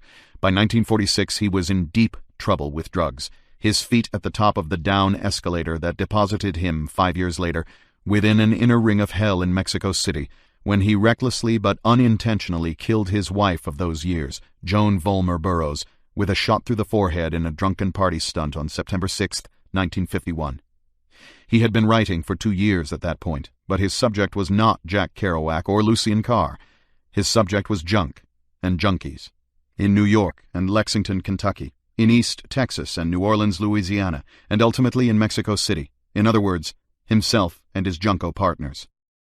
Jack Kerouac's first published novel, The Town and the City, 1950, was a small-town to big-city Bildungsroman like Balzac's Lost Illusions, but told as a family saga, with aspects of Jack and his relatives recombined into the Martin family. The book does feature a much-changed version of the Carr-Kammerer story, with Kenneth Wood and Waldo Meister drawn from Carr and Kammerer, but with the facts changed enough so that Lucien Carr was not widely recognizable. Yet, the town and the city had not tapped all of Kerouac's fascination with the story. In a letter to Carl Solomon from San Francisco on April 7, 1952, after Solomon had been made an editor at Ace Books by his uncle, Ace's owner A. Wynne, Jack spoke of the Hippos book which he was willing for Ace to publish. "There's no leeriness on my part concerning paper-cover books," Kerouac wrote. Fact of the matter is, Burroughs and I wrote a sensational 200-page novel about Lucien murder in 1945 that shocked all publishers in town and also agents. Alan remembers it. If you want it, go to my mother's house with Alan and find it in my maze of boxes and suitcases. It's in a manila envelope entitled, I think, I Wish I Were You, and is by Seward Lewis, they being our respective middle names. Bill himself would approve of this move. We spent a year on it. Lucien was mad, wanted us to bury it under a floorboard, so don't tell Lucien now. Jack may have been embellishing the shock factor somewhat, but he was right about no one accepting Hippos for publication, including Ace Books in 1952. And he still remembered those floorboards 15 years later during the Paris Review interview. By 1959, the 3 cornerstone works of the Beats were published, and each of the 3 writers rapidly gained notoriety, readers, and sales. The Beat generation had tentatively received its name in John Cleland Holmes's 1952 novel, Go, which also casts Carr and Kammerer in walk-on roles. But Life magazine's story in November 1959, The Only Rebellion Around, was probably the dam burst of mainstream Beat awareness in America. In 1959, as Gerald Nicosia points out in his essential biography, Memory Babe, Kerouac was still making noises about reviving the Hippos story. He was stuck halfway through his unfinished novel Desolation Angels. Indeed, he talked about it in front of Lucien and his wife Cessa, terrifying her and profoundly disturbing Lucien. Jack seemed to admire the killing as a heroic deed. Although at their behest he temporarily agreed not to do the book, he would keep bringing up the idea every few months, pushing Cessa to the brink of hysteria. In 1967, Jack finally made good on his threat. He was writing Vanity of Duluos, An Adventurous Education, 1935-46, a book about his life before he went on the road with Neil Cassidy, written as if told to his long-suffering third wife, Stella Sampras Kerouac. He hauled his old typescripts from 1945 out of the filing cabinet to reread for inspiration and reminders, and when Vanity was published in 1968, fully a fifth of the book was the story of Claude de Maubris, Lucien, and Franz Müller, Kammerer. He also introduced the sublime Wilson Holmes, Will Hubbard, Burroughs, in language similar to what we find in Hippos. Kerouac's narrative process in Vanity also follows the Hippos scene structure fairly closely. Kerouac's book was published just in time, because by 1968 the first Beat biographies were underway. Jane Kramer's Allen Ginsberg in America from that year was based on her recent series about Allen in The New Yorker, but she made no mention of Lucien Carr or David Kammerer. Perhaps Allen simply refrained from talking about that story with her. Next was Anne Chartis's groundbreaking Kerouac, a biography in 1973, and it reintroduced Carr and Kammerer to a world that had forgotten them, whereas the UPI senior editor Lou Carr was well known and well liked. Charters, however, and Ginsberg used to complain about this in my presence, was obliged to remove from her last draft and replace with paraphrase every word she had quoted from the writings of Jack Kerouac, published or otherwise, because the Kerouac estate had an exclusive access agreement with Aaron Latham, who was also working on a biography. Latham's book was eventually completed, but never published, perhaps because Charters's book was felt to have saturated the Kerouac biography market for the time being. Meanwhile, important new biographies of Kerouac did come out in the 1970s, notably Jack's Book by Barry Gifford and Lawrence Lee in 1978, and Desolate Angel by Dennis McNally in 1979. The Latham project had a delayed effect that proved quite profound.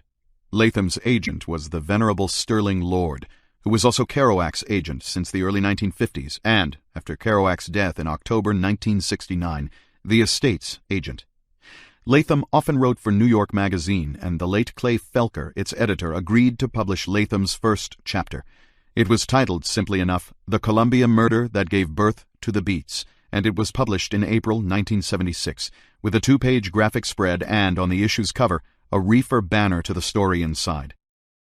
Latham's chapter was based directly on scenes and dialogue quoted liberally or paraphrased from Vanity of Duluos and the unpublished Hippos typescript. as if both texts could be treated as literal, verbatim accounts. Lucien's intimacies with Ginsberg also made an unprecedented appearance in print. The New York piece upset the apple cart of Carr's life, and Lou was livid. Although he had worked with some of his friends at UPI for as long as 30 years, none of them had been aware of his adolescent homicide. He blamed Allen for talking about their sexual affairs too freely with Latham on tape. He felt that Allen had flouted the understanding of 1944, best summed up in Vanity of Duluos when Claude mutters to the narrator, Jack, while both are in police custody, "Heterosexuality all the way down the line." Allen was unsure as to whether he had blabbed anything to Aaron Latham or not. Either way, he was all contrition and begged William to soothe Lucien's savage breast.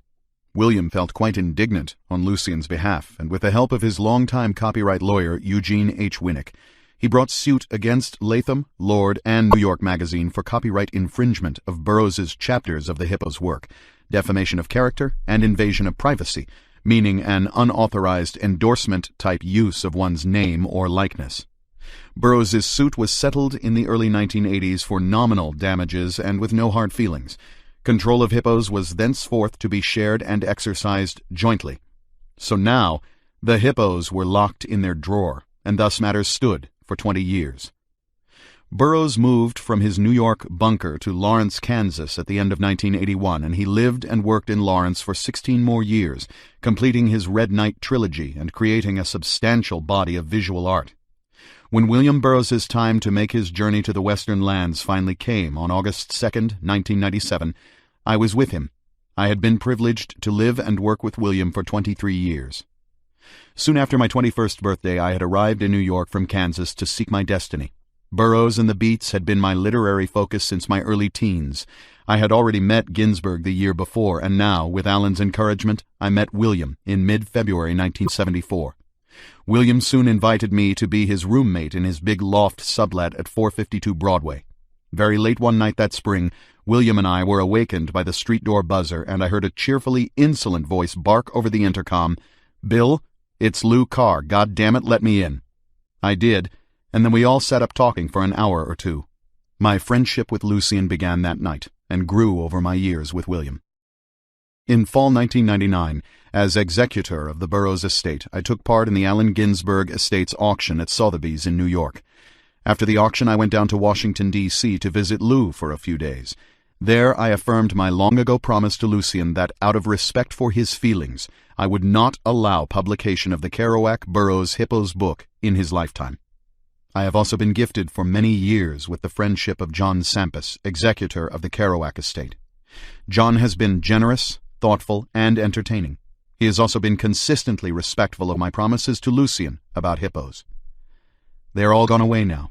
Dave, Jack, Alan, Bill, and Lucien too, 3 years ago in 2005. So, here are your Hippos, ready at long last to come to the boil. A few words about this book. The seasoned beat reader will easily recognize the pseudonymous characters in Hippos, the real-life authors and narrators Jack Kerouac, Mike Ryko, and William Burroughs, Will Dennison. The tragic central figures Lucien Carr, Philip Turian, and Dave Kammerer, Ramsey Allen, or Al. Kerouac's girlfriend and first wife, Edie Parker, Janie. Carr's girlfriend, Celine Young, Barbara Babs Bennington, and Carr's fellow freshman, John Kingsland, James Cathcart. Scholars may also recognize some lesser-known historical persons on the fringes of the story. Lucien's parents, Russell Carr, Mr. Turian, Mr. Rogers, and Marion Carr, Mrs. Turian, his wealthy uncle Godfrey S. Rockefeller, Philip's uncle, also. The future New York writer Chandler Brossard, who lived at 48 Morton Street, where Kammerer lived, around the corner from Burroughs's apartment on Bedford Street. Brossard may be Chris Rivers. The longshoreman Neil Spolin, Hugh Maddox. A Barnard-linked lesbian circle with the butch Ruth Louise McMahon, Agnes O'Rourke, and the femme undergrads Donna Leonard, Della, and Teresa Willard, Bunny. Kammerer's friend Patricia Good Harrison and her then-husband Thomas F. Healy, an Irish writer, Jane Bowl and Tom Sullivan, possibly, and the young gangster whom only Dennison knows, based on one Hoagie Norman, or Norton, Danny Borman. And, of course, Joe Gould, the real-life Professor Seagull, as he was dubbed in a widely read 1942 profile by Joseph Mitchell in The New Yorker, appears here under his own name. Verbose, alcoholic, middle-aged, a patrician dans le bout fallen from a family tree with roots in pre-revolutionary Boston, Gould was an authentic village eccentric. Just as portrayed in Hippos, he passed his time at the Minetta Tavern, working, he said, on his vast literary masterpiece, An Oral History of Our Time, and as Burroughs recalled, doing his seagull act for drinks. But Joe Gould's secret, which Mitchell revealed in his 1964 follow-up, was that the endlessly scribbled manuscript of the oral history had never existed. In 2000, Joe Gould's secret was made into a film, directed by Stanley Tucci and starring Ian Holm as Gould. It is a beautifully realized visual recreation of exactly the place and time, Greenwich Village in the mid-1940s, when this Hippos story takes place, and thus the reader might do well to screen the movie to help in reimagining these settings, so distant now in time. In my editing, I have not aspired to the kind of meticulous textual work that the eminent Burroughs scholar Oliver Harris has already brought to his definitive versions of Burroughs's early works, Junkie, 1953, and The Yage Letters, 1963. Rather, I have endeavored to present these writings according to the author's own intentions, insofar as those can be discerned. We do know that Kerouac and Burroughs entrusted this self-same typescript entire to their agent in spring 1945, for submission to publishers such as Simon & Schuster and Random House. This fact alone confirms to me that, if Hippos had been contracted for publication then, they very likely would have acquiesced in some modest editorial suggestions as to organization and orthography, especially since they were writing explicitly for a genre fiction market, not for the avant-garde reader. I have largely avoided making silent changes, though I have made a few. Commas were added only when they seemed quite necessary, and some solecisms have even been retained as being characteristic of the author's composition style. Jack Kerouac evidently typed up this entire manuscript just as it is preserved, with no missing pages. He was a good speller and handy with punctuation. My greatest liberty was taken in adding or changing paragraph breaks to enhance readability, or the almost cinematic sonorization, again, as seems appropriate to the work's literary genre. Before I close, below a note about the text. It was transcribed from archival photocopies of the typescripts by my friend and colleague Tom King, who I am pleased to thank for his painstaking help. I want to thank also my friends Thomas Pescio, John Curry, and James M. Smith for manifold favors and encouragement, scholars Gerald Nicosia, Oliver Harris, Dave Moore, and Bill Morgan for suggestions and error rescues, my editor Jameson Stoltz for guidance timely proffered, Lucian's companion Kathleen Silvassi for their hospitality to me years ago, my old friend Gene Winnick for a lifetime of help to William and his legacy, and likewise the Kerouac Estates agent Sterling Lord for his 6 decades nurturance of Jack's legacy and his magnanimity around that bygone lawsuit 30 years ago. My friend and colleague John Sampis for his even keel and Burroughsian wit, my agents Andrew Wiley and Jeff Pasternak for years of faith in me through my vicissitudes, my cherished and dear friend, Ira Silverberg, for all the above, and much more, but most of all my beloved mother, Selda Polk Grauerholtz, who passed away on March 13th, 2008, still asking me, did I have the Hippos done yet? Her I thank for everything, always, and wish I could tell her so again. Lou Carr became a consummate and dedicated newsman. He was promoted to head of UPI's news desk in the 1970s, and when United Press relocated to Washington, D.C. in 1983, he moved there from New York. Lucian remained with the agency 47 years until his retirement in 1993 at age 68. He died, aged 79, on January 28, 2005. At a tribute event at the National Press Club in Washington, D.C. on March 4, 2005, more than 160 of Lucian Carr's fellow journalists gathered to eulogize him. As the Times of London reported in its obituary, A History of the United Press Company, Unipress, 2003, said of Carr that he was the soul of the news service. The tall, slim graduate of the Beat generation rewrote, repaired, recast, and revived more big stories on UPI's main newspaper circuit, the A-Wire, than anyone before or after him. He inspired much admiration and affection from colleagues. The murder that gave birth to the Beats has become an oft-told tale, but it was not the death of Kammerer that rocked the cradle of the Beats. It was the intellectual and sexual life force of teenaged Lucian Carr, whom Kammerer himself had raised from puberty on a rich diet of poetic excess, the divine afflatus of Baudelaire, the acts gratuits of Gide, and the passionate entwinement of Verlaine and Rimbaud. And then Dave and Lucien fell into madness, enacting those doomed roles in their own lives. In Hippos, Jack and Bill portrayed a tragic case of mentorship gone wrong and the natural cruelty of youth. However, the plot difficulty with Hippos was always that Kammerer's death was not the end of a story but the beginning of one. With Kammerer dead and Carr locked up, 3 remained: Burroughs, Kerouac, and Ginsberg. And although none of them would see their work published for another decade after David died, they were the ones destined for recognition, literary and otherwise. Lucien Carr's limelight moment as the insouciant young cynosure of the Beats, the lucent, charismatic Claude de Maubry, their sacrificial celebrant, cheering them on to plonger à fond du gouffre, en faire au ciel qu'importe. That halcyon time ended many years ago, one hot summer night in wartime, when Lucien took, or accepted, the life of his mentor and soft touch, his stalker and plaything, his creator and destroyer, David Eames Kammerer. James W. Grauerholtz, June 2008. This concludes the reading of And the Hippos Were Boiled in Their Tanks by Jack Kerouac and William S. Burroughs. Copyright 2008 by the estate of Jack Kerouac and the William S. Burroughs Trust. This book was read by Ray Porter. This unabridged recording was published by arrangement with the Wiley Agency Incorporated and was produced in 2008 by Blackstone Audio Inc., which holds the copyright. Neither this recording or any portion of it may be reproduced or used for any purpose without prior written authorization from Blackstone Audio Inc. If you would like to obtain a complete catalog of our titles or our monthly update telling you about new releases and our new collection of books on CD and MP3 CD, call 1-800-SAY-BOOK. That's 1-800-729-2665. You may also obtain the same information from our award-winning website. Our address, all one word, is www.blackstoneaudio.com. Thank you.